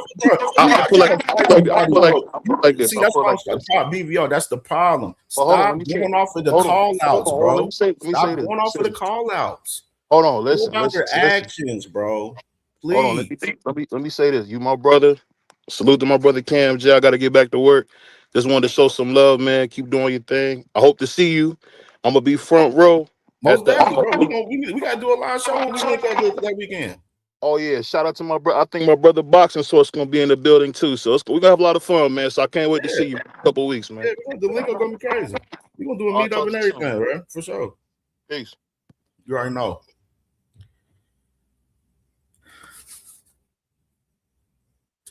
You already know the vibes, man. Just saying, man. People gotta read the room, bro. We can't be sitting up here talking about David is ducking Beterbiev out here. Beterbiev literally out here begging for a daggone trilogy fight for fucking Bivol for the past year and a half almost. On top of that, we got John Obertile moving towards other fights and not moving to the fight that he's calling for. You know what I'm saying? Like I said, there's a difference with me. I go by your actions. I don't go by your words. You know what I mean? And John Obertile, he's the one that's over there at the place where he can't get the action that he wants. That's just the fucking fact of the matter, man. Bad on him. I'm bad on him. And look, let's play this real quick before we on the pedal. We're gonna do this because I'm gonna go ahead and just let y'all come talk about this as far as this shit and play these two videos right here. This shit crazy right here.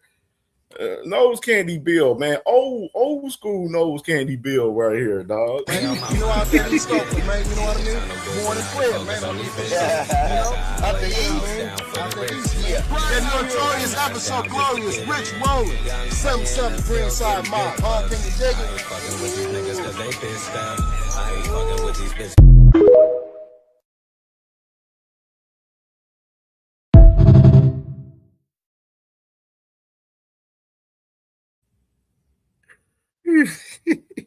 Yeah, that boy crazy, man.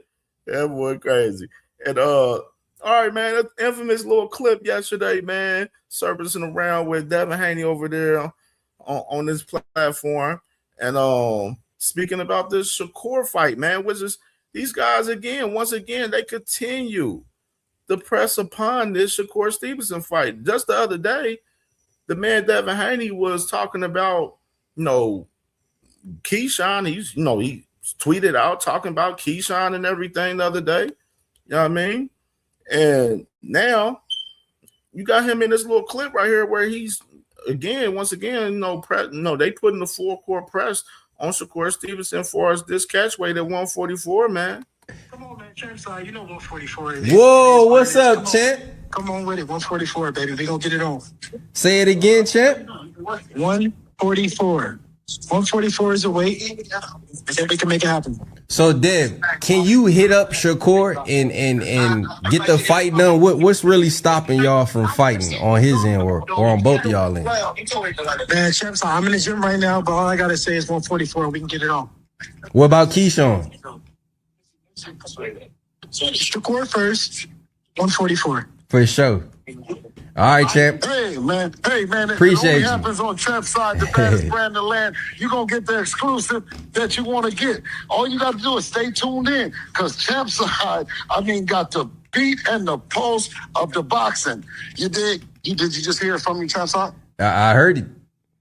Did you get a chance to hear it loud and clear? I heard it for sure.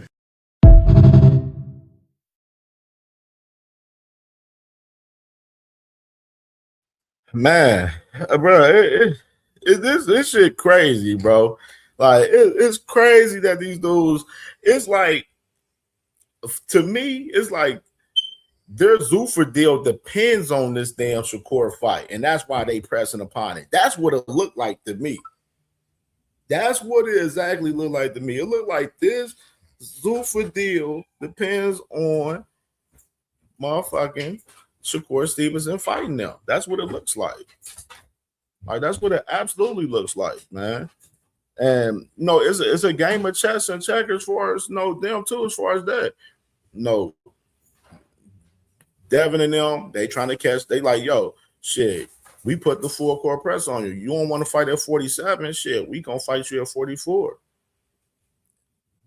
Oh, we'll come down to 44 and fight you. Oh, you want to fight at 144? All right, let's do it.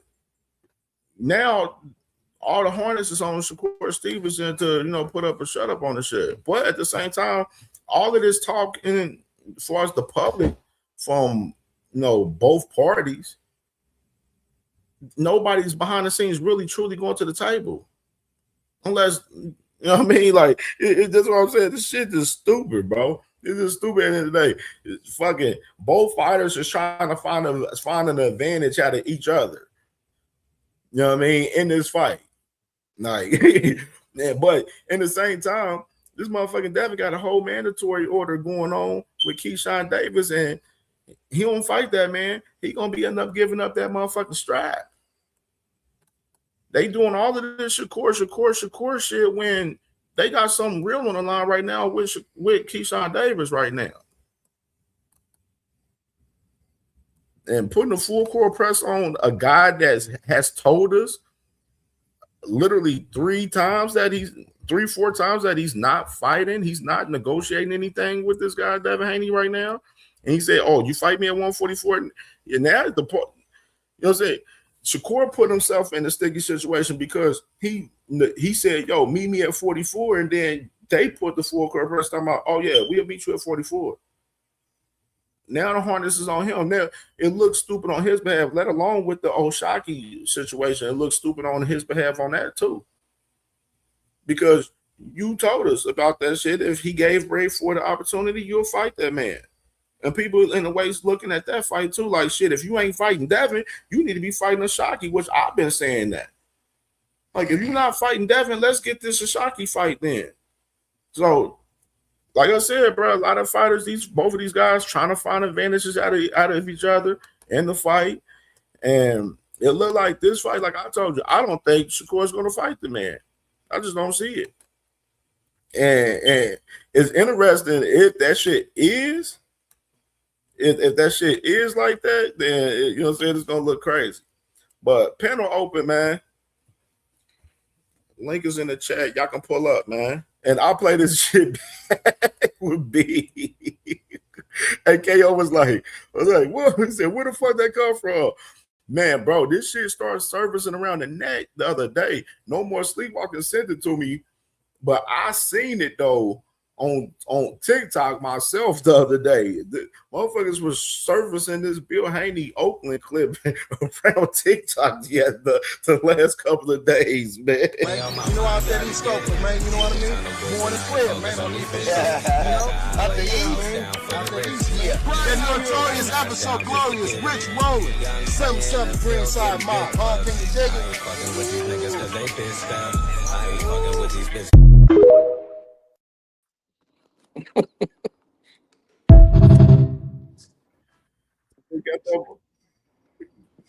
Got that boy out there in Oakland, man, out there with the braids and everything, man. What's good with y'all? I couldn't even tell that was Bill. I just hear his voice. I found out when that big ass forehead popped up. He said, "Can you dig it? Can you dig it?" Hey, what's good, man? What's poppin', man? What's your thoughts, man, on everything, man? Go ahead, man. Up, get it out, nigga. I'm gonna let you get yours off first. Oh yeah, it's good. I came in late, bro. You guys be CamJ be going low. My sleep schedule be off. You know, nigga be working overnight. So I came in around that EJ video. I still want to watch the beginning parts of it because where you picked up is where I pretty much was at the other day with it. The little clips I seen and shit of it. I like that he's coming out speaking. Like I said, I don't think it should have took 3 years. I don't think it should have took 3 years for that because you left your fan base with no answers for a while. You know what I mean? That Derrick James situation is fucking diabolical. It's diabolical. That you don't got no fucking, you ain't in there sparring and shit. You know what I mean? Getting different looks. You know what I mean? And it's I give Crawford his credit. You know what I mean? Or his corner his credit when they said you should just go for straight southpaw because you know what I mean? He could have went orthodox, but he went straight southpaws. And he said he noticed that Earl ain't fought no southpaw. So I think that was smart on their part. Who would have known that 1 equals 2? You know what I mean? 1 and 1 equal 2. When Crawford bring his one, and the other side is you ain't even facing southpaws in camp. Who, you know what I mean? That's crazy how that added up. But yeah, but that just really made me question Derrick James, bro, because you gotta understand, man. Like I was on AM Sports Media and guys platform back in the day with this shit too, and I'm like, bro, he just keeps saying athleticism. While Crawford ain't got nothing but athleticism, and I'm like, bro, what the? You better have this dude well rounded for everything. You know what I mean? For everything. That's crazy, bro. That's his biggest fight of his career, and I just fucked up. That's fucked up. That is supremely fucked up. What happened in that situation? You talking about some timing? You know, I'm gonna wait for you to elaborate on that, CamJ. Far as this NUA and what's it called fight? If Bam end up getting in the ring with that nigga, I see that nigga Bam beating him. Nonetheless, NUA didn't get dropped too many damn times. He didn't been put on that canvas a little bit too much time for my liking. And with this nigga Bill, man, come to find out this nigga Bill in the field for real, huh? Big ass forehead Bill in the field.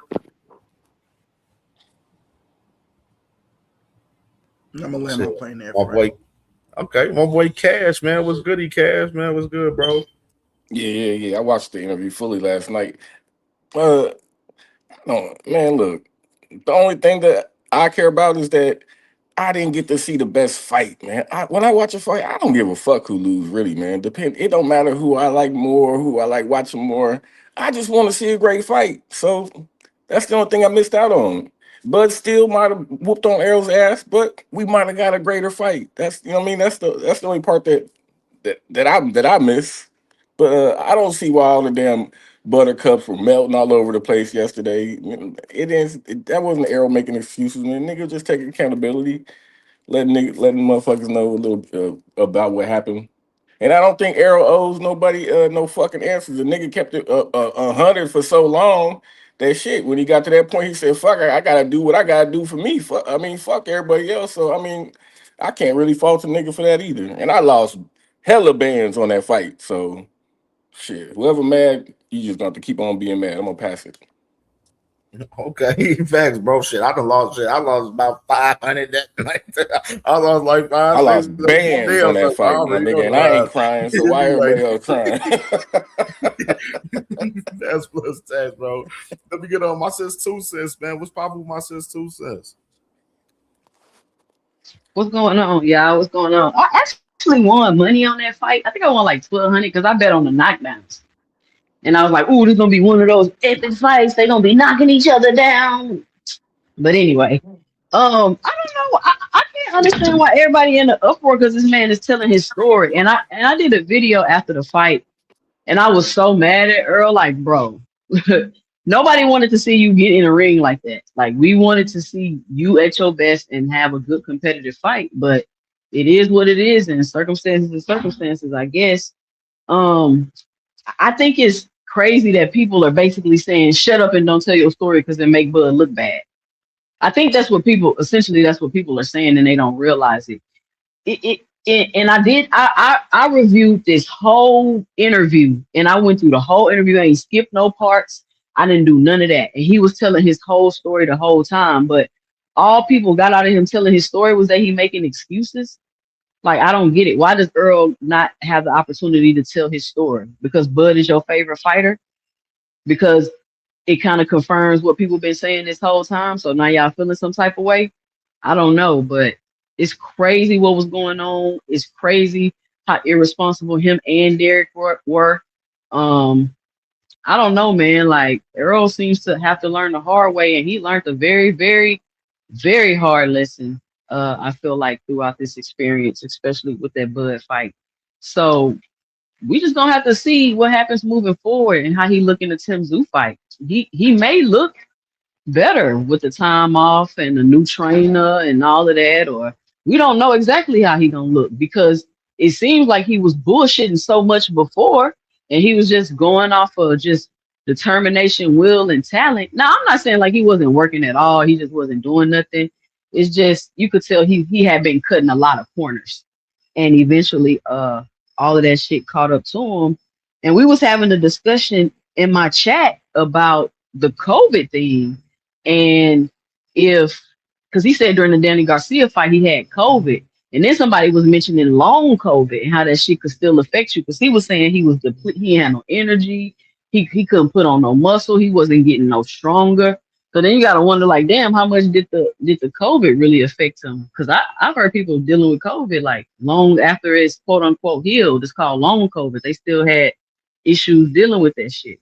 So I don't know. It's just a lot. It's a lot he overcame. It's a lot that he took accountability for. I've never seen a fighter be more accountable than we just seen Earl Spence be. Like he took accountability for everything, and it's so crazy that some of these men on here don't even know what accountability look like. Because you'll see somebody taking accountability and you'll say they making excuses, and then you will see somebody making excuses and don't realize that they making excuses. So it's really crazy and weird to me. He never said this is the reason why I lost, or did this if he wasn't on Australian, I would have won the fight. Like, you know what I'm saying? He wasn't saying shit like that. He's just saying this is my story and this is what happened. And guess what, Cam? It's not stuff we didn't already know. We already knew all that stuff Bud said for the most part. He only just came out and confirmed it. See, and I think that that's what they have an issue with, is that now the shit is confirmed because he himself came out and said it. But that's my 2 cents about the situation. That's a fact. Who has an issue with it? Who has an issue with it? Well, Boxing Hacker told me that if Earl tells his story, it's not fair to Bud because that discredit Bud's win. Get the fuck! Oh my God, we can. Hey, hold on. He is not a part. He does not support Terrence Crawford. Put your shirt back on, man. Other people got to get their bars out first, Hacker cannot speak for Crawford at all. We just gonna get that out the way. Leave his bitch ass with the Haney shit. I want to hear what FaZe got to say. Let me go with FaZe. What up, Cam, man? Shout out to EJ and everything like that. EJ making a lot of. I see Dankfather putting the battery pack in FaZe back. EJ making a lot of excuses, man, because one minute he say I wasn't living the fighter's life, and then next minute he's saying, oh, it's my coach's job to get all the stuff. I mean, and ain't that what he's supposed to be doing? At least he could hit my arms with some gloves. My nigga, you training for a motherfucking undisputed fight. You a boxer, you in the boxing space. You know over 1,000 boxers. You can't call a few southpaw niggas, hey, bro, hey, I need some work. You go 6 weeks without getting no motherfucking southpaw sparring for Terrence Crawford? That's crazy. But what I really think happened was he knew he couldn't beat Terrence Crawford. And the reason why I say that was because in that interview, he said, I stayed up all night because I knew that it was going to be bad. I knew that it could get ugly in there. And I wanted it to be competitive, but I knew what time it was, basically. So I think he knew he was going to get fucked up and that he might as well not even train because he know he was going to get fucked up.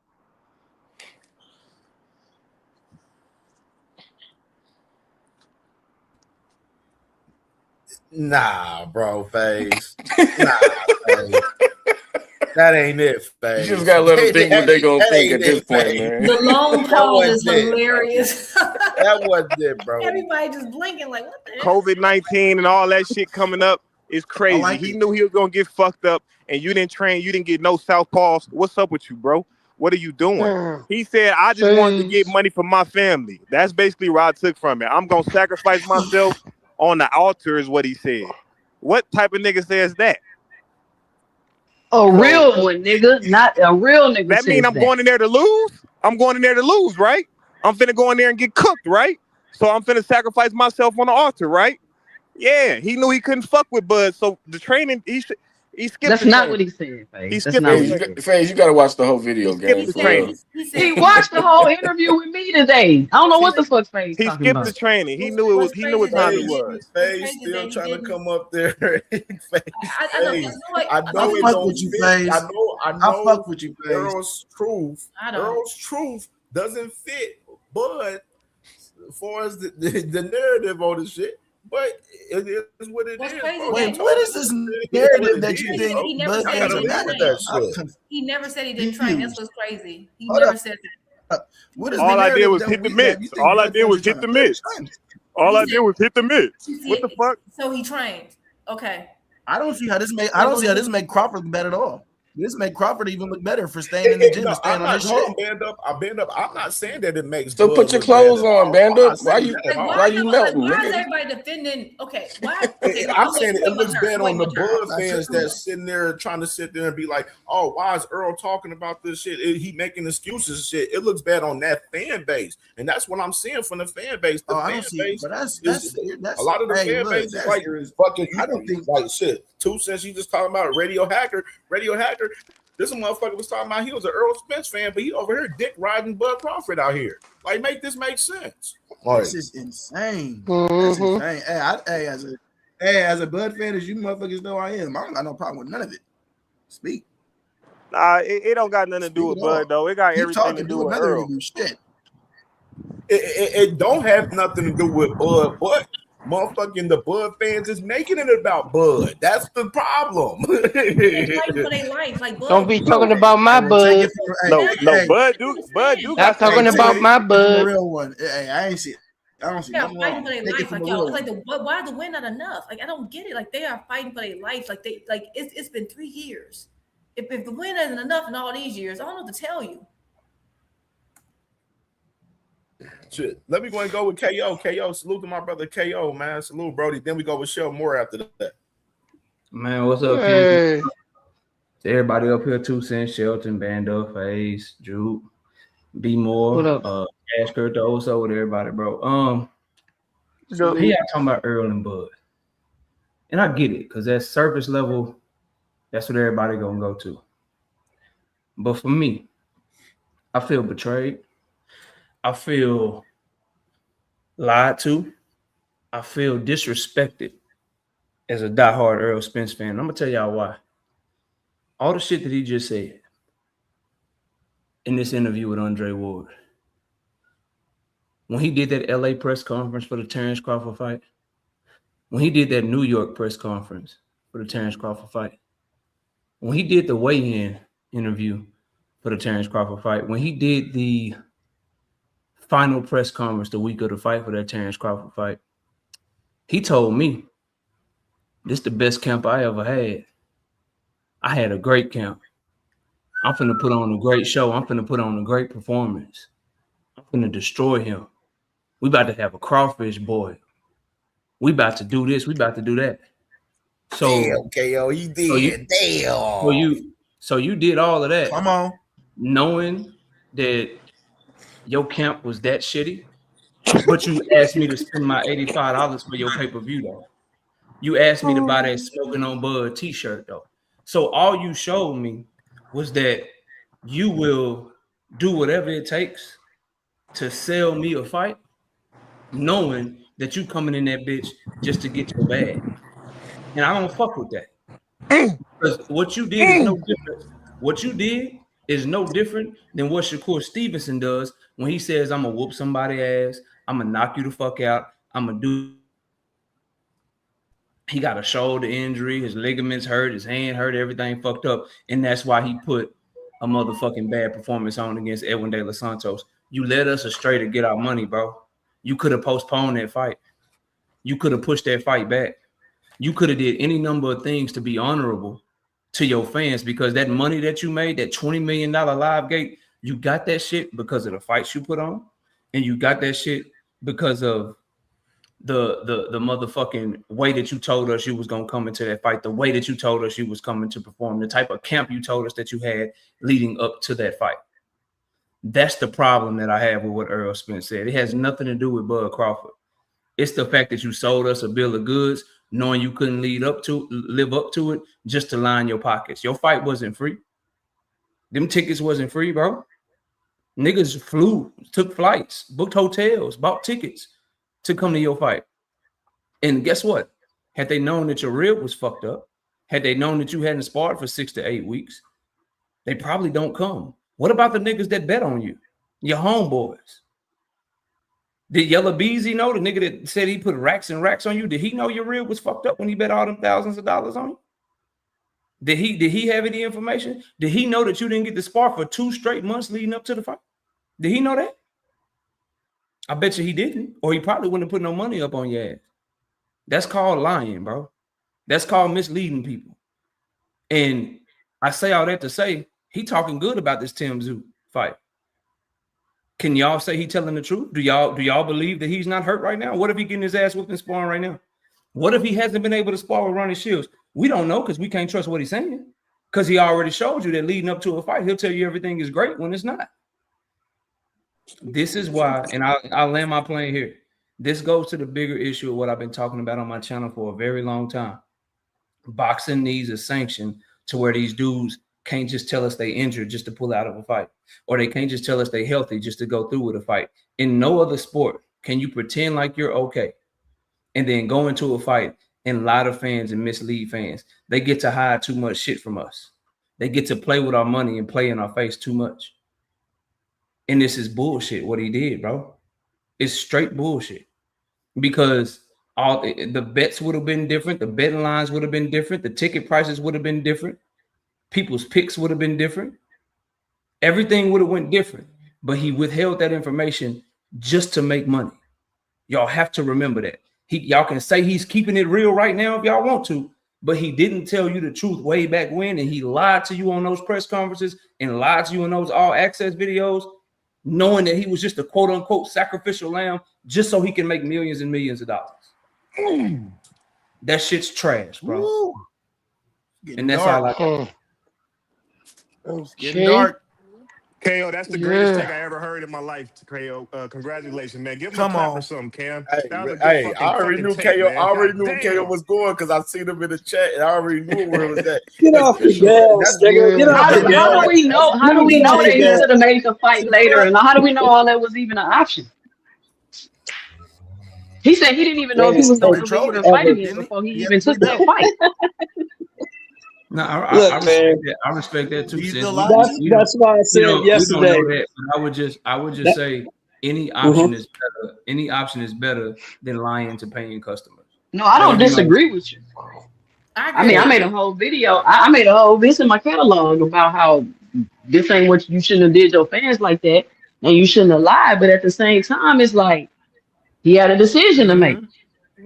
Because he had already missed the Pacquiao fight. That was one big payday he had missed. But he didn't even know if he was gonna fight again. Like he had a real decision to make, and hey, remember you don't know how difficult that decision. You ain't gonna stop me. No, I don't.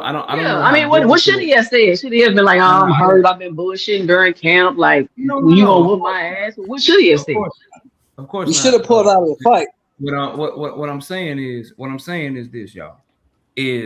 Y'all right. It probably was a difficult decision for him to make. But in my opinion, as a young man, because I just turned 40, I still consider myself young. But as a young man who now has a 17-year-old son, who just has daughters, who just raised people and is a leader in general, the answer is never misleading people. So I don't know if he still gets the fight. I don't know if Crawford still takes the fight. I don't know what happens if he does the honorable thing. But to mislead people purposefully with the intention of making sure you make millions, telling people to spend $100 on a pay-per-view or spend thousands of dollars on tickets, knowing the shape that you're in, while giving the impression that you come in to be the same Earl that you have always been, there has to have been a better option than lying to your fans. There has to have been, whether it's postponing the fight, canceling the fight, renegotiating the fight, whatever y'all want to say it was, there had to have been a better option than getting in front of those cameras on multiple occasions, telling us how great Derrick James was, how lucky you were to have him as your coach, how he got you prepared, how he's such a teacher. There's a difference between the teacher and the coach. I remember all of this shit. There's a difference. He's so great. He's so good. He taught me everything. You're going to see the difference between skills and athleticism. I've had a great camp. I'm coming to step. Like, you don't get to say all of that before the fight to get my money, to get me to support you. And then after the fight, I got to hear all this shit 3 years later. You can always be solid until you're not. Niggas is real street niggas in the street until they become a snitch. They could have 10, 15 years of being solid. And then the moment they snitch, that shit is over with. He was solid for 3 years. And what he just did was not solid. And it wasn't okay. Because you admitted that you don't give a fuck about people like me and all y'all up here that are fans of him. He don't care. So he could be hurt against Tim Tszyu right now. His eye could be acting up. The nigga could be blind in one eye. His rib could be fucked up right now. His shoulder could be fucked up. Ronnie Shields could have the worst sparring partners in history for him. Him and Ronnie Shields could have no motherfucking chemistry. But you know what? You won't know it. Because he showed you that although his name is Earl the Truth Spence, he is willing to lie right in your motherfucking face. Ooh, that's the problem. I can't argue with that. Errol said he was gonna get some criticism, so that's what he's getting. Yeah, now. he But said whatever criticism comes with it. As boxing fans, we could look in hindsight. And we could see some things that should have let us know that shit wasn't right. So, I mean, we both have. I mean, everybody could be at fault. It is what it is. I ain't about to debate KO though. You cooking? You could lie to. Who's that? Did he tell it's all true, to spend 17,000 per on them seats? I'm just saying, like everybody making it seem like maybe he didn't have another option. That's what I'm saying. What if this was his only option? So hold on. Do you guys? There's always another option, too, Sam. There's always another option. No, you always got an option. I'm saying he could have opted not to fight, but if he felt like, hey, I got to do this because my family be sick, I ain't know if I'm gonna fight again or whatever the case may be. Like, I get KO argument. That's cool. He's absolutely right. As a fan, he's absolutely right to feel that way. But here's and this is why, and I hate. So you mean to tell me? Hold on, hold up, real quick. I just seen some shit. So you mean to tell me the nigga was talking about he wasn't gonna fight after this anyway? So he wouldn't have gave Boots that motherfucking option at 47 if he beat or he would have beat Bud. He wouldn't have gave Boots that fight. He just told you that to his fucking face. Nah, what did you talk about? I want to hear that. But here's the thing. Here's the same thing. thing. He would have never gave that young hungry lion them fucking options. I don't think him and Bud would ever fought him. But I don't even went off for another 3 years like he always been talking about. I got you, bro. Like you I ain't saying you saying nothing. I ain't saying you saying nothing wrong. But what I want, because 2 Cents said something. She said something about the money, how he don't know that he got this other opportunity, and I agree. But that's where we also CamJ did a great job covering the whole interview. 2 Cents, I was watching yours back as well. You did like 5 hours covering the whole interview, whatever. And I also heard him in that interview also say, I ain't even touched the Ugas money yet. I ain't even touched the motherfucking Crawford money yet. So I can't give him he just needed the money excuse. Cause he talking about he's so good he ain't even touch money from fights before the Crawford fight, much less the Crawford fight money. So it's like all of this shit is adding up, and I gotta look at it for what it is, and he's no different. When it come to it, shit. If it come to I gotta sell y'all this pay-per-view, but I know I'm here just half stepping. I'm gonna sell y'all this shit and tell y'all what y'all want to hear, so y'all will spend this money. He don't get he used to be who he was because he separated himself from all this fuck shit and all this fake shit these niggas was doing. When you listen to him, you could feel that he was telling the truth. You could feel that he was being real with you. That's what separated him. That's what made a lot of people fans of his, more so than just what he did in the ring, even though he was stepping on shit in the ring. What he just did made him be just like every other motherfucker. He might as well just say, I'm Earl the Big Fish Spence, or I'm Earl the Shark Spence. He can't call himself the truth no more because he just did what all these niggas that we criticize on a daily basis do all the motherfucking time. And he did it in his biggest motherfucking moment. Shots fired. Well, so I mean, my whole thing is this. I mean, it's whatever with me. KO, the truth, knockout boxing. That's what we're gonna call it. Nah, But I mean, we can't act like Earl is the only fighter to do that, though. We also can't. Hey, we but also y'all act like he's the fighter that don't do that. Yeah, you guys. People act like he's the fighter that But I'm don't do that. saying, Earl's felt like, oh, I'm gonna still be competitive and shit like that. He wasn't just like, oh, you know what I'm saying? Yeah, he said all that shit to sell the fight, but what is he supposed to say? What is he supposed to say in the lead up to the fight? Cool Johnson bouncing. What is he supposed to say? No, I'm asking, what he's supposed to say? Same thing everyone else say. Yeah. So let me just say something, y'all. Can I speak real quick? 1 second. Fuck. I just want to say, so I agree with everything. I agree with 2 Cent and KO. I don't think what y'all saying are like, it's like mutually exclusive, right? I think that like Earl kind of showed this before, so I'm not shocked that he was willing to say, "Oh, I'm doing great. I'm perfectly fine," knowing he ain't, because he did that. He literally admitted this already with Pacquiao. Remember, he tried to get the doctor to sign off and say, "Oh, it's all good. I'll sign off on anything." Like I literally said in the comments, Earl about to get the dang on doctor license revoked. He was going to fight whether it's money, whether it's heart, because you seem like he has a numbness to him, and he just don't seem to care. He puts himself at risk. He don't care. Whether that's money fan, I don't know, but he's done this before, and people like, "Dad, you know." So this is not new. So I don't feel like, I see why KO feel the way he feel. I'm not shocked by it because he told us this before. He will say whatever he got to do to get in that ring. He don't care. And we can say it's for money, for all that, maybe. But we've seen he will go on with injuries. But a lot of fighters are not like that. I've seen Wilder fight with a 3rd-degree burn on his arm, covered in some type of, like, I don't know, wrapping tape or something. We've seen some fighters just don't care. And he's one of those people. So this is not new to me. So I do think that I'm with 2 Cent too. Like, what was he gonna say, right? Because this is what I think too. I think at the end of the day, we like, I actually think he should have postponed it. But given the situation, do I think that was likely? No. Why? Because the fight was supposed to happen in 2022. He was already mad, remember, about, oh my God, y'all pushed it back.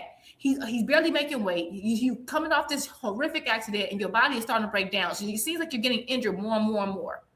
You're getting injured more and more. You finally got this guy to lock down this fight, and now an injury happens. And when it talks about the camp thing, and like, oh, y'all wasn't training and y'all was BSing in camp, I don't think it's just BSing in camp. It sounded like that rib injury was the problem, because if you have a rib injury, you're probably not going to be sparring, and that's probably why he said he doesn't want to give all the details now, because that rib stuff came out from Virgil Hunter. That's who I first heard it from, and how he was trying to get that weight off, because he said, how now you have to take cortisol, and what is a byproduct of taking cortisol? You hold on to fat. You can't cut weight like you normally could. It's basically like it's Murphy's Law. All that can go wrong went wrong. And now you have a situation now, because now you have an injury while in camp. If you postpone this fight, if you cancel this fight, you already know everyone up here saying, well, he should have canceled it, would have crucified him. He was gonna get, there was no good way to end this. Maybe it would. Maybe he could have just not fought him, moved up to 154, prayed they meet later, and everybody be like, nope, he ain't gotta fight him, he a duck. I don't see a good outcome from this. And another thing I'm gonna say, and this is what I always believe, and that's why I wasn't like too hurt about this, is because at the end of the day, I really didn't care who won, but at the end of the day, I think our last opportunity of seeing Earl as close to his best, that we had for this fight was in 2022. The minute Earl posted and was pissed off with Bud for postponing this fight and said you never seen Earl get that mad. He's like, you stalling. Y'all don't know if y'all remember. He said, you think it's easy to make 147 for 10 years? He was ready to move up in 2022. The fight got postponed another year. Of course, your body gonna start breaking down. So that's why I said personally, as much as I wanted to fight, he should have walked away then. But people was like, no, he gotta. He was, and everybody was excited. He spun the block. He shouldn't have spun the block. Your body was telling you then. That's why, I'm sorry, much I love, but that's why they pressed that fight out that long. Bernie all but said it. That's why they pressed out that fight. They took that fight. Are you talking about when Bud took Avenesian? Yes. He said y'all intent. He said you're stalling this fight. That was in 2002. I remember the tweets. I still got it from Earl. And he said y'all think he was complaining about making 147 in 2022. So I don't know why in 2023 everybody thought, we're gonna get the best of it and he's gonna train all this. He was gonna always be drained. I'm sorry. And you're gonna start breaking down. Hey, Bando, she ain't cut you off. Nobody said that before the fight. That's the only problem. Nobody said that about drained. Let her finish, man. Let her finish. Let her finish. Let her finish. Let her finish, man. Let her finish. I'll let you cook. I ain't do that to you. Calm down. The point is that he said this before the fight. So I get y'all like, you should have said that. What fighter says I'm having a terrible training camp? And this is just show it to me when a fighter has done that. They haven't. Earl already showed us that he will do whatever he can have. He can go in there half blind and go in there with Pacquiao. So he's shown this before. So there's no surprises here. My thing is that I wanted this fight, but I knew we weren't gonna get the best out of Earl because the last time we had that opportunity was in 2022. Period. Once it got stretched out, I already knew that he was at a disadvantage from that point on. That's just the real. All I gotta say is this: I'm gonna keep this short and sweet. As a man, sometimes you face situations where you're like, I gotta morally do one thing, or I gotta do one thing for my family, and you're gonna more than likely 90% of the time, or 95 to 100% of the time, you're going to pick your family. If that man thought, this is a paycheck, I gotta do this shit because I really want to set up my family. I don't care how much money I have. If I got another opportunity to make more money and I ain't physically killing somebody or robbing somebody, then guess what? I'm going to do that. Fuck the fans. And that's for real. And I'm a fan. I pay for the fight, but I don't care because I understand I got to do what's best for me and mine. These fans are fair weather at best. Damn. So whatever. I mean, think about it. So hold on. So no, my thing. Now you're like, nope. I mean, you interrupt me. Just like we wanted to fight in 2022. But Bud knew that. He didn't care. He took that Avenesian fight. He did what was best for him at the time. These fighters do what's best for them. It's no shock. Like I don't know why. And I get what KO's saying. You were lied to. I get all that. But if that doctor would have approved Spence for that Pacquiao fight, he'd have been like, I had the best camp and everything is right. He wasn't gonna tell us that he had an eye injury and that he had blind. He wasn't gonna tell us that. We only knew because the doctor said, absolutely not. You're not getting in the ring because something happened. I'm held liable. Hell no, and shut him down. That's just the reality of it. I don't think there's no right or wrong answers here. People gonna feel. Hold on. I don't think there's no right or wrong answers here. People got their opinions and perspectives, and they're gonna feel how they feel about the situation. I think a lot of times in these discussions, you want to be right and not like people just giving their opinions and what they think. Everything ain't got to be a right or a wrong. People got different perceptions of how they see this situation, and it is what it is. It is. I understand what KO saying. Yeah, I understand what KO was saying because nigga, you should have just walked away when he walked away from the fight. We wanted to see you fight Terrence, but not like that. Not like that. I got a whole video I made about this shit. Like, come on, man, you tripping. But then at the same time, you felt like you did what you had to do for your family. Like, I don't know. Hold on. So do you guys not remember that Terrence was trying to get that fight in the same year, and they were trying to get that fight in January and February? Let me address this comment right here. Talking about y'all been idol worshiping a fraud. Who's a fraud? Who's a fraud? So, nigga, I don't worship nobody. First of all, no, because the thing is, motherfuckers gonna try to put it off with the situation for us how Earl went about the situation as he's a fraud. That's what he's basically trying to say. Okay, What you know Cam? what? He What got Cam? a No, Let team. me so say no, this, my Cam. thing, Real what quick. Jupe Hold said on, Bando. Let me about just that get this in real Avenesian fight. quick. Do you not remember Bud was trying to get that fight that year?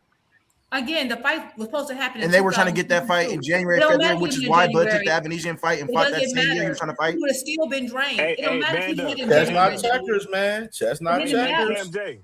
Hey, KMJ. They were in negotiations. Bud ducked out of those negotiations. He was saying, I'm having a hard time making 147 then. He took the Avenesian fight. It still pushed the fight back. At the end of the day, what I wanted Earl to do, but people were like, no, you can't do that. It's for legacy. He needs to fight. And people kept, I didn't understand why people kept pressing for this fight. Once that man, that's why when Boots moved up, I didn't trip. I wanted Boots to stay at 147. But I thought about it. You know what? Learn a lesson from Earl. That's why I keep saying it. The minute you knew your body wasn't right and you've been at that division for so long, and you got his team saying, yeah, he been at that weight for a long time. We're going to let him take all these bumps and bruises, and then we're going to come in and slide and get all the belts. And that's exactly what they did. Yep. They postponed that fight. He said it. So at that point, after that, I already know you're not at your best because now you got to wait a whole nother year, even if it's just a couple more months. The point is the fight could have been right then and there. We had the fight. He waited a whole other year and nothing really even changed. Not really. So what was the point? The point was it benefited him to start that fight out a little longer. It just did. And Well, that's strategy. I'm not mad at Bud, but So that's the Earl older protect himself. for That's the on younger Earl. fighter. Earl should have So said no. both niggas had Let me trouble get making mine the weight. in. It's not about the age of the Fighter. fighter, it's the size of the fighter. But it's not about the age, it's the size. Bud started a low I weight. supposed That to. was Earl's only weight class. Can I talk? Well, I'm just Can I going. talk? Yeah, David, for sure. I'm just saying, Earl had a narrative on his name that he always told the truth and that he never lied about nothing. So that's why guys are like, damn, you lied to us about because the fans clearly thought Earl was gonna come step on Crawford, and he didn't even, he's saying now he didn't train, he didn't do none of the stuff he But said that's not what he said. he was He gonna didn't be say a he didn't train. sacrificial lamb. He said he'd be a sacrificial lamb. Yeah, but he also said that. I'm in my mind thinking it's going to be a competitive fight. He also said And then that, he so he said didn't also lie. So it can again, go real he bad. didn't He say said he it can didn't go real train. You're bad as lying by well. saying that. He didn't say he didn't train. He didn't He said he didn't spar He up didn't to 6 spar. weeks. He didn't say he didn't spar. He said he didn't spar. Matter of fact, The did last you 6 not weeks he didn't did you spar. not hear Andre Ward said you should have put an NDA on the sparring partners because he did spar. He just didn't do all the sparring and is likely He because said of that rib injury. You're he said he not didn't spar actively 6 listening. You're weeks. just saying He said repeating. he didn't You're just spar 6 weeks before the fight. right. So 6 weeks he before the did fight. train and he did spar. You're saying he didn't train. That's false. In training camp, You're it's saying it usually incorrectly. 8 weeks, and you would spar within them, up until like Yes, 2 because weeks of of that the rib fight. injury. We So know. so he's saying he didn't Virgil spar. told us. Yeah. So what I'm saying is, So he did train. the So you're narrative wrong. was that Earl Spence was always telling the truth and everything, and that he was a stand up dude. But He that is. make him look like he wasn't standing on business.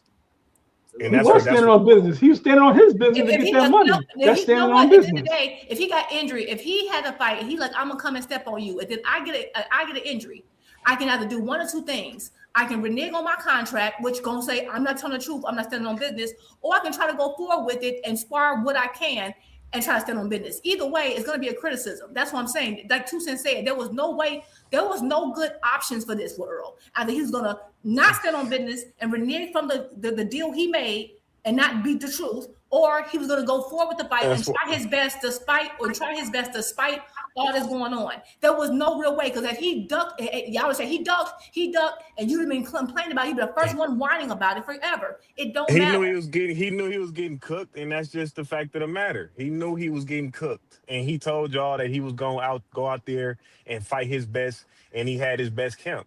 But he knew he was gonna get cooked. Yes, because he had a rib injury, his own cortisol. Yeah. Yeah, he went Talk got to me, B-more. got cooked. So is he? Damn.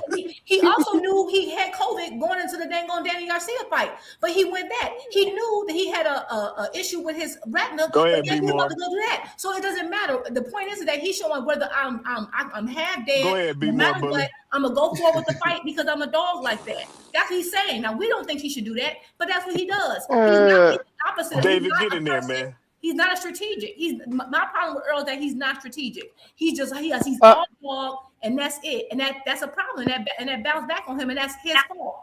That's what we're saying. So I know I'm sitting back here like a double dutcher trying to figure when I could jump in. I like it. I'm doing my double dutch right now. waiting for Jeep so I could go ahead and jump Go ahead, in. be more. Go ahead, be more. All right, ready? All right, here we go. Um, look, yeah, he admitted that he a liar. He a lying ass motherfucker. You know what I mean? Yeah. He cost motherfuckers a whole lot of goddamn money. He cost motherfuckers a whole lot of goddamn money betting on that fight. Yeah. Hypocrisy is crazy. And that is some fucked up ass shit to admit. You know what I mean? 3 years later. Look, I had Bud winning this fight. Back then I was on the free TV shit. I was peeping top rank. So I was like, all right, I got Bud doing it. I got Bud winning. And I know all this shit was going on. But then again, I kind of figured, which is one of the reasons why I picked Bud, that after one car crash, which a motherfucker flipped over like it was an Indy 500 race and shit. You know what I mean? Then after a fucking torn retina, then he had another goddamn car accident, car wreck or whatever that didn't nobody say shit about. And now find out brother had damn COVID. I'm like, damn, what the fuck? You know what I mean? Yo, he should have just walked the fuck away from the sport. Tell the truth. But I was like, all right, you know what I mean? I know Bud gonna win this fight. You know what I mean? But then, you know what I mean? I'm like, yo, I'm like, you know, all that. What I say was, I thought I already knew that them damn car accident injuries and all of that shit was made him a flawed fighter before he even got in the ring. And that's something that Bud knew. And at the same time, he went on and he sat back and he just waited, and then jumped in for the fight. Especially after he went on for that Abenesian fight. You know what I mean? So it's like this. I'm glad he healing up. And he took them years to heal up. You know what I mean? And that he now confessing his wrongs. You know what I mean? That's what I'm thinking about, taking from this. He's confessing all of his wrongs. All the shit he done fucking did. He don't think he's wrong though. What are you talking about? You know what I mean? He do know that he wrong. Why else would he be putting it out there? Seriously. Okay. Yeah, and I think people are like You know what I mean? about it. But He confessing all his wrongs. You know what I mean? I'm like, all right, I'm glad you fucking 100% just about healed from all of that shit. Because he needed 3 years after that ass whipping. Seriously. I don't know You why know what I people mean? better than Okay, him. my bad, David. I thought you were done, bro. Oh, go ahead. Yeah, he needed it after that shit. But go ahead, KO. I digress. So I was listening to y'all, and I hear y'all, bro. I see my brother Zach B in the comments. Salute, Zach. I see you, bro. I heard what my brother P Hunter said. I heard what Juke said, and this is what I say, bro. Like, so about Earl not being strategic. Nah, he's strategic. He was strategic in the motherfucker with us, telling us the right shit to make sure we bought that pay-per-view. He was strategic as fuck. When it came to making sure we didn't know what the fuck was going on, so we still spend our money. So I think he very strategic. P Hunter and Juke, I think the other thing y'all was saying about like him doing what's best for him, I think 2 Cents alluded to it as well. I understand that. Like I get it. But the thing is, the position that he's in, a lot of his success is dependent upon him. 90% of whatever percentage you want to put on it, because he's the fighter, he's the one in the ring, right? But your decisions affect other people because the way that you make your money is you depend on people to buy your product. It's not like you going out there and you making a decision that's only affecting you and your family. He's making a decision that's going to affect other people's families, because he said something later on in that interview about people like not getting back to him, and He understand people got bills and people got this and people got that. Well, did he not understand that people had bills and had this and had that and had their own lives? Did he not understand that when he was asking them to spend pay-per-view knowing he was what, 40, 50%, whatever the fuck it was? Did he not know that then? That people had families? That people had bills? Did they just start getting bills now 3 years later? Or did they have bills 3 years ago too? I think that's the biggest thing that's hard for me to wrap my head around, y'all, is I hear y'all. I get it. I see what my brother Zach is saying. I understand everything that everybody's saying is not all the way on my side of the argument. But what I can't get over, what I can't let go of when I'm breaking this situation down is this is a guy that told us over and over again, believe me, believe in me, rock with me. I won't lead y'all astray. He like interview after interview, time after time, I'm gonna tell y'all the truth. And then he just neglected to do that. And in neglecting to do that, that's I don't know about y'all, but that's a Wi-Fi bill. That's some bills right there that people could have paid, could have did something else with their money. I think that's the problem. If this was just in a vacuum and he was just only him and his family and like a regular 9 to 5 like us or whatever, okay, yeah, bro, you make that decision, you do your thing, you rock out, whatever. But when you are a millionaire whose millions is dependent upon people buying something from you, you gotta think of that shit. You gotta think of that, bro. You can't just do some stupid shit like that. And for people, this other thing I wanted to address, and I'll shut up and I'll hop back in the chat. He would have got crucified is the excuse. Like, oh, if he would have did this, he would have got crucified. No, he wouldn't. He has a bigger fan base than Bud Crawford. The only people that would have crucified him was the people that was crucifying him already. They were calling him a duck already. They were calling him scary already. His fans, those of us that rock with him, y'all know we would have been riding with him. Cause what we would have did. Nah, Earl telling the truth. That nigga ain't scared. He ain't finna say he hurt if he not hurt. He ain't finna say that he having a bad camp if he ain't having a bad camp. Nah, we would have rolled with that nigga. Just like we was riding with him all the way up until now. So just as many people that would have been on Twitter or in YouTube, whatever, talking shit about him pulling out that fight or trying to postpone the fight, we'd have been throwing it right back at their ass. What the fuck you talking about? At least he injured. Bud just pulled out and fought Avanesian. We would have been cooking, bro. Come on, fam. Okay, KO. We would have been going, bro. Like, come on. I got a question for you, I agree 100% with everything you said, except for that last part. I agree. I'm not against your argument. And that's why I said earlier that he would have got cooked either way. And so he should have, that's why I said after Bud postponed that fight and fought Avanesian, he should have stopped it. I said that I don't know how many times people argued with me during that time, friends and family. Oh no, you scared. I said, no, it's because once he said he could make that weight, now you're straining, you're not going to be at your best. And then all this other stuff started happening. So I think he made the wrong decision. He made the wrong decision. I mean, it was going to be a bad outcome no matter what. But when it in terms of saying, okay, we would have rolled for him, it would have only been Bud fans, I absolutely disagree with that. Some Spence fans, like you and Die Hard, yes, some Spence fans would have absolutely argued, but some would have absolutely, because some people really base their fandom also off of internet arguments. Some people are so dedicated to social media, and they would have had a hard time. They were like, "Oh my God, the Bud fans will go crazy," and they will fold. Everybody, you're not one who fold like that. Nah, you right. I mean, I don't disagree with that. But my overall point, Jubin, and sorry for cutting you off, I just want to say this real quick, and then I'll be quiet. My overall point was he would have had a lot of people riding for him too. It wouldn't have been all bad. He would have lost some fans, and not know why. Because I remember when I said that to my cousin, I'm like, listen, he needs to go ahead and move up to get Bud. Move up. He bet not because he making us look bad. He had the whole, and he's a Spence fan. He had a baby about it. I'm like, he needs to move on because his body gonna start breaking down. You can't stay at that weight. It's been too long. They're purposely waiting him out. They're purposely dragging this fight out for an advantage. I said that back in 2022. Some people would have rolled, but a lot of people would have. I think all Earl would have had to do was the same thing he did with Pacquiao. Like he posted that receipt, posted that his eye was really hurt.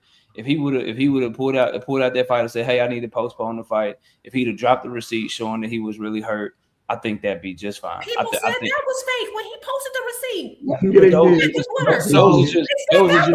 Those are just so haters, even though. with Jupe saying, I got those are just so hold on. So either way, time out. Hold on 1 second, bro. No, I got so neither. So no, hold on 1 second, bro, because me and Hope was talking. Then I'll be quiet, band up, because I gotta go soon. But all I'm saying is he would have probably got a lot of hate anyway, and maybe he would have got a lot of hate for that too. But he also would have got a lot of people taking up for him, and a lot of people would have said, "That's Earl Spence. He ain't lying. He ain't scared. That's our guy." Because a lot of people would have rolled for him too. But I go back to my original point, and I'm gonna shut up because I know I'm not changing nobody's mind, and y'all know how stubborn I fucking am. So I'm just gonna shut up after this. But all I'm saying, like when I originally came up here, bro, was that when all of this was said and done, he had an opportunity to stand on everything that he built his name off of, or do what everybody else did. And he decided to do what everyone else would have done in that situation, making him no different from everyone else when he was marketed to us by himself as Earl the Truth Spence. And that right there is hard, because now we have to look at him the same way that we look at everybody else. We can't take his words to the bank and just cash them as the truth no more. We have to wonder, oh, he said the camp was great for Tim Zoo. Well, I got to wait and see. Oh, he said he's 100% on point. Oh, I got to wait and see. It used to be he could just tell you, nigga, I'm 100% on point. Let's get it cracking. Like, oh, shit, Black Air Force energy. This nigga Earl back. We can't do that no more. I never did that, and maybe that's why. Because hold on. So he's never been hurt before he took a fight that he won? I never did. Right. Say what? That's another point. Has he ever been hurt when he won? Yes. Right. I think he said it because he's done it before. I mean, I don't think any fighter beat Hunter. I don't think any fighter beat Hunter has ever been 100%. But the shit that we were hearing in this interview, bro, oh, nigga, the sparring partners, Derek James fucking trash, and they gave me nothing but orthodox sparring partners. Nigga, I didn't spar for a month and a half leading up to the fight. This nigga didn't even teach me to block the motherfucking jab. We didn't talk about any strength and conditioning, like shit like that, bro. Like, nigga, like mid-camp, you're saying he should have. I blame that on Earl though. Earl, you control your life. And if you think something's going wrong, you gotta pull Derek James to the side and say, yo, what's going on, man? I'm going to lose this fight if we don't do something. But real quick, y'all, I'm a dip. Salute to Cam J, 2 cents. Question, KO. Cash Crypto. Hello, Brody. You already know. Hey, KO, I got a question for you. Yeah, what's up? I got like 30 seconds. I gotta work. Hey, so do you think, even with all that said, do you think he would have gave Boots an opportunity? I think he would have gave Boots an opportunity. I think whoever won that fight would have tried to take the same path. Remember, Earl was in talks to fight Canelo too. Okay, that's what I think he tries to do the exact same thing that Crawford tried to do. Thank you. Okay. Hey man, sacrificial lamb, bro. You know, he knew Bud was gonna put that belt buckle to ass. Belt buckle to ass. Yeah, so neither one of these guys is giving Boots an opportunity, right? That's just what I'm just clarifying. All this Bud ain't giving that nigga a young lion an opportunity shit.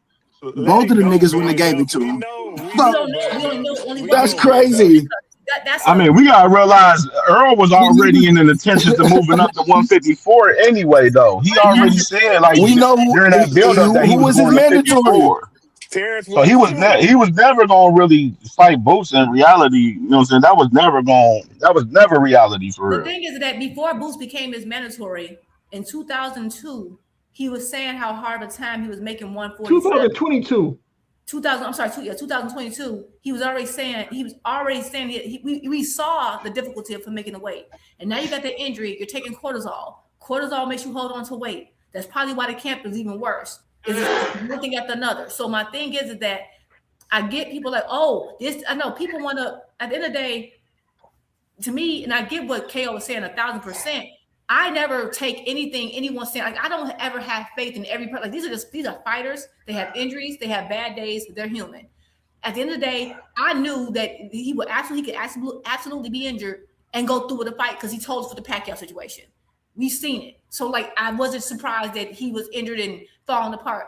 Matter of fact, that was the thing because everyone was saying his speech was slurred for the longest after that accident. We even seen something. We saw some stuff in the Ugas fight that was alarming. So I was already seeing it. And again, once that fight didn't happen in 2022, I knew we weren't going to get the best Earl because you got to wait a year out from the time the fight was out. We are so close to making it.